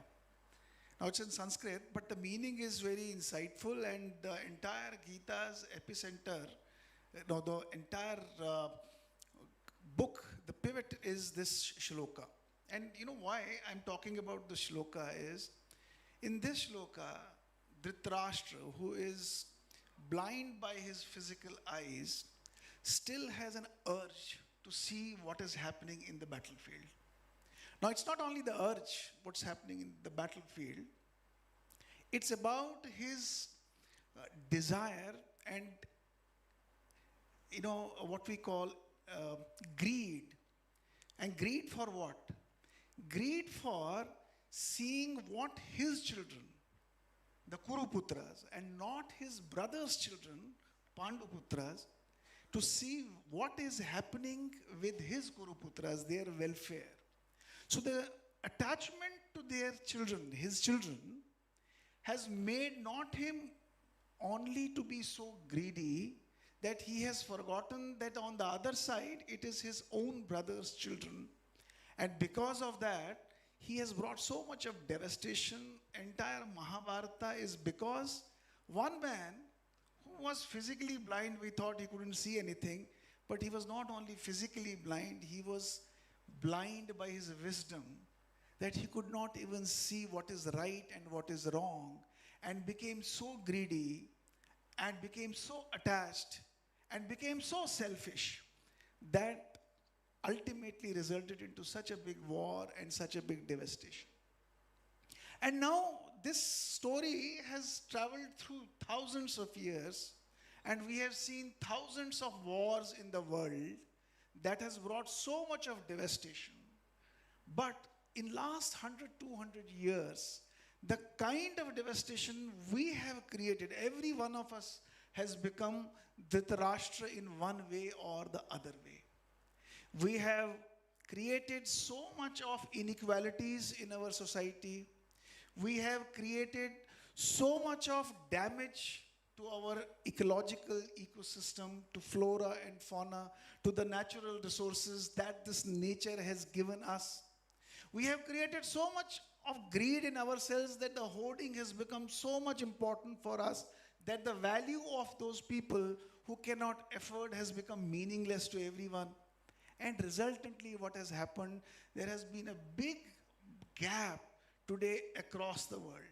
I was just reading a couple of days back that the total wealth of the world is just in the 10% of the hands of the wealthy people. Almost 70% of the people have just the 2% or the 3% of the total wealth. Now, with this inequality, which has happened because of the greed of individuals, and that greed has led to so much of, it's kind of a devastation on this earth. The nature has given us such a beautiful earth to live on, but what we have done with it, what we have done with the natural resources, what we have done with our fellow human beings, the examples are all over where we can go and see.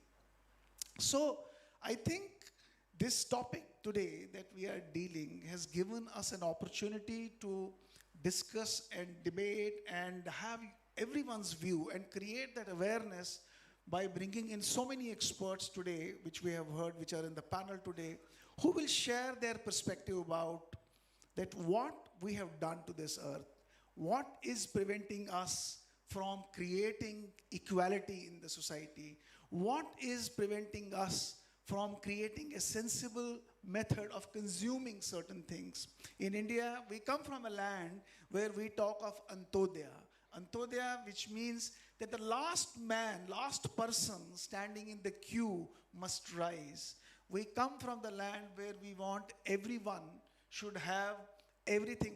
There's a term which we call voluntary poverty. Means I will have only that much is required by me to consume. We come from that land. So today, we have the great opportunity of hearing some of the experts, and I would request my first panelist on my left, Ms. Namrata, to share her thoughts. We have 7 to 8 minutes for each panelist, and then we will have some questions for them, and then we will open it for the audience to share their questions. Thank you very much, Namrata, all yours. Thank you so much. It's my pleasure to be here with all of you today. The first thing that I want to say is that the economic system that we have created is one which talks about land as being free, right? So if you've studied economics, the first fundamental problem is that we realize that the value of land, the value of a tree is nothing until it is cut down for wood. So we don't realize that there is value in the natural resources, in them existing the way that they are, because they give us unimaginable value in terms of the natural ecosystem that they preserve. And that fundamentally is the problem of the economic system that we have created. So it's not as if that the people who created this economic system, or that all of us are fundamentally evil or anything of that sort. It's just that we never anticipated that the problem of our economy will create so many inequalities, that resources will get only in the hands of a few, and that a large number of people who depend on them will have fundamental issues in terms of the resource use for themselves. So I've written a couple of books on the issue, and when I thought deeply about it, I really felt that somebody from our history maybe had some solution to this, and I studied it deeply. And Mahatma Gandhi had this very wonderful philosophy which he called trusteeship. Trusteeship is about taking care of the earth, taking care of things, taking care of business for the future. So there are many large organizations that believe in this fundamental principle. At its core, the principle is really about balance. Balance in society, balance between cities and villages, balance between people, and balance between the economic ecosystem. So maybe it's time that we don't necessarily just adapt international models of business that may or may not, that may have possibly run their course, right? So there are many business books that are written and have been written for the Industrial Revolution. The Industrial Revolution, to my mind, is over. We need a new philosophy, we need new frameworks for the 21st century. And the 21st century has two important things. One is climate acceleration, the acceleration of climate change, and the second thing is acceleration of technology. Maybe trusteeship can be a unifying principle. Thank you. Thank you very much, Namrata, and you really talked about this trusteeship and balance especially people and the economy. So we'll come back to you a little later on the question. So may I request Mr. Stephen about his views on this topic? Thank you.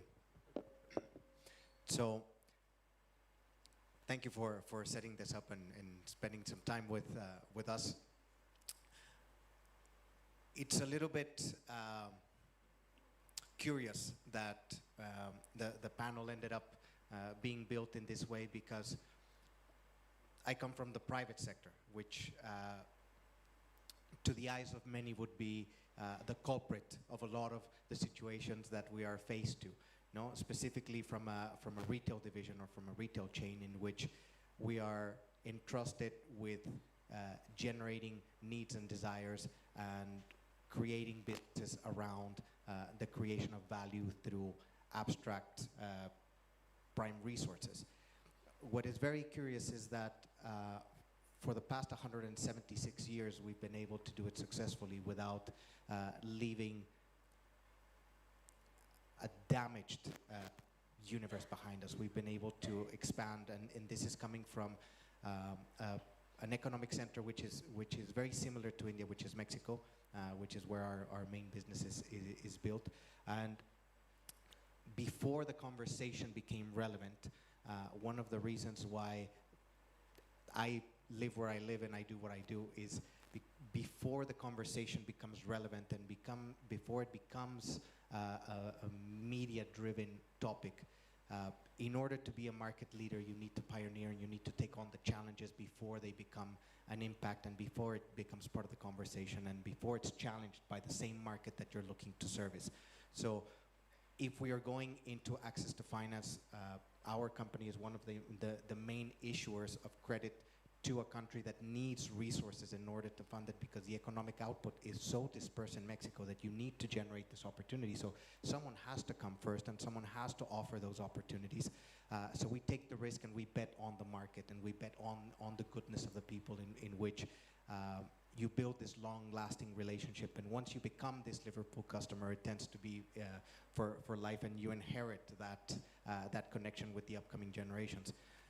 The reason we have offices across the world, we have our office in China, we have our office in Vietnam, we have our office in India now, and I have been able to be part of that expansion, is because we need to be at the front line guaranteeing that what we are doing and what we are putting forward to the market is done to the best of our abilities and our understanding, and not only what it may be legally required or acceptable, but what is morally correct.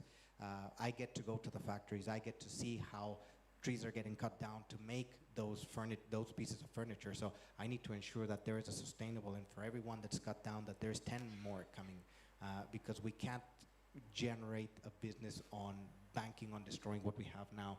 Otherwise, there are no more, there's no 176 years coming behind what we have built. So I think from my fellow panelists, all of you have been part of the conversation that is driving all of these initiatives and global initiatives, and we try to participate from our perspective of ensuring that those policies and those ideas don't stay as ideas, and that they are executed to a point in which they become a reality, and someone has to come first. So it may not make economic sense on the first run, but on the long run, there is no alternative. There is no plan B for us as well. So if we don't take care of that from inception, then there is no future for our business as well. Thank you. Thank you, Stephen, for your thoughts that you have shared. Now, may I pass it on to Shri C.K. Mishra ji. Thank you so much. We've heard the academic view on it, we heard the corporate view on it. Let me use a slightly different brush now that I have an audience which is so young. I often get excited to learn from them. I am not going to get into any of the technical issues. You'll be hearing about it, you'd be reading about it. Let me use a slightly different brush to tell you what exactly the topic today means. There are three keywords: inequity, resource, sustainability. If you try and put all these three together, what we are discussing is optimal utilization of resource by the last person. I think that is the crux of the discussion today. But friends, to understand inequity, I think it is very critical for us to realize that we are not just talking about fairness, we are talking about access. Fairness is a concept, access is an activity which Stephen was just talking about. So, when you talk about inequality, necessarily, you must talk about vulnerability. Whether it is climate, or it is health, or whichever way you look at it, it is the vulnerable who are most impacted. And therefore, it becomes an issue of coping mechanism. And it is this coping mechanism which requires resources. And if those resources don't reach the vulnerable to cope with the situation for the mitigation purposes, you have a situation where their ability to fight what they are up against is very low.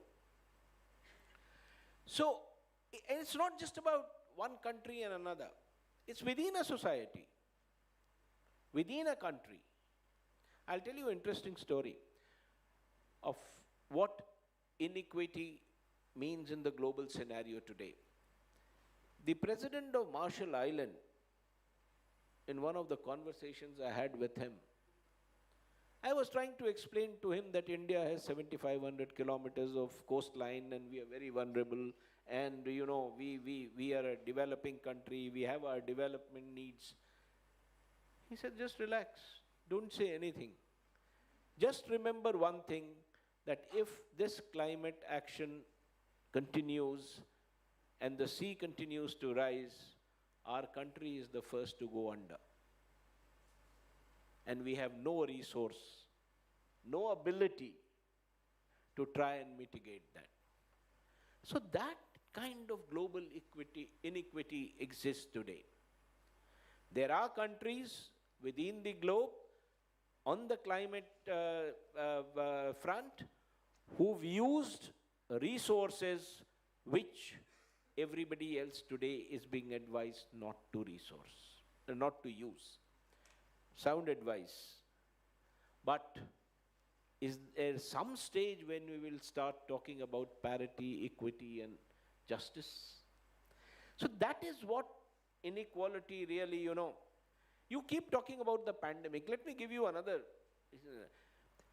When the pandemic was there, I used to hear many of my friends talking about, particularly with reference to Delhi, the lovely blue skies that was there.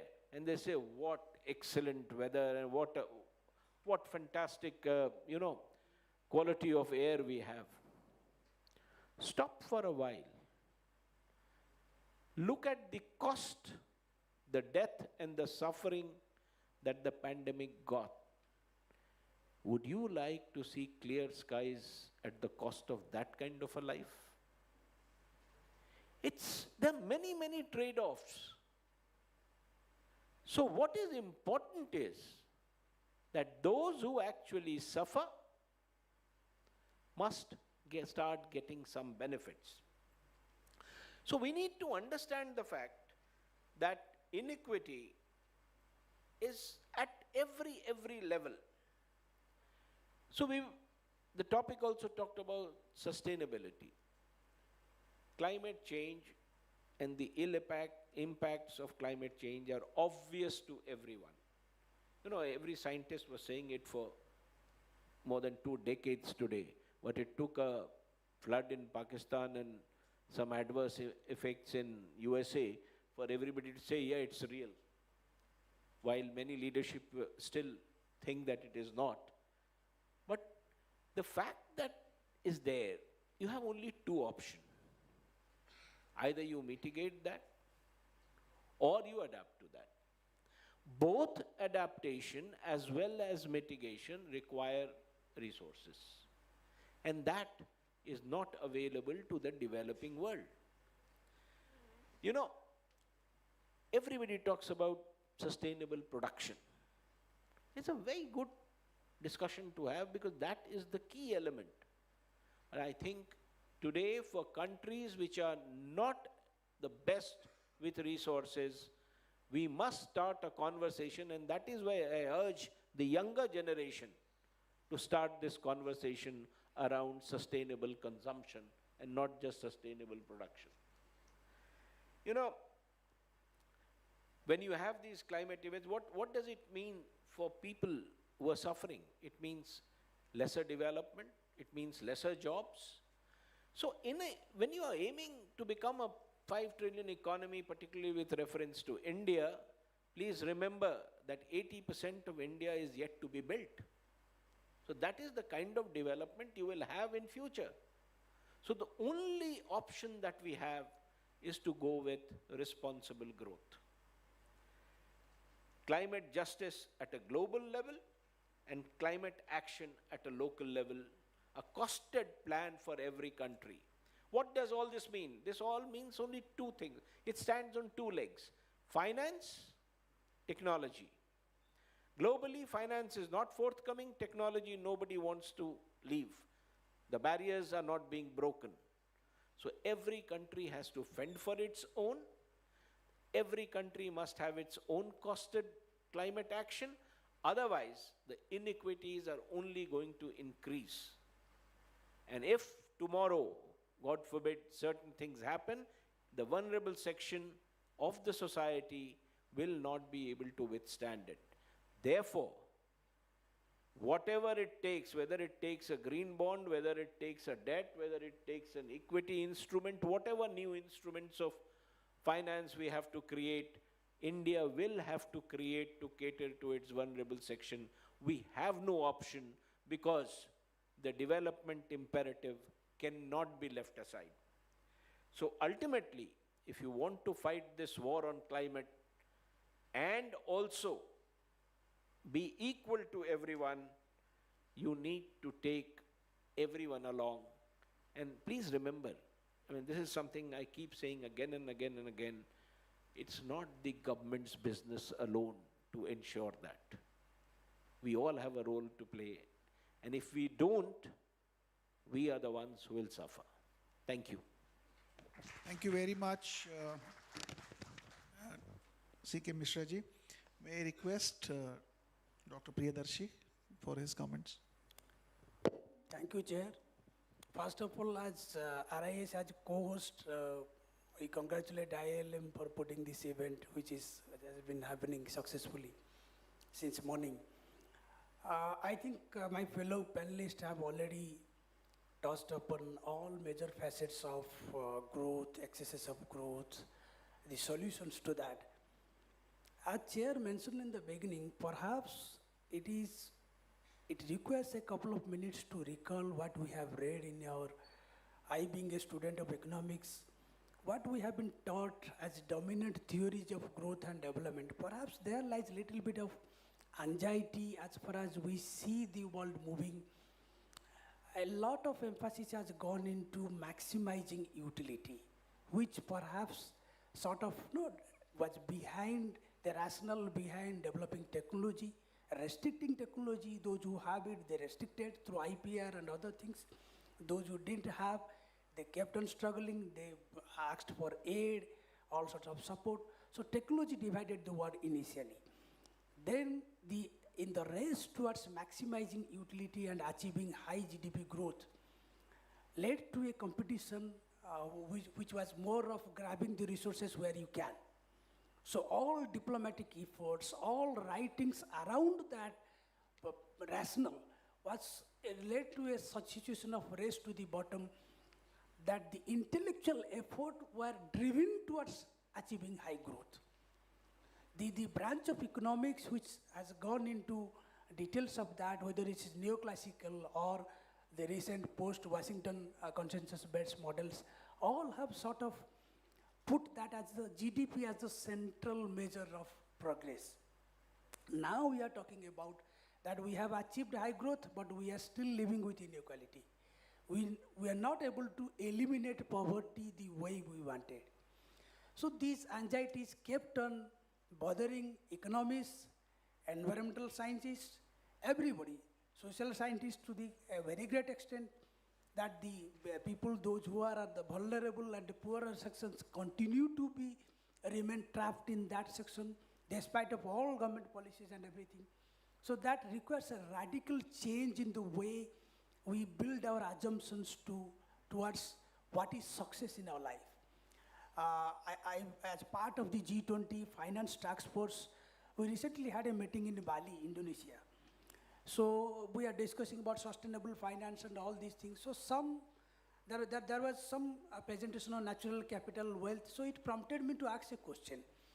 I said many times we sort of get lost in the dominant paradigm that what is success in my life? If you ask yourself, it's all materially defined. The wealth that you have, what is the extent of educational qualification you have, what savings you have, what type of future, coping mechanisms you have. I said in rural India, if you go back to 50 years, 100 years or ancient India, a rich household will have 10 cows, a forest cover of 2 acres or 5 acres. They are not bothered about nominal income, money alone, the asset in terms of other things. Can we define that as prosperity? Or we just focus on nominal income, how much bank balance I have? There was no answer. I said, the way you define prosperity, that would determine the way you want the growth models to come. But I'm deviating from what I wanted to say. I want to focus on the finance part, Chair, if you give me 2 minutes more, in 4 parts. First of all, the level and magnitude of funding gap exists now to meet the sustainable development goals, which is a current challenge for us, is 4 trillion plus, the funding gap. And if you want to meet those SDG financing gap, that will require a couple of a combined approach of public sector funding, which would sort of crowd in private capital to the extent possible, bringing or unlocking the private capital where it is there, but they are not forthcoming to invest, for example, pension funds, institutional investors. So why these innovative financing sources are not forthcoming? And on the one hand, because of COVID-19's shutdown of the sectors, the fiscal space has been constrained significantly. Even though there is some realized hike in the tax revenue, the public revenue, it's still very high. The staggering gap in terms of the public spending capability to support the development is huge. So that requires restructuring of debt. And there are, the scholarly literature says that perhaps it has to be a combination of several measures. One would be converting all these short-term debts to long-term debts of longer maturities, offering those loans to low-interest loans from high-interest loans. If there are foreign denominated foreign currency loans, to the extent possible, convert them to local currencies. So this is how the improving the debt servicing capacity of the countries, so that the countries, those who are suffering from high debt, could sort of release some sort of fiscal space to support the development, which has got a backseat after due to COVID. Second, we need to continue to invest in the growth enablers, which Mr. Sir was referring to, that there is still 80% or a large chunk of India which is left to be developed. For example, roads, ports, all these are infrastructure stock which kept on adding to our economy. But if you convert those mundane assets into growth enablers, then there is a great point in doing that. I would focus on that in the G20 context. They are believing that urban infrastructure could generate a lot of growth opportunities. And they are saying there has to be investment in green infrastructure, social infrastructure, sort of consolidating the infrastructure projects in the way that it contributes to inclusive and sustainable development. So how to do that becomes a challenge, and we need to do that. Climate finance, green finance is a new financing perspective which needs to be done. Perhaps the anxiety that we referred to in the beginning, if we need to convert from the highly material-centric growth to environmentally sustainable growth, that requires a massive awareness campaign among the people, but also the policy in terms of financial instruments to make the people read it as sustainable bond than just bond. The moment somebody buys the bond, he says that I am buying a sustainable bond. So is it a conventional bond, or it has something to do with the sustainability component of that? And it has to go into the municipal governments and to the subnational governments. I was just checking the statistics globally. The subnational governments have participated in funding. It has grown from 17.5 billion in 2017 to 54.8 billion in 2022. The subnational level mobilization of funding for infrastructure. And out of that, the green, social, and sustainability components are 5.5% of green bond issuance, 9% of social bond issuance, and 8.7% are sustainability bond issuance at the subnational level. So financing by central governments is going down in terms of responsibility, fixing the responsibility at the local level. You mobilize, you make sure that you are able to maintain and repay that bond. So there has to be a lot of change in the financial spectrum, what we referred to in the beginning, that what we need to do. One is the development model that we have in mind. Second, how to support that development model, which is environmental friendly, through financing mechanisms. And good that Namrata madam is here. ESG compliance, it has positive connotations and negative connotations as well. Because see, ESG compliance was before there also, that there should be less human displacement, it should be human right compliant, low, say, environmental impact, all development projects, be it by ADB, by World Bank, by any development bank. But ESG compliance becoming mandatory, it means that you have to ensure that the funds gets mobilized through the green bonds has to be invested in the projects which have very least environment cost. And they have to report annually that yes, these proceeds have been utilized this way. The conventional bond issuance procedure, to convert them to be aligned towards ESG compliance, requires an administrative cost. And there was a study by ADB few years back that initially it could add up to 10% more to the administrative cost.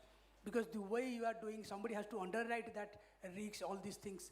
So the ESG revolution is a good thing, but that should not restrict developing countries, LDCs, to get access to international capital market. They should not be denied the projects that your bond does not qualify sufficiently the ESG norms. So there are a lot of anxieties in the financial spectrum. I'll stop here. If there are any further questions, I'll get back. Thank you. Thank you, Dr. Priyadarshi. Very insightful points that you have brought out. And with that, I think most of the observations that most of you have talked about, there is one thing that strikes my mind, which you mentioned about the utilization of resources, which Mr. Mishra said, utilization of resources by the last person standing in the queue is fundamentally important. While we see, and this question is for you, Namrata, so you may start preparing in your mind, that while we see that across the world, most of the reports say that the consumption of the domestic material has increased by 65%, and most of the data says that the wastage has also gone up by 17%. But at the same time, we see thousands of people, some reports say 25,000 people die every day because of the hunger-related issues. So this disparity that is continuously increasing between the vulnerable and not so vulnerable, this disparity that is increasing, what can be done? So what should, at the corporate level, at the institutional level, at the national level, and also at the individual level, today many students are sitting here, what can we do to contribute towards reducing these gaps between the vulnerable and not so vulnerable? Thank you so much. That's a very important question. I want to answer that in a slightly different way by saying that at the moment we are in the biggest transformation of our lives. It's the biggest transformation since the Industrial Revolution. The way we grow things, the way we make things, the way we ship things around is going to fundamentally change because of the energy revolution that we are likely to see. We are at the beginning of the energy revolution. The energy revolution essentially means that we will move to renewable forms of energy. 80% of the jobs worldwide are based on or are indirectly related to the form of energy that we use, which is oil and gas and coal, right? If that changes, all the skills associated with that, all the jobs associated with that are likely to change. Case in point being that if you have an EV, you need to know how to make an EV, of course, but the person at the petrol pump also needs to know that there is a charging station where a person can actually charge their car on their own. They can charge their car at home as well. So there is a skills revolution that is happening. Some of the skills are changing fundamentally. Some of the skills that are changing marginally. But overall, what's changing are business models in a very different way. So you will talk about electric vehicle differently. You will talk about consumption in a different way. If our energy systems change, the other associated factor with that is there has to be a price on carbon. At the moment, we do not factor in the cost of carbon, the cost of shipping things around. The cost of shipping things around is the cost that we pay for transportation, but not necessarily the emissions. The cost of emissions are paid by society. Once we start looking at things in that way, my personal view is that it will impact inequality, it will impact the social structure of society, it will impact how businesses are run, it will impact business models, and it will also impact the kind of jobs that you see in the future. So you're soon going to be out of college and you'll be you'll be doing work in some of the largest companies in the world. That's the decision making around climate change, the impacts of carbon, all need to be taken by people sitting here and people like us, so that we factor in these important aspects in our day-to-day decision making. So long answer. The short answer is it's up to us to solve it. Nobody is going to come from outside to solve it for us. Thank you, Namrata. So, Stephen, my question to you is, we heard about this vulnerable and non-vulnerable and the gap increasing at the individual level, institutional level.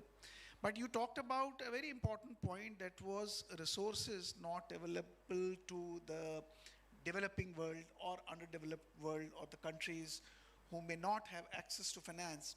But in most cases, when they get access to finance, there are many conditions that are put on them where they will have to comply with that. And unfortunately, because the way they are resourced in terms of technology, in terms of people, in terms of other resources, they sometimes fail to comply with that, and eventually they get into that vicious cycle of not being able to comply, and eventually they continue to become vulnerable and more vulnerable in the coming days. So how do you think that access to these in countries who are vulnerable is made on a fair and just mechanism, so that they can comply with time and at the same time they come out from the net of that vulnerable nation? Thank you. I think that's a great question and very on point. As you heard maybe from the introduction, my studies are in social neuroscience, so I like to understand what makes people tick on the inside, what the unconscious mind brings out. And one of the concepts that continues to come back in almost all of the interaction that I've done is the concept of trust. No, so there is this new or relatively new idea in finance, which is decentralized finance. And because there is no regulator and there's no government involved, it doesn't mean that the resources are not available. It just means that the regulation or the framework is not at the level in which many people are comfortable in operating under it. But as you continue to understand, because also there's an information gap, so the more you understand of decentralized finance, you can see that there is more than enough resources to make positive and macroeconomic change. But the fact is that we are still navigating on very turbulent waters, so to speak, because it's made unobtainable. You need other resources. You need more electricity. You need computers. You need computing power. But the resources are there. The fact that there is no intermediary regulator doesn't mean that you can't alternate it. For example, if I want to create an international PO, I can either finance it through a prepayment. I can issue an LC, which is very expensive and very lengthy. It's done through the basic banking channels, or I can do a smart contract. A smart contract is almost zero cost. It's computing power and it's energy, and it's a marginal cost of the computing power associated to generating that contract, and it's rule based. So if you understand how to manipulate the rules or how to address the rules between the parties involved, then there is no need for this third-party regulator that says, yes, it's okay, you can proceed. One of the main challenges is that although we do bank on this new model of, well, it's a global economy and we're all very interconnected. It's still very diverse. It's very difficult for me to bring, in my case in particular, if I want to bring a buyer from Mexico City to go into a furniture factory in Jodhpur, that's a 2 or 3 day trip with a lot of resources allocated. So if I can't make those human connections in which people become comfortable using the tools that are now available, then it's very difficult to promote change in what's available at the moment, because what's existing is also comfortable. Now, I can go to a JP Morgan Chase branch in Mexico and issue an LC, or a Bank of America, and that's familiar to everyone, and Bank of America has been doing business for hundreds of years, so that means something to someone. If I have to put a smart contract on a decentralized exchange in the hope that my shipment is going to come out, and I don't know that person, and I haven't been able to assess it, I need a set of rules and credentials, which I still, in my perspective, I think it's still very new, because we haven't been able to fully formulate that, but I do think that that's the direction. It's eliminating all of these friction points that don't contribute to the end result. At the end, it's very difficult to substitute the power of a handshake, even through a digital signature or a smart contract. So it always comes back, the vulnerable and the unvulnerable has to, from my perspective, has to do with resources, has to do with information and knowledge. So I think that all of you that are here are on the right path. The more you know about the conversation, the better designs of future solutions you're going to be able to get. And I think that will promote access. And to your point, it has to start from one person. Start with a small interaction with a small operation, get comfortable with that, and start growing the spectrum until it reaches a point in which you can conduct heavy transactions, and that's when those success stories and things change on a sectorial level, rather than just on an operational. But a lot of us have this job to get people close together. In my case, I say I have a very atypical job, because I don't own the budget on which any of the orders are placed, and I don't own any of the factories in which any of the products are made. And yet my position is one of the most important in the transaction, because without our team involved, it's very difficult to generate that connection between producer and not consumer, but customer. So I have to use these invisible variables to create a relationship between people that may never meet each other. So it's substituting a lot of the functions that we know today into functions that may be available in the future. Just one quick question, which I'm very keen to know from you. You have seen in last couple of decades many developed nations who are very rich and offer some credit facilities, access to underdeveloped countries or developing nations, and the conditions they put on them. Sometimes we know that those conditions cannot be met, but then the access to that money puts them into different kind of a situation later, which they are not able to pay. They put certain standards which they cannot meet, and eventually the gap between vulnerable and non-vulnerable continues. So what is your view on that? What can be done globally? What can be done? I think it's also a supervisory role, because from a financial perspective, I think we can all agree no one really invests on something hoping for things to go wrong or the other way. So there might be a sense of self-interest in an investment. Everyone, I think, is trying to promote growth, and not everything pans out. Sometimes the bets don't go the way that we were guessing. Sometimes it's ahead of our time. Sometimes it's behind of the time. Sometimes, for example, I was based in China for 7.5 years, and the innovation rate outpaces the adoption. So things are changing even quicker than people are even able to manage the understanding of what's happening. So the commitment to change has to be very clear on those types of investments. In some cases, there is loss of interest, or the market changes or shifts, or you have a 2020 that changes the disparity of how things naturally operate, and we have to kind of pivot in a different direction. But I think the great success stories that we see today, for example, the Googles, the Amazons, the SpaceX, the Starlinks, it's a very precise and very keen sense of orientation of what we are seeking to do with the resources and the time that we have available. It may not pan out today, but if we stay committed, and you don't see them pivoting into a lot of different sectors. The big companies, the Walmarts of the world, the Targets, the JCPenney's, like all of the grand retailers are decoupling themselves from investments that are throwing them away from their core business. So getting back to that grassroots of what is the reason of what is the need for that initial sense of resource, and what is the time commitment involved in all of that. I think that will continue to close the gap, because the more clarity we have on the use and the future of the resource that we're allocating into something, I think will issue that sense of clarity and will keep people committed to the same goal. Okay, thank you very much. Mr. Mishra, I have a question for you, because you have been handling very important positions in the government of India, and there have been many initiatives that the government has taken, whether for fighting hunger, and initiatives like National Mission on Nutrition, National Food Security Mission, and then we had Zero Hunger programs. However, in last couple of years, what has been seen that the hunger index of India has actually dropped. In fact, from a index of 107, we were earlier at 101, but now we have gone down to 107. What do you think that is a challenge in India that is preventing us to improve on this hunger index?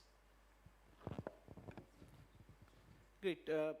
But before I come to your question, if you permit, I want to take you on a last point that you made to Stephen about financing going to least developed countries or developing countries from developed countries with conditions Yeah, I didn't want difficult to name the know. countries. So this is about control of resources. As long as resources continue to be concentrated in some hands, the obstacles to distribution of resources will deliberately be created. And I think that is the criticality in financing in other countries. And most countries, knowing this, go for it. Anyway, coming back to your government issue on hunger, I would not like to get into whether the hunger index is lower today, higher today. That's not the point. The point is, has the government policy of reaching enough food for survival to everyone so that nobody starves been a success? Now the answer to this is, to a great extent, yes. But then, the quality of subsistence that you are seeing at various levels is something of a concern.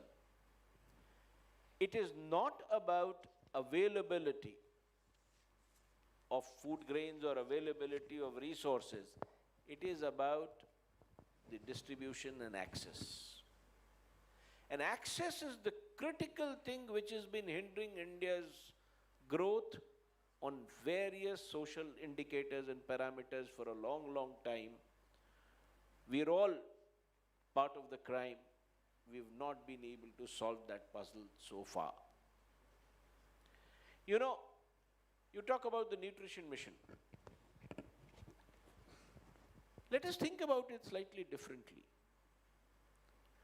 We are trying to push in a prescribed manner nutrition across the country through ingredients we think are nutritious for everyone.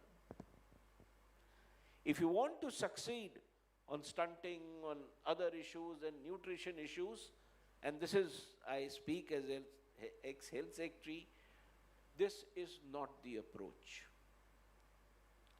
It will have to be a local solution with local food for nutrition, because for a child to be nutritious, so for a SAM child, severely malnourished child, for example, to be nutritious for the rest of his life, it is not about what he eats when he's in the hospital, it is what he eats at home.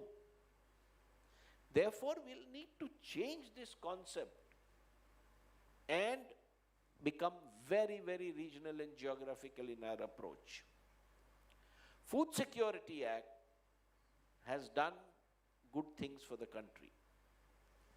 But then, within a family, let's say, I'm just giving you an example, within a family which gets, let's say, 5 kgs of X grain, is the distribution equitable?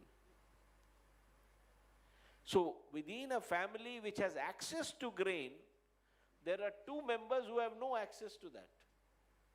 That will create problems. But I think these legal provisions, the kind of food grain stocks we have, should ensure that we go in the right direction. And to be very honest, many of the places where this women's self-help group have taken up this activity, results have been much, much better. So it's about access, it's about how we reach the people. It's not about what you have. That resource is available. Thank you. So just a question on the same. In India, we have a huge diversity, large number of states. So do you see that some states have certain strong measures at place and some states don't have, or there is something more to be required to be done which can create a uniform system in the country to elevate us out on this issue? I do not feel that a country like India should have a uniform system all across. Take any indicator. Some of the southern states are doing much better than the northern states. There are inherent reasons for that, administrative as well as political. And you can't change political and administrative reasons everywhere. We, unfortunately, are a country which do not identify outliers and say that these are the exemplars, you follow them. This distinction will continue. For example, look at the basic health indicators of IMR, MMR across the country. You will find huge difference. And let me tell you one thing. States which are bad on major indicators are invariably bad on all indicators. So it is only the 4, 5, 6 states which are suffering. So you have to have a policy where, even if it means disproportionate resource, and I say it loudly that it has to be disproportionate if you want to pull them up and get them to the national average. Does it mean to have a national policy, or the states have to? Our federal structure is a strange one. National policies help. There are states which have the wisdom, which have the political acumen to think of newer schemes. They are going on their own. There are states which have not moved for long. So I think a national prod is important right now. Thank you, Mr. Mishra. So coming to Dr. Priyadarshi, I think we have heard a lot of insightful comments from many of you. I have one, because I was hearing you very keenly, and what came to my mind is we recently heard our Prime Minister talking about the Panch Pran. And in that Panch Pran, he talked about the first pran, which is India by 2047 will be a developed nation. Now, when we say India by 2047 will be a developed nation, we are talking about various indexes where India has to actually compete, given that today, for example, our per capita income is 2,000 or something around that, $2,000, compared to a developed nation which is $75,000. So similarly, we may have to compete on health index, education index, labor index, and many other indexes. So how do you see, while we talk about sustainability, we talk about access, we talk about removing inequalities, how do you see India in 2047 achieving this through a very sustainable, in a sustainable manner? Sir, it's a very tough question, but I'll try to answer. It has two parts. First of all, what would be the paradigm and the frameworks to sort of define India's journey to 2047? And second, how do we put the data, the indicators, so that we measure whether we are moving in that direction or not? As far as the paradigm is concerned, it is all we have spoken today, blending the economic achievements with social outcomes. That what are the developed country indicators which bother us? Perhaps some countries say, some scholars also say that India may not become a developed nation in certain indicators. For example, the infrastructure that we have planned, cities have grown in a very haphazard way. You don't have any means to address the urban utility challenges, the sewerage, water, railway tracks, all these. We are following the same development model what West has done in the past. So how to break that dependence on knowledge from the West and build on our own value system of Vasudhaivam Kutumbakam, which is the fundamental theme of this G20. So what I feel that there has to be a different metric of measuring our reaching a developed nation. First, the quality of education. Many a time, my colleague is here, Dr. Saintan, and of course, with Gurpreet, we were earlier discussing, why our students are keen to go to US universities for PhD, for masters. What is there in those? We have so many good universities here. We believe, or we have been made to believe, that the Western institutions impact good education.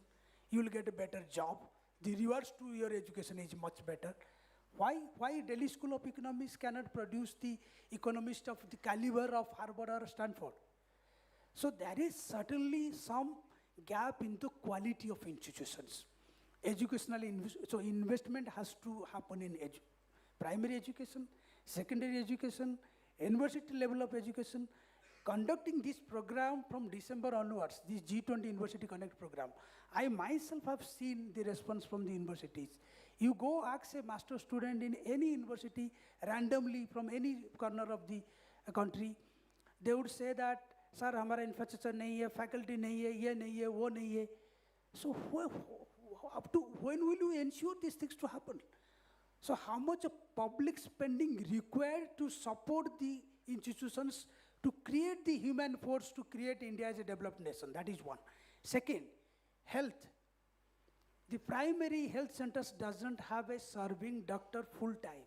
The doctor lives in the district headquarters, the compounder serves, and it is the compounder's mercy sometime. So we are talking about big things, digital health, we are talking about Aisman, all these are all good novel initiatives. But equity aspects that we are ensuring that distribution is also fair, the services are reaching to the last mile, and so distributional efficiency is needed. Third, the investment has to be prioritized. Investment in cutting-edge technology. For example, Industry 4.0 technologies, IoT, big data, artificial intelligence. If you don't invest now, if you don't say sort of prepare your workforce to sort of adapt to that kind of industry environment, we are again going to create new industry divide between the so-called new technology haves and new technology have-nots. See, we are talking about ensuring digitalization, internet penetration. The advanced countries are working about cyber security frameworks, data privacy norms. They are talking about the regulations which will govern. We are still talking about enhancing access. So we need to think about that we have to invest our R&D in such an areas where we can prepare our industry to face such kind of challenges, maintain our export competitiveness. The goods that we have not exported so far, we need to be exporting those in the future. So how to invest in the businesses which are cutting edge, which requires a radical transformation the way we think of our industry to come up. Lastly, societal preparedness. Societal preparedness, everybody's goal should be that my country is going to be a developed nation in 2047. I believe that I have silently thrown some paper here in somewhere on the road with the confidence that nobody has seen me. But then I have done the pollution here, littering here. That will not work. Everybody has to take the responsibility at the individual level that my country has to be a developed nation, whatever you are. If I take the responsibility as a teacher, I prepare my students to witness that the future is like this. Developed country is not just per capita income. per capita income, the institutions that we have, our attitude towards society, towards humanity in terms of environment, in terms of the human dignity and everything, and lastly, a whole of society approach to sort of prepare our nation. That could be the broader approach of approaching something. Of course, finance, the theme that we work on, a lot of changes has to happen in the international financial architecture. As I mentioned in the beginning, the maximization of utility paradigm has gone into finance. And the finance has so become that you deny, why do you deny a MSME firm who doesn't have collateral credit? Is it fair? And recently we have written in a T20 policy brief as a part of G20 for our students who, because this event is on G20. There I have tried of arguing, I do not know how much this point will sell through, that the fintech platforms, if you sort of some money for medical purposes or something, you go to that app, place your request, you can get some funding support, which is hassle-free, faster. Of course, they take higher interest rate. I have tried seeing that it would be 17%, 30%, 25%, and it is very exploitative also many a time that they will sort of force you to pay by certain date. But if you sort of rationalize fintech as a platform, as a future technological platform, bring sufficient regulation, MSME firms perhaps could get faster access to working capital, which are denied now. So the financial system is also equally sort of gone into that type of survival of the fittest kind of norm. That's why during G20 India presidency, they have sort of coming up with several rounds of, I will request our students, please go to the g20.org website, see the finance-related commitments. They have tried to come up with MDB reforms. They are talking about if we sort of improve the capital base of multilateral development banks, like World Banks, Asian Development Bank, New Development Bank, Asian Infrastructure Investment Bank, that would help lend more to the developing countries. And there is a number that they say that if the capital adequacy framework of G20 gets implemented now, it would at least release $200 billion of worth of capital to be lent to the developing countries to support development projects. I stop here. Thank you very much. I think very insightful observations, though we started this entire program 10-15 minutes late, and I will still try to wrap up now with one or two questions, quick questions if someone has, so that we can start, quickly close this. Yes, please. Can someone pass on the mic if there is? Or you can be a little louder, your young energy.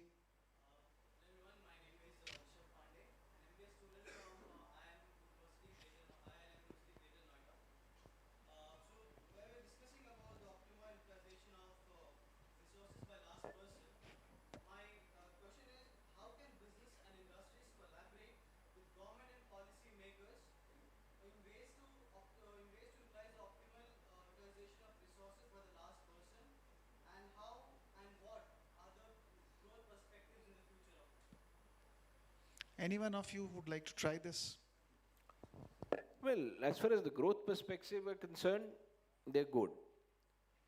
Now, if resources have to go to the last person, the concept of business model has to change.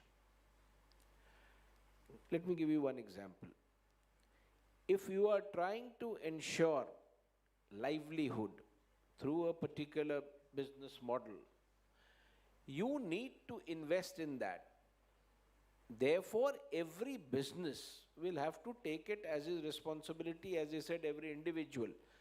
Let me also share that the best way to do it is a collective financing mechanism between the private and the public sector.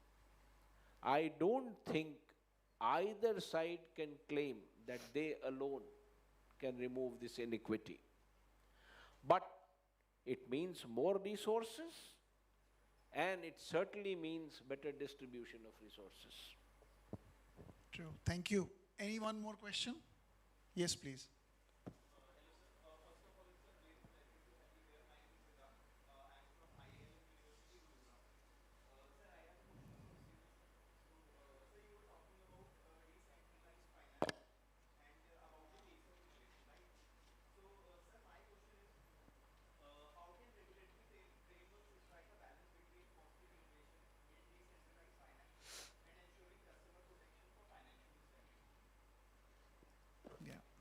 Thank you for the question.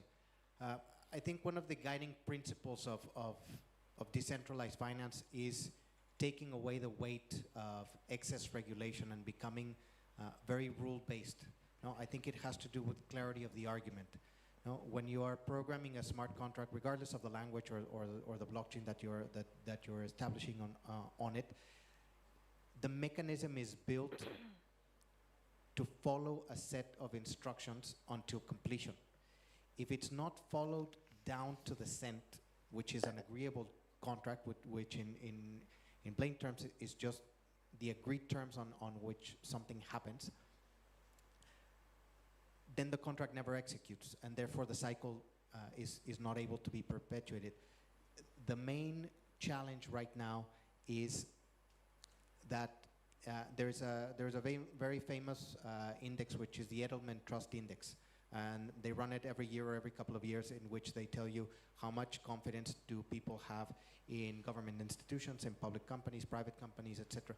And consistently governments rank upon the highest, and banking has shifted over the course of the past years, as have governments, because the mechanisms that are there to ensure that things cannot go wrong is not really the government, and it has to be on very set standards, and it has to become a rule-based transaction. Even if we try to regulate decentralized by nature, we'll find its own course, because what it's betting on is that the nature of the market, or the nature of all of the rules based in which the blockchain actually executes that smart contract, is going to outpace, based on all of the possible available information and all of the possible scenarios, is going to be even further, or it's going to be even stronger than any particular perception or any particular regulation or legislation. I think keeping up with that is a very tough challenge, because I don't think any of us are personally equipped to compete with the computing power of any machine. So at some point we have to kind of give away an understanding what the regulation is. In this case, we just call it government. In the new scenario, it might be just the clauses of the terms available.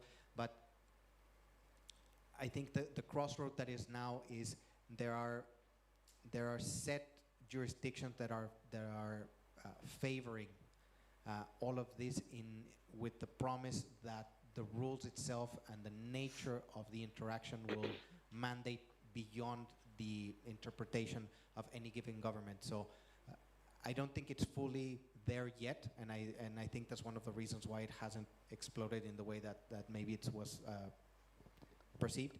But it's much further along in the past maybe 2 or 3 years than it was in the first 15 or 20 years. So the acceleration on which things are improving into a way that it can become a workable subsector, I think it's in that direction. Thank you very much. And with that, I would like to thank Mr. Stephen, Dr. Priyadarshi, Mr. C.K. Mishra. Sir, I just want to respond to the optimal. Just 1 minute. You know, I just recently we had this event in Xavier University, Bhubaneswar. So there they had a specific theme besides the overall lecture on coastal economy. So what they had done, the coordinator had specifically requested me that please allow me to bring 2 SSG women to tell their stories. Said okay, bring them. So since it was coastal economy, the 2 women self-help group leaders, one was on fishing, the other one was dry fish. So besides telling their story, so you are referring to optimal resource use. So we now recognize that despite of all efforts to bring efficiency in the centrally sponsored government schemes and others, there are people movement which could sort of boost the net outcome of the development projects. So suppose you ask any bank, commercial bank, to meet 40% priority sector lending. The field officer will run through the areas to fill the target by March end. Instead of doing that, give that amount, lend to the self-help groups doing fishing, papad making, all sorts of things. the outcome is much better.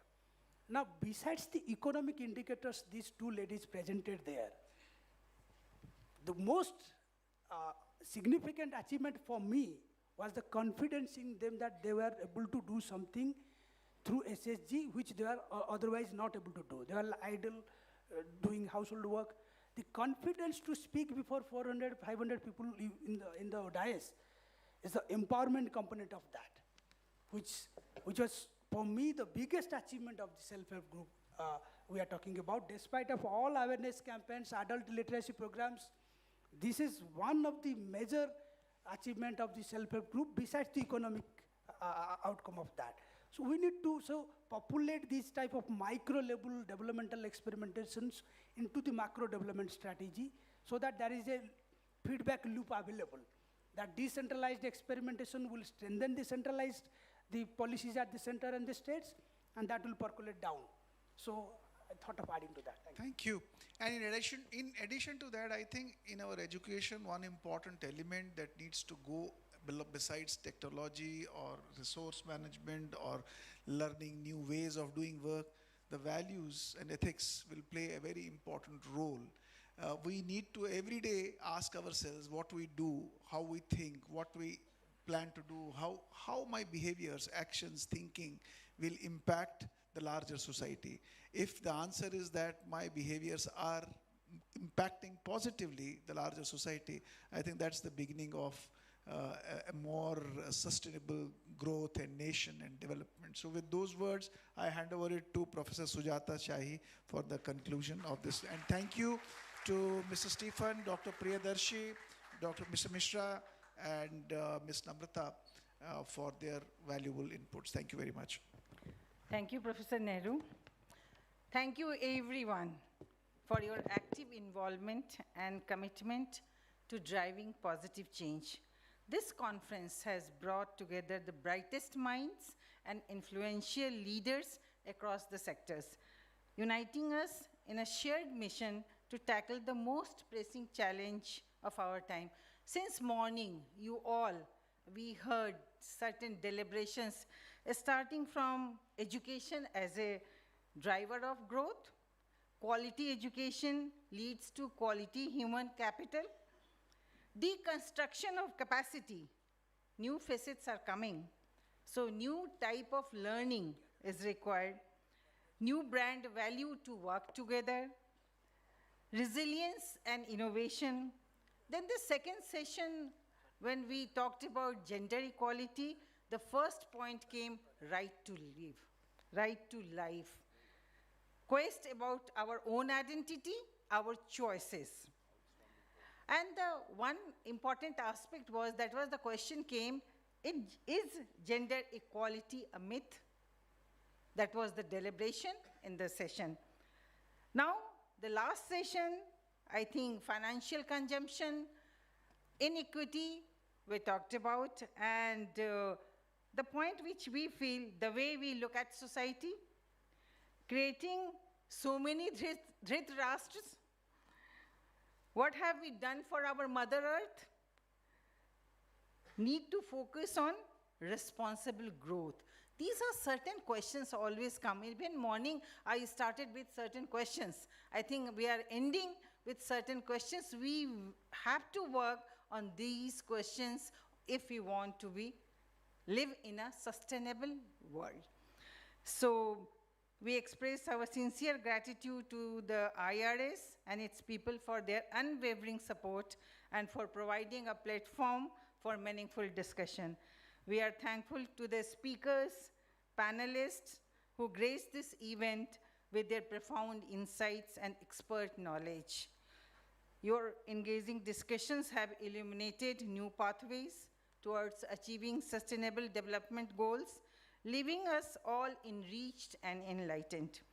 I also like to acknowledge the efforts of the organizing committee, volunteers, support staff, whose tireless dedication and hard work behind this scene ensured the smooth execution of this event. Your commitment to excellence and attention to detail have not gone unnoticed. Moreover, we express our gratitude to the media and press who have played a crucial role in spreading awareness about the importance of sustainable goals and the outcomes of this conference. As we conclude this remarkable conference, let us carry the spirit of collaboration and determination forward. Together, we can translate our shared vision into action, leaving a lasting legacy of a more sustainable, equitable, and prosperous world for generations to come.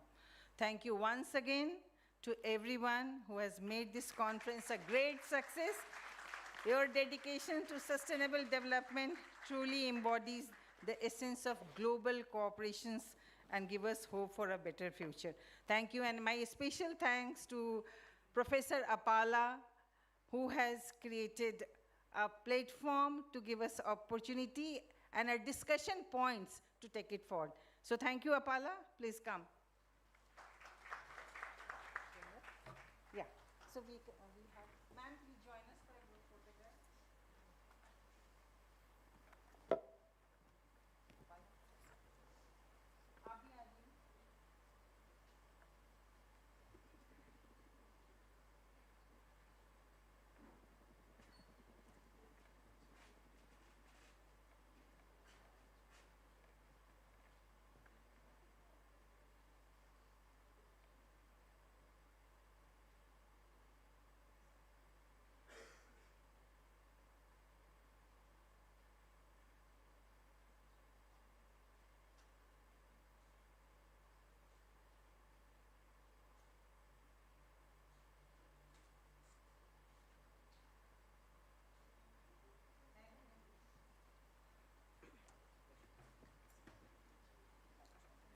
I missed the name of Arartika and sorry, I missed the name of.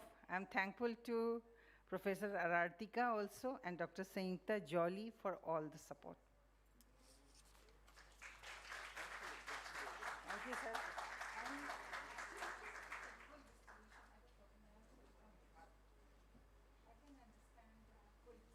I request the audience to please move